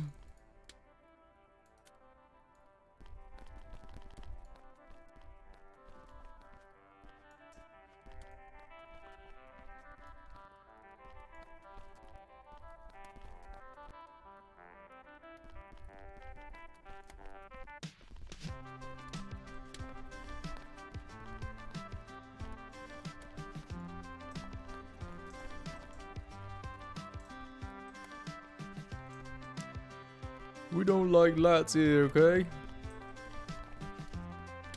Says Jamiro Bot. Are you about to have your head lobbed off? Okay, so light guy. What's this person saying? Yeah, we've been at war with the Latish for around 5 centuries. We only recently stopped genociding the Mons. I'm sure the British people in the chat are rolling out of embarrassment because I just switched between like 2 different accents. Oh my god. Did you say something?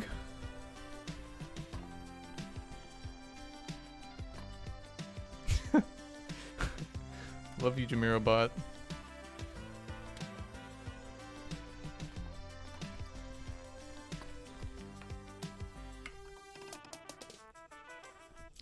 I asked Chad once if he liked coffee and he said, "Why drink it?"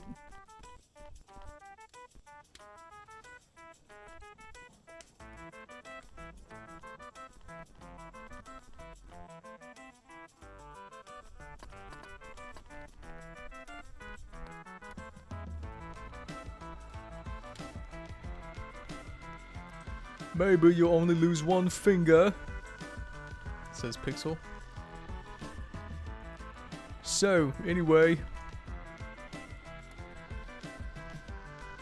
Chad isn't doing a Scottish accent for my... Sorry, I don't think I'm good enough at a Scottish accent to do one. Yeah, it's gonna take me back to me master.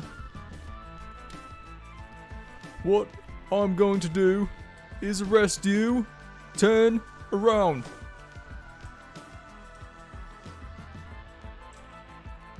Chad's really doing a British accent for...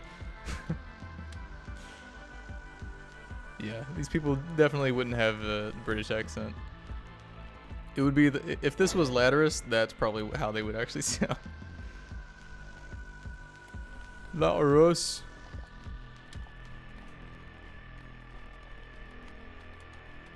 Orange says you just trolled yourself to use that voice to portray it. Trust me, I already thought about that. Should have been something more more southern sounding. That's right, mate. I guess this guy is more Australian sounding, isn't he?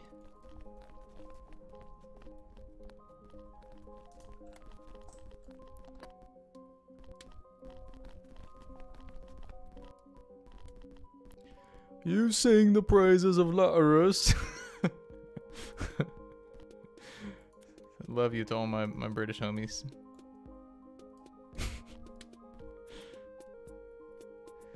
Nay, I was gonna vex Laurus, but they stopped me from completing me second sentence.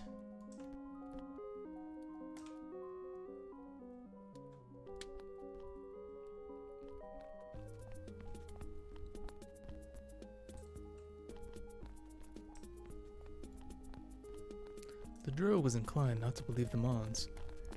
You calling the soldiers liars?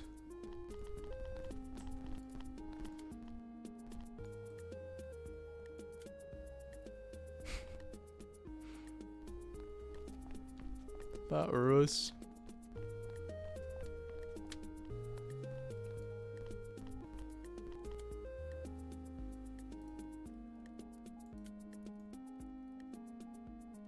What is going on here exactly? Was there like about to be a altercation and now this person's getting arrested?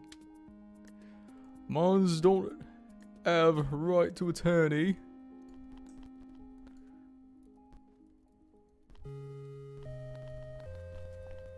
Calling that maggot does? I don't know what kind of accent this person's supposed to have. Yet to experience.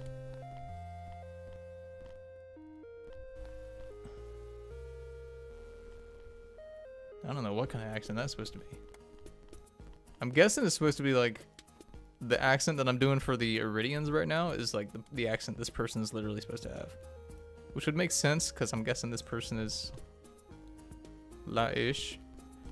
I, honest to Australians, can't understand what you're saying, so I'm gonna assume it was something rude.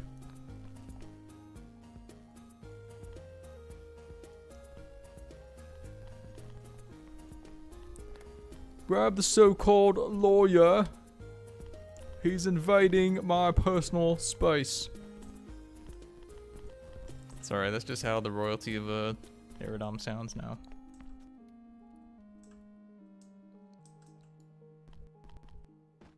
If anyone knows what kind of accent, like if it's not supposed to be the accent that I'm doing for the Iridians, let me know, because I can't really discern. Is that what it's supposed to be? This person here?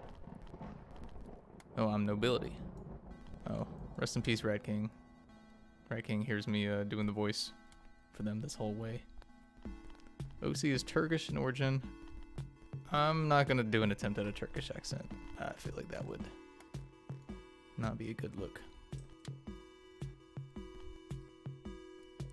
Nixian? What's the Nixian accent supposed to be? I always thought Laddish was like that sort of British. Oh, Russian accent. Or Polish. Oh. I always thought Nixian was supposed to be Scottish. Because the dude who was on the dev team at the beginning of ATF, or sorry, Loda 2, had a Scottish accent, and he was like very involved with Nix. So I always thought the Nix had a Scottish accent.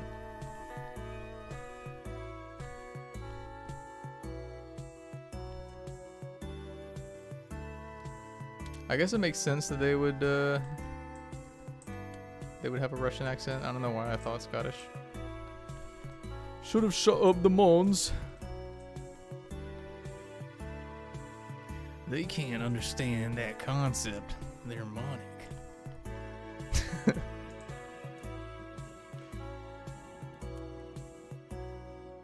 Yeah, this one soldier just randomly has a deep south accent.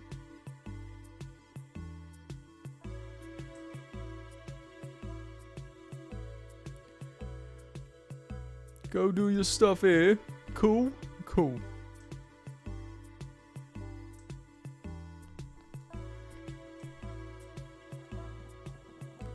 Saki says, I think Iridians have Latin or Arabic accents.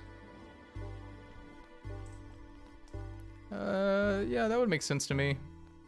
I'm just not gonna attempt one because I don't know how to do one. So it wouldn't really be a good look.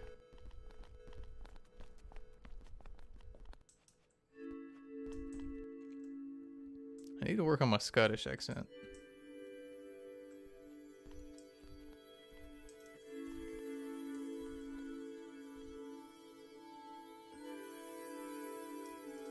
Do you think Chad would notice? Hashtag noticed. Y'all are single-handedly bringing the newbies into the game.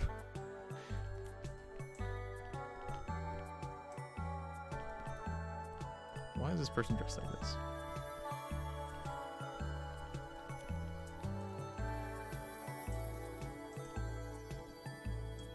Maybe we should hop over to ATF8 and see if we can have some fun doing that for a minute. But I guess while we're here at studio, I'll go ahead and show y'all how the truck's looking so far.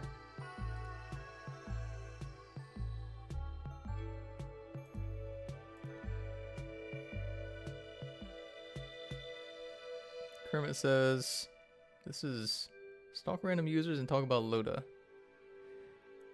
Roleplay philosophy and game design philosophy is always interesting topics of conversation to me. So here's what we got with the truck so far. This is the Wasteland truck. You'll see if you click different parts of the car, you can change the color. Let's say we want our car to be sort of a sage green. And then we want the detail to be maybe, let's see, what do we want? Maybe like a steely blue. There we go. And of course you can change the color of the interactive doors and whatnot. So you got the gate back here is interactive. The only issue is with the doors, the whole thing has to be clickable. So in order to change the color of this, what you're gonna have to do is actually click the end of it here. So I'm gonna make this sort of bootleg looking. I'm just gonna make it like a bright red. There we go. So that's the back door. We can take a look inside the engine. It's a good looking engine. Got to put the cap back on though. And of course you can open the doors. This is a new feature to vehicles. Roll down the windows. Let's go ahead and hop in.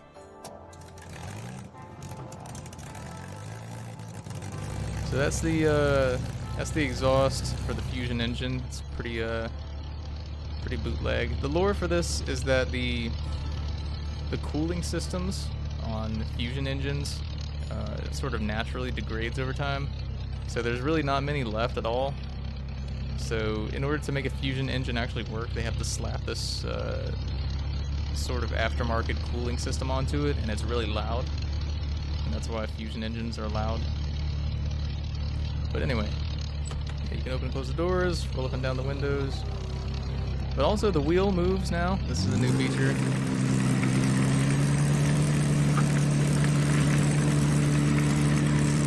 And you can see there's particles that happen depending on what surface you're going over. So you can see there's clouds of snow dust popping up right now. Oh, don't forget, you can also turn on and off the lights. Boom. For when it's nighttime.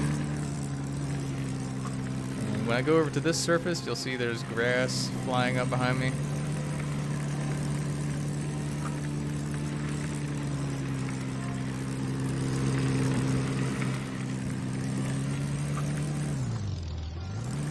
Let's go ahead and park our car, why don't we?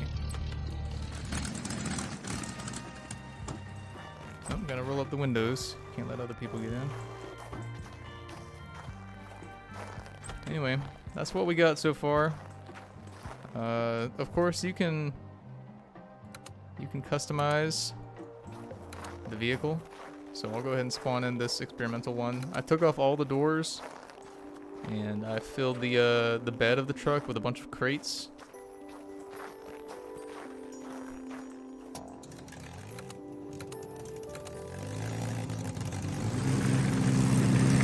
Taking all the doors makes it easy to hop in and out.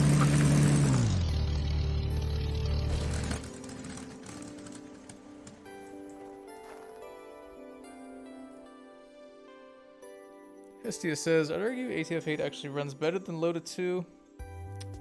Yes, because I think Loda 2 doesn't have stream out, whereas ATF-8 does. Which basically means that if you leave an area, the area will stream out of your computer. But again, Loda 2 doesn't have that. So every area that you enter loads into your computer permanently for while you're in that server, which obviously piles up over time. How many people do we have on this game right now? Ooh, 500. Let's see. Who should we join? Got a Sunrise City going on. Got a Barge Town. Another Sunrise City. Sunrise City. Maker Factory. That one looks fun. I'm in number 1 position on the queue. I don't know if we'll get in, but we'll see. It's kind of cool that Maker Factory is one of the hotspots here. We'll see what's going on there. If I can manage to get in. I could make it so that I can skip the line if I really wanted to, but for this system, I need to be able to see what the player sees. So like if I'm getting stuck in the queue for ludicrous amounts of time and the queue system's like not working, then if I make it so I can skip the line, I would never see that problem. So, ooh, we got in. Yep. Very nice.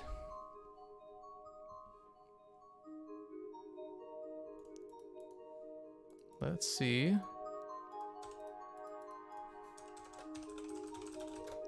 Let's see if we can find out what's going on in this server.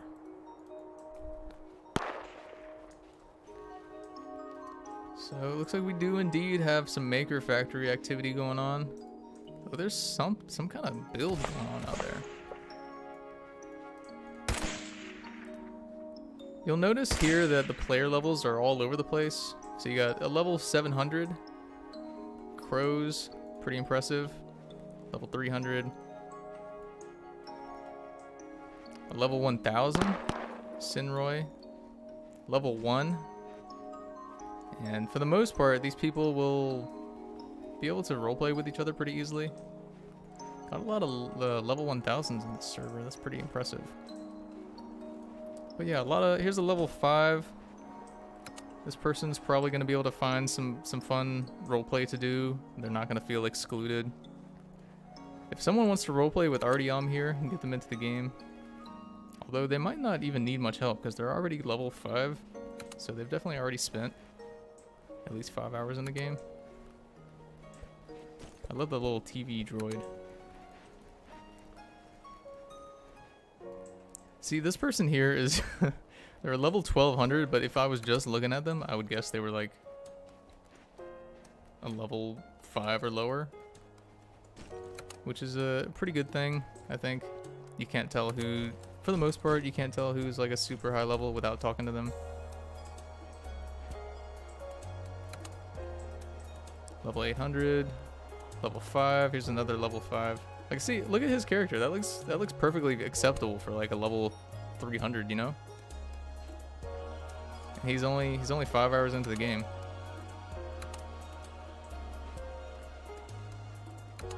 It's just way easier to get into the game. There's a level 10. There's a lot of low levels in ATF, and I think that's a good thing, because these low level people will eventually become veterans themselves. But anyway, let's see what's going on at the Maker Factory.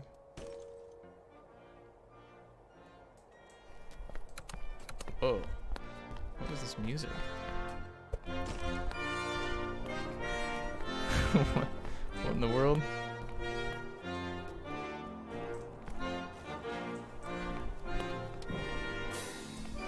Is this a... I'm guessing this is like a US general look he's going for. Oh, come on, don't blow my cover.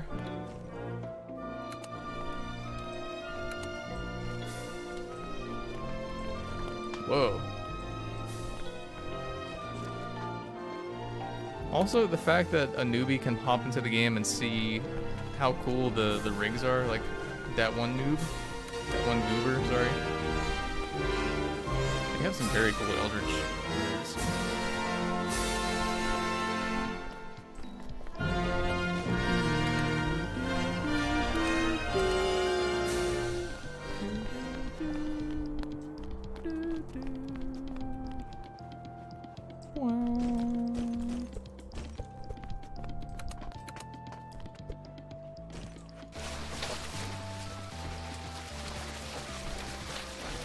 Looks like there is some sort of small build going on out here. Ooh, look at that. We're gonna follow around. Ooh, level 1900. I think that's the highest one we've seen so far.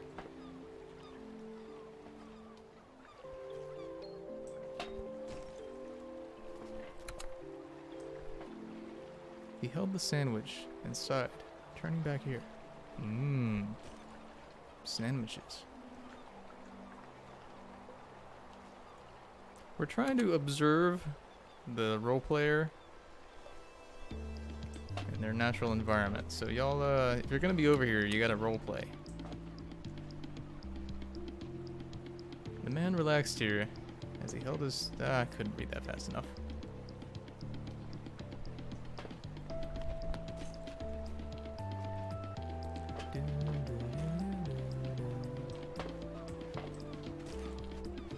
So it looks like this person is role-playing with this person, Dragon Stella, level almost 700.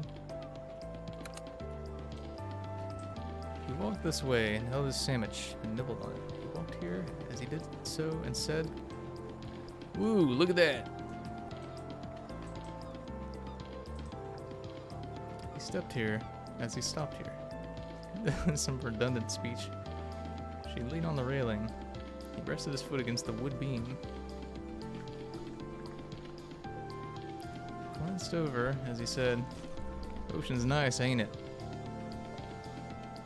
Definitely someone from the south. Oh, come on now. Who's firing a gun? He ate the sandwich as he turned here and grabbed the other sandwich as he opened this.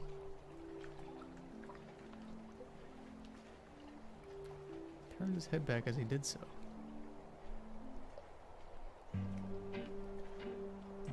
Looks like we have... Who is this? Michaelius Bellius III. It's like a dang Confederate soldier. Suddenly there's a ton of people around these two characters, and I'm sure they're confused about why there's suddenly a ton of people here. That's how that one character sounds.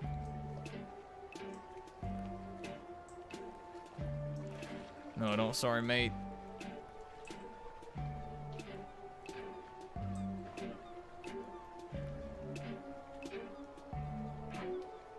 I'm guessing they're gonna come down here to this barge-looking place at some point. That's what they were looking at.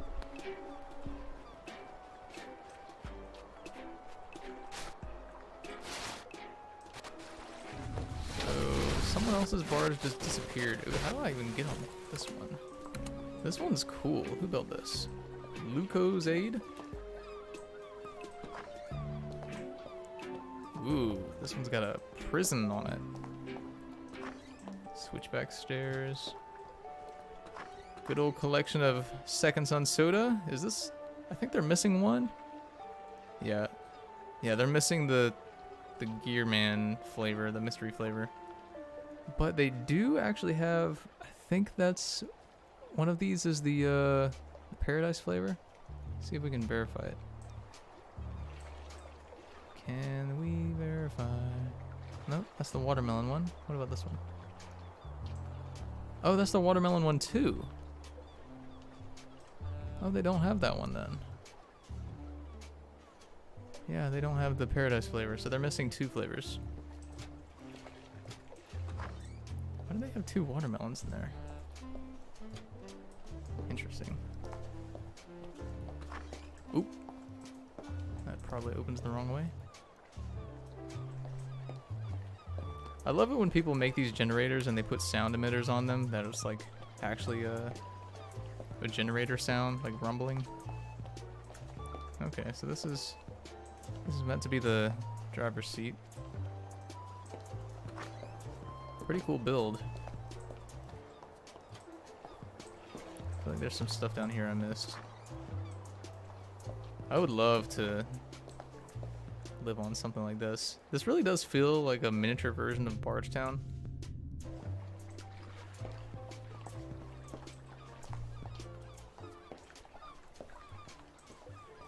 Yeah, very nice build. So we got some boats popping up. Let's see if I can get over to them.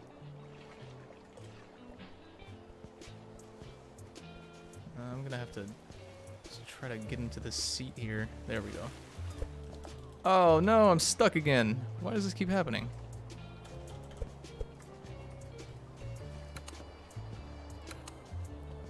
I thought I fixed that bug. Does anyone know how to like guarantee that will happen? Oh, this is a really cool use of the switchback stairs here. Sturman. Quite the boat you got here. Love the sail. This is a really cool piloting cabin also. The windows. And this little back deck is a really nice touch. I'm guessing there is some undercarriage, some below deck stuff, things to see. So why don't we go, ooh, you gotta kind of be crouching down here to take a look at this. I'm literally in prone.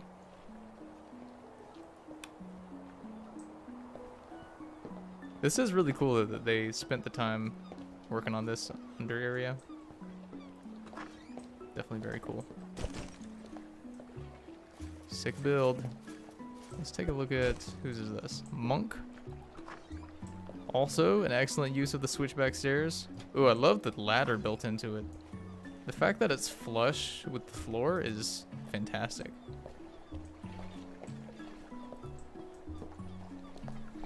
Love the outer deck here. Got some doors going in. Hello, I'm guessing you're Monk. You are in fact the Monk. Still in construction. Very nice build. The fact that this is flush, I love this. And the ladder that it sort of goes into. I can tell this under area is gonna be sweet. The use of props here is also fantastic. Like the use of props to make what looks like an engine. You got a radio there, you got... I can't tell what some of these other things are. I think that's a salt shaker. Just some really cool props. This is definitely a stove this person's using, but it definitely looks like an engine. Overall, definitely a very cool build. Keep it up, Monk. We're gonna go check on our homies up there in just a moment. Is this a submarine? How does this work? Do you have to turn off your water physics? Because that would be pretty cool. Oh my god, you do! That's so cool. What a cool build. I guess you just kind of like ignore the water and pretend you're just kind of like... Because like, if you can ignore the water flowing particles, it really does kind of sound like you're in a submarine. But who built this? Cool Pro, if you are here, are you watching the stream? Let us know. Let us know, Cool Pro. Hello, Chad. Yes, indeed. Alright, so what I would recommend doing here, Cool Pro, is put some kind of buffer zone at the top here so that the water surface doesn't clip with the top or the ceiling. Like if you put more props here so that the water surface doesn't clip with the ceiling, I think it'll be even more immersive. It won't feel like you're just sort of in a prop build that's underwater. It'll feel like you're literally in a submarine. But this is a really sweet build. I'm guessing these people don't know you gotta turn off water physics. Oh, it's a candle. Yeah, this is a really cool build. I love this. But yeah. Excellent build, Cool Pro. Just, I would recommend putting up a sign that lets people know you gotta turn off water physics, and also put something up here that sort of blocks the view of the clipping water surface. Very cool build. Probably shouldn't shut that. What's going on over here? Whoa, this is a gigantic build. Some guy, some random guy, built a entire church. This is definitely a Confederate.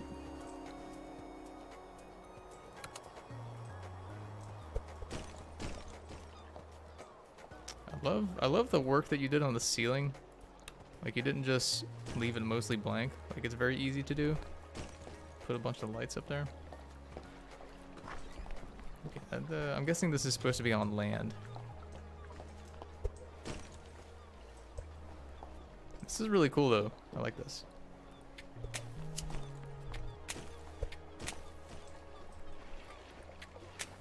Yeah, super cool build.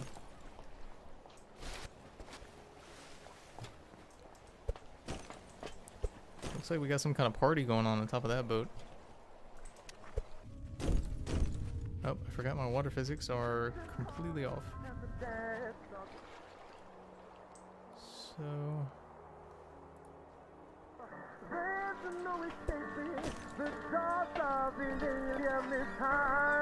who built this? Tyler Kidd? Whoa, this is some cool controls you built here. I can't tell what some of these props are, but these are really cool.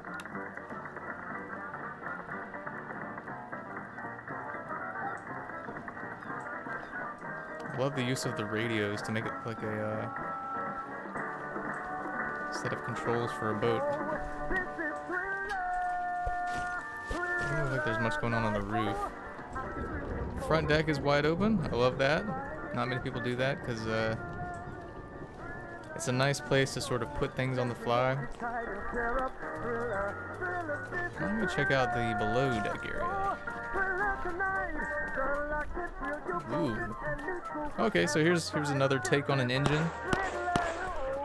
I do love the fact that these are furnaces down here. I'm not sure if it was intentional, like, to have these turned on at any point, but this is really cool. Looks like that's some kind of water container, I think it is, meant to be used as a pipe. That's pretty cool.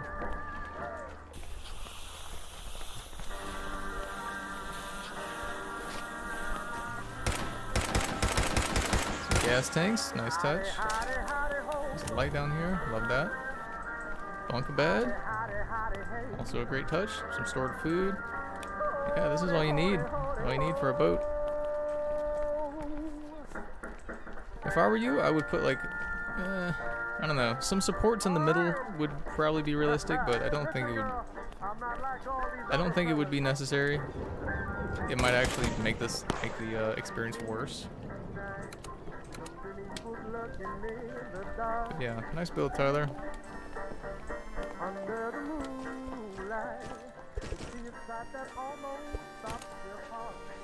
Let's see. Do we have any other builds that have popped up? Doesn't seem as if we do.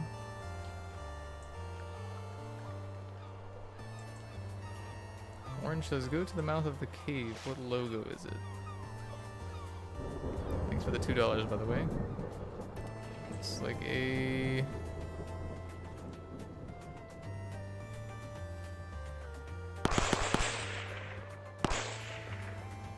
Looks like the Saints NFL team.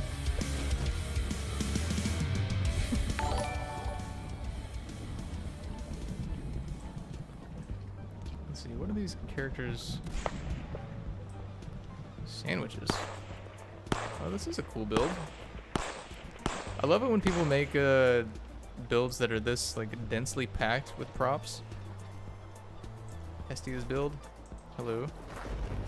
Looks like you can definitely, and the fact that you can move builds around with the new system is fantastic for people who build these kind of moving prop sets. Harvest Moon, that's a cool name. What do you got here? You got Bacon, Care of Business, the Revbin Tuesday, Breaking the Slaw, Cucumber and Cream Cheese. I don't know what kind of cuisine this is. Perch Soup, Green Chili, Dilly Stew, Salmon Chowder. Honestly, this kind of just feels like ATF8 Lake Erie cuisine. Like if Sunrise Island was real, this is probably what the cuisine would be. Like a lot of fish, coleslaw, some vegetables, that kind of thing.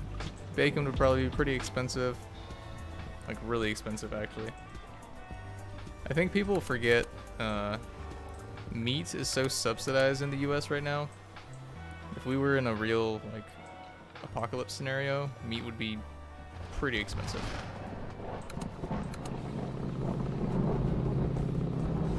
Oh, this is a cool bike prop. Oh, I thought it was a hover bike for a second. This is a really cool design. Whoa. Luco says I can't use it. Soon enough, Luco. Soon enough, I'll add a working bike to the game. Just be patient.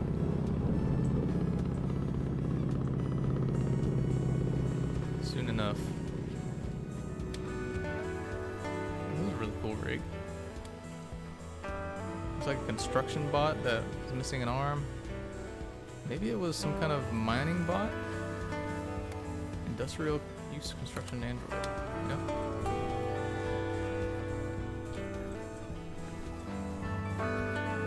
This is a cool character design. I like the hood and the cape, the hood cape sort of scarf combo, and also the music they're using. I love this. For anyone who doesn't know, sound is probably like the most immersive thing you can have in a game. Sound design is like really important.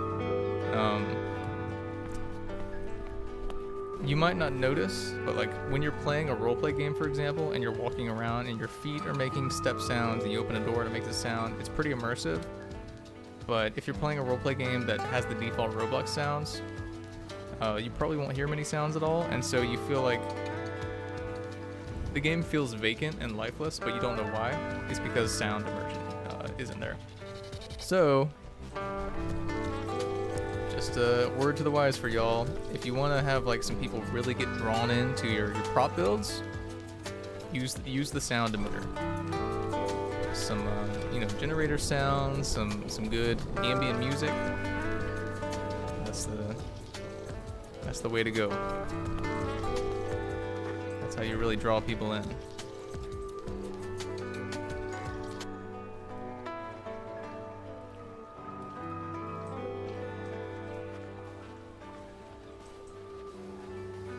I feel like this music,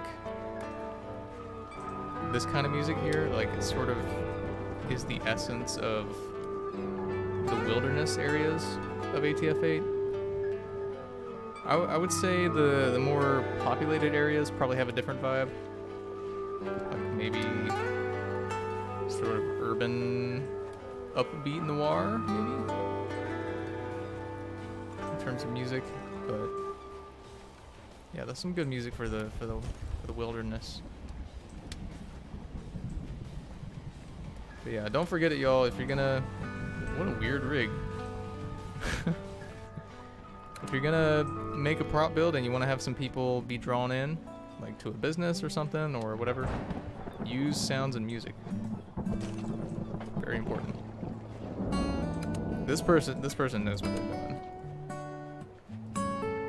Car zombie man. They got a guitar rig.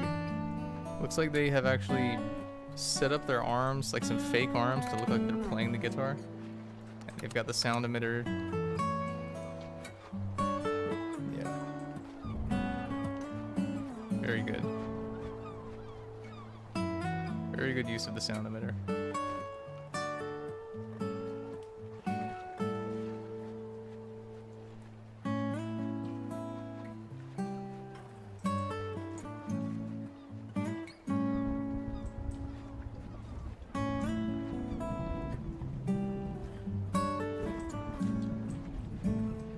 This is a pretty cool looking eldritch also. Pretty scary looking.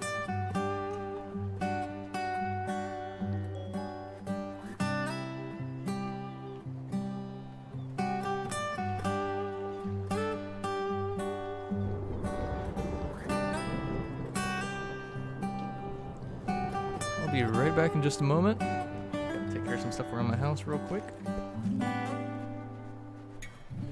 In the meantime, why don't y'all have a discussion about... Let's see, what should we talk about?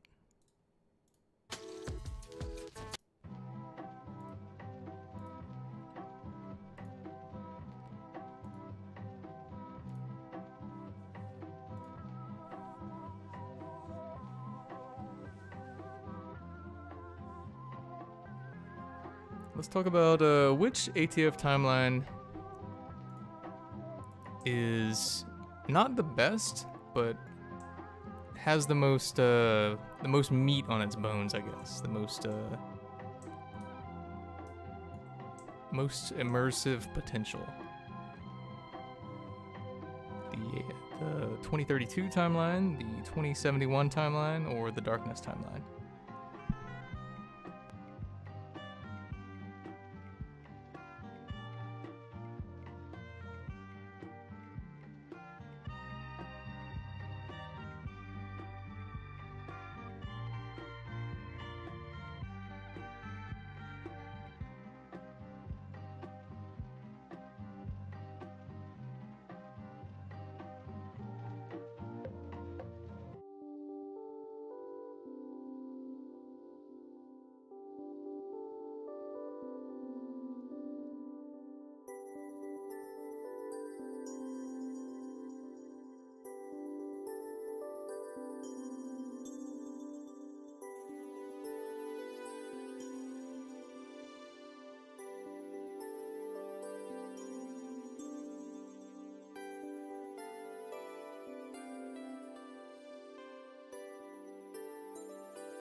Hello everyone, welcome back.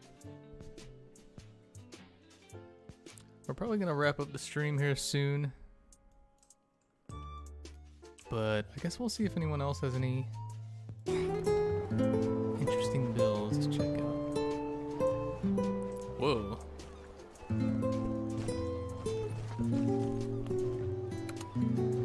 That looks like that looks like a crazy version of the Eldritch that's in the in-game guide. Hold on a sec. Tell me they don't look similar. Oh, it is. Is it literally the same? Wait, are you the person who made it?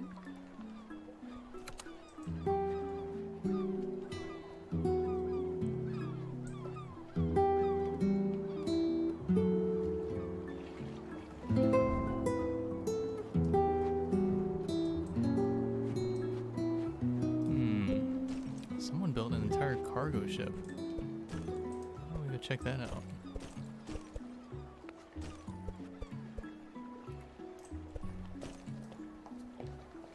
This is Small Calvin's, I'm guessing another build Small Calvin has made. Propping out shelves like this is a really good choice. Like, just making your build feel more alive by having, like, a knife stabbed into the meat there. Excellent touch. Oh, wait, this is the barge from Mirage. I didn't realize that. Because this is supposed to be the shipping container. Yeah. Dang, I didn't realize this was meant to be the ATF-7 barge. That's really cool. I didn't build this one for Mirage, but I remember it being built. Alright, so my water physics are still off, so I think I'm gonna have to turn on water physics just to get up here. Really cool use of stairs, though. This thing is gigantic.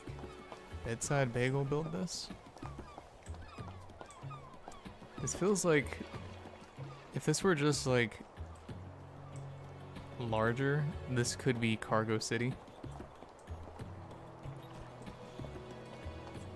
It's a really cool build.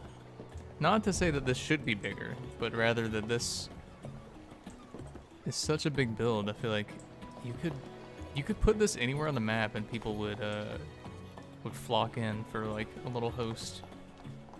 This is already a really cool build.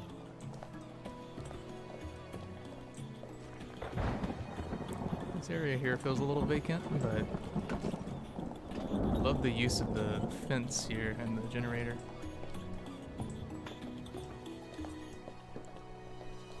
A little vacancy in these floors. I think some propping out would be nice. Really cool control area too. Yeah. Really cool build. I feel like you should add some access to the rooftop, as well as the below deck area if there's enough room. Very cool build though. I'm guessing the deck was meant to be your focal point, so it makes sense that this would be sort of the big piece of the puzzle. Let's see if I can teleport over using a seat. Ah. Looks like this person named their boat the Tiger Shark. Who built this? Tanamo. Oh, hello, Tanamo. This is a really cool use of props for an engine. It's like a generator and a barrel. Yeah, it's a really cool use of props. Oh, they even did the... Dang, that's a rare touch. They did the rudders. Wait, what is that interactive down there? Oh, interesting. It's a minecart. That's really cool. This is a really cool ship design. I like these details on here.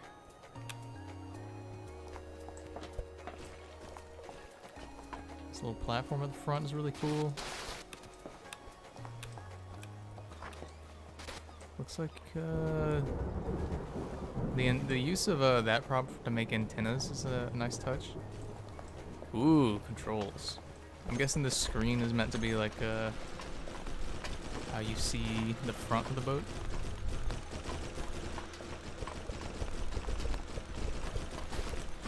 These are really cool uses of props or controls. Looks like Dynamo also had the super box from last year, because I think that's the only way you can get this laptop.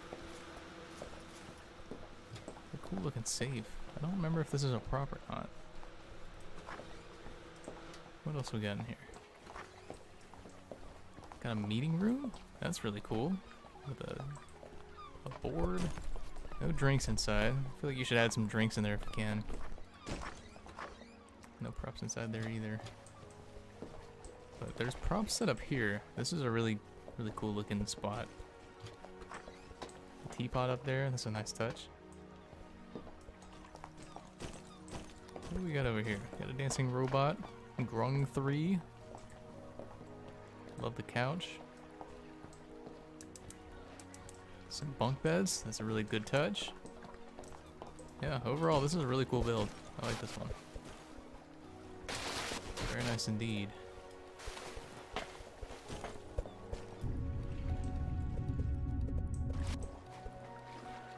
Let's see what's going on up here. Wait, is this a build? Whoa. For a second I thought this was part of the map. Whoa, who built this? Lucasade, you're quite the builder. I'm guessing this is the way you're supposed to go up this. Who built that? Nierzu?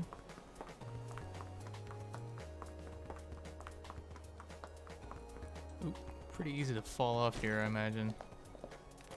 Dang, what a cool build.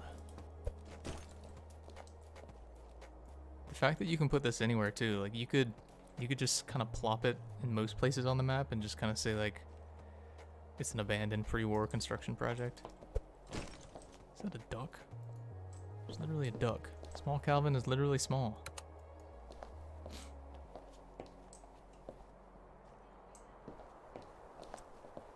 This sort of control area back here too is really nice. That's scary. Yeah, this is a really cool build. This must have taken quite a while to build up. I like this a lot. Let's see if we can go check out this build down here. How do you get up here is my question. Nierzu, looks like this is still a build in progress for the most part. Oh, is this how you get up here? Oh, they made a staircase. Oh, that's a nice touch. This must have taken a while to build. Let's see, what else have they got going on up here? Looks like this building has yet to be filled out with content, but it's a very solid build. Like, this is a great start to a build.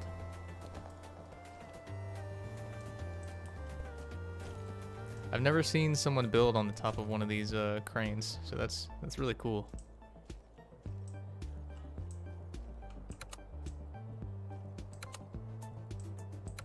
Let's see, what other cool builds do we have to check out? That boat over there, I feel like we already. Whoa. The ladder to infinity.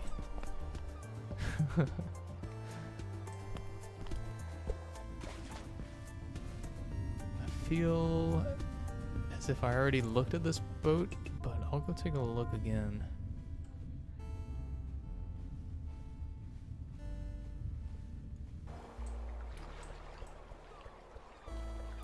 The Finch. Yeah, I'm pretty sure I already looked at this one. Still a really cool boat though.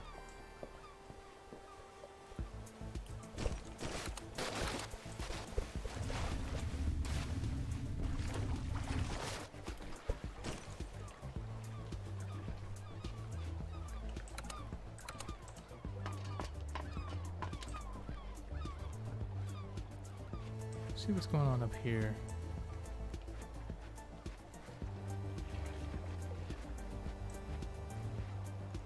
Coalition soldier? No? Voyager?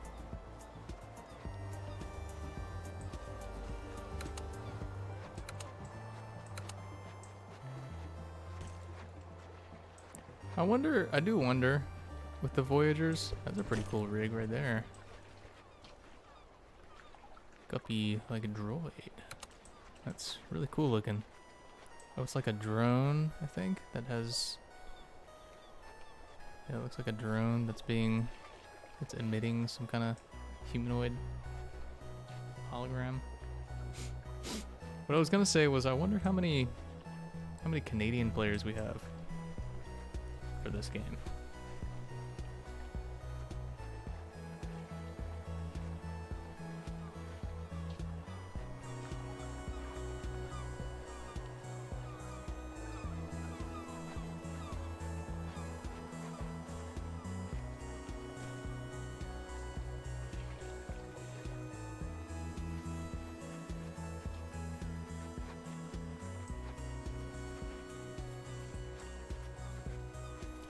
What's Canada's population again? Canada population looks as if it's... What is that?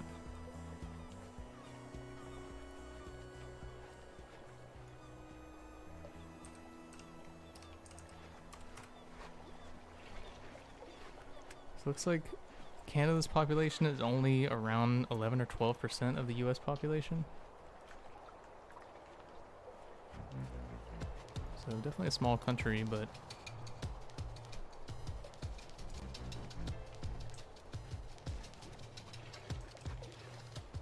still, I bet there's actually quite a few people that are from Canada that play. Sound off in the game if you're actually Canadian. Just say blame Canada.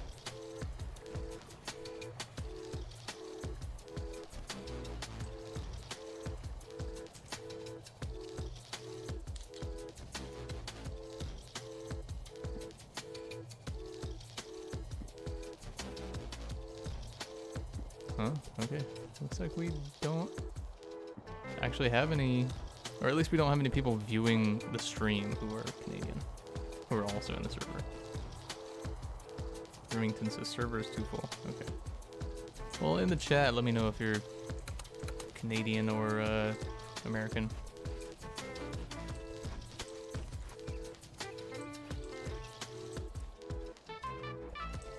Elliot's Bar. This looks like a cool place. This this feels like a y'all ever been in one of those like church cafeterias?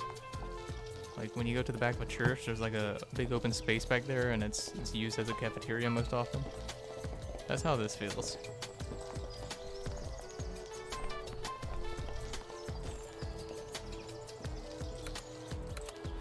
A ladder to eternity.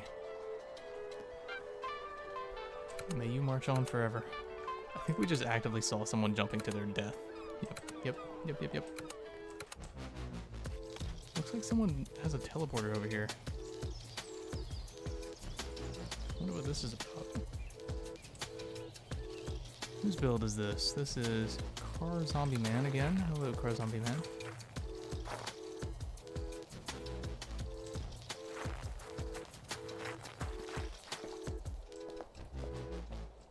Got the building prefab up here. Not bad. Let's see what you got in store for us, Car Zombie Man. Starts out with... Okay, so it's just like the one-off mine area. Looks like they're probably still building it for the most part.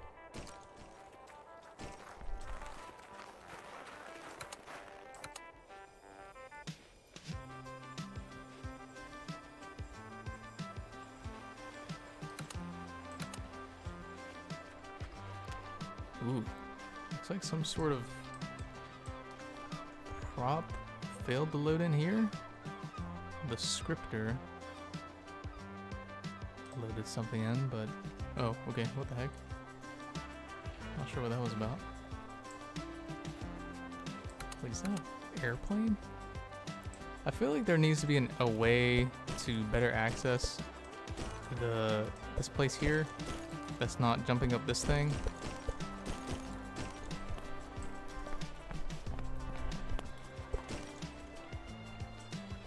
Wow, this is a really cool plane. Built by a buggy. Oh, it also has a seat in it. Very nice.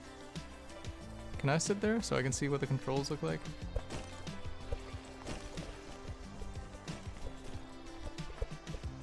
Very nice plane model.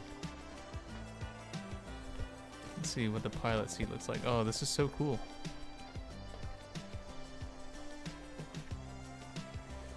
It's a very nice set of controls.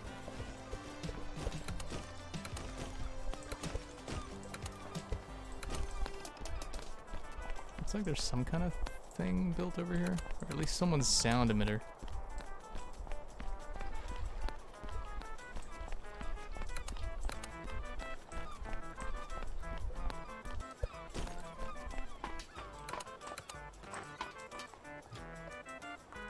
Oh, it's those people from earlier. They're still here, and they're just having some perch soup together. That's nice. Sir? Yeah, y'all don't bother them. Let them have their roleplay.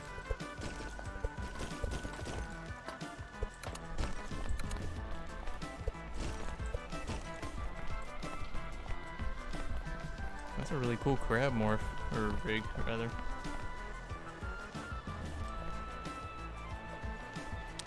Alright. I think, for now, we're gonna go ahead and wrap up the stream.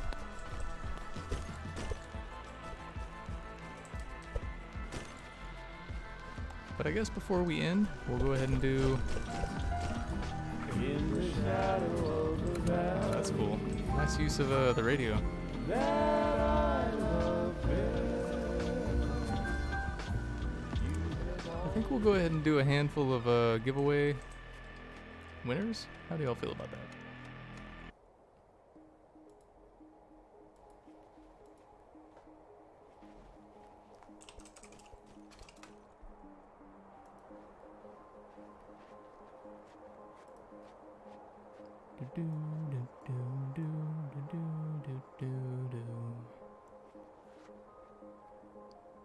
Alright, we're gonna do 3 giveaway winners for today. So, for anyone who doesn't know, all you need to do to be counted as present for the giveaway is you just need to say something in the chat, and then the bots will count you as being present.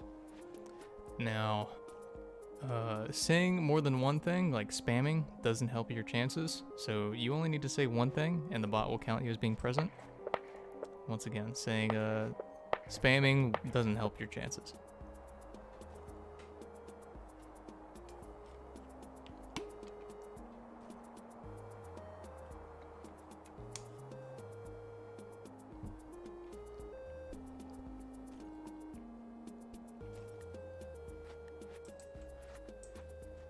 ACMF has been taken away from me by the NEU. Please send help. Tasty. Who the heck just played that? Oh, I forgot I added that sound to the game. It's like a rare T sound, if I recall. All right. So, here's how it works. If your name gets selected by the bots, you have to respond within 60 seconds, otherwise we're going to give your win to someone else. And you have to have your user ID. And that's it. The user ID, for those of you who don't know, is the number at the top of your profile in the link. The number is usually between 6 and 12 digits long. Not looking for your username. Your user ID is what we're after. So, thanks for everyone showing off your builds. It was really cool. Really appreciate it. Alright, so here we go. We're gonna start the giveaway. And then once we wrap up the stream here, everyone who won, you should actually have the items that you won within 30 minutes maximum in the game. If I recall, that's how long it takes to cycle between the... Why is my file not loading?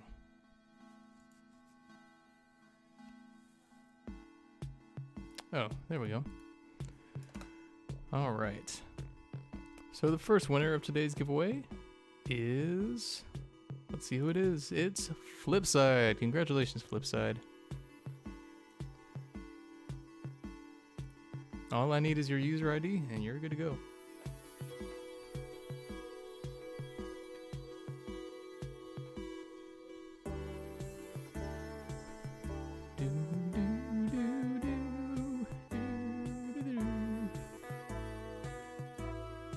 Alright, we got the user ID from Flipside.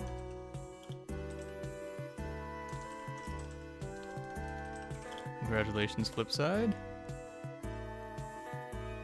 Alright, and winner number 2 for today's giveaway is... Hammer of TF2. Oh, sorry, Hamster of TF2. Congratulations, Hamster.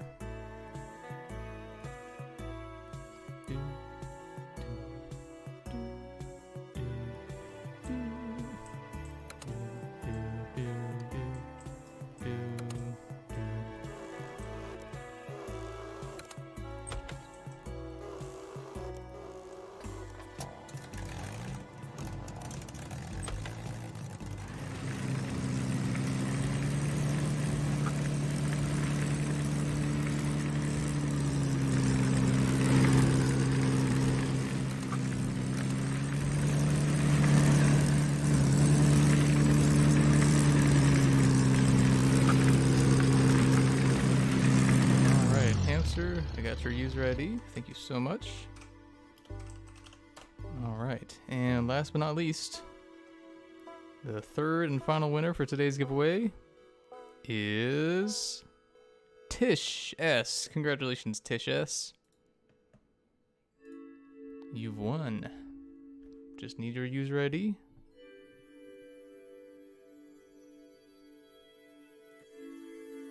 Alright, you got you covered, Tish. Thank you so much. And as usual, we usually do one super winner at the end, though we don't do it every time. So, we have one super winner. The super winner, for those of you who don't know, basically gets to decide what they want. So they can either have the Thorn, which is $15, or the Gauss, which is $25, or the Plasma Rifle, which should be coming out soon, but it's not quite out yet. That's $35. So, let's see who the super winner is for today. Can we get a hashtag drum roll? So excited to finally have this truck in the game. People are going to be spamming trucks for a couple days though.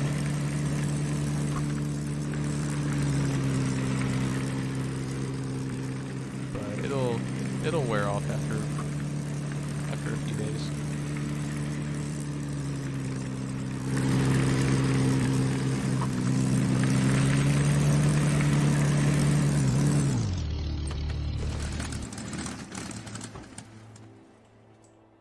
Alright, and today's super winner is Castaway Man. Congratulations, Castaway.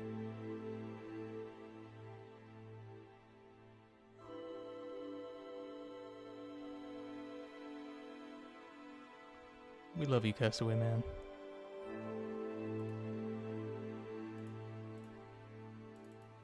Alright, Castaway Man wants the Gauss.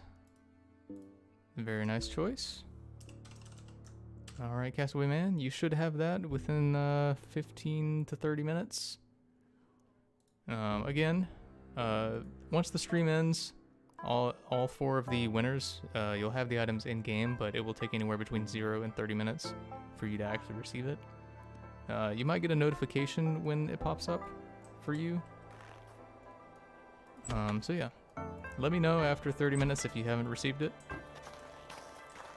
And I think we'll go ahead and wrap up the stream here. For anyone who wasn't here earlier, we also added a fantastic feature to the game.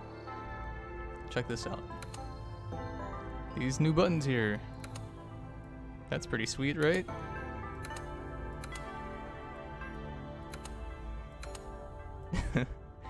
So yeah, this is going to be in the next patch. You can change your shirt and pants color. Pretty sweet. I think if you change it back to white, it should go back to, yeah, back to normal. But you can make it darker if you want, which is pretty sweet.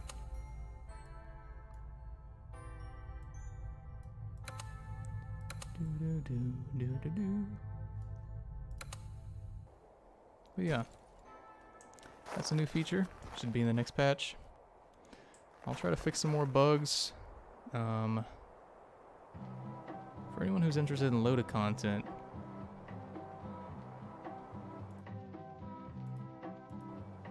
that's all I got to say.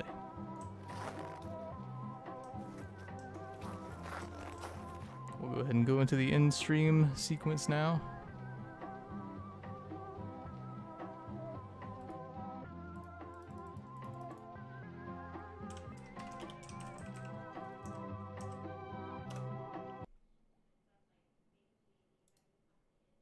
What if you...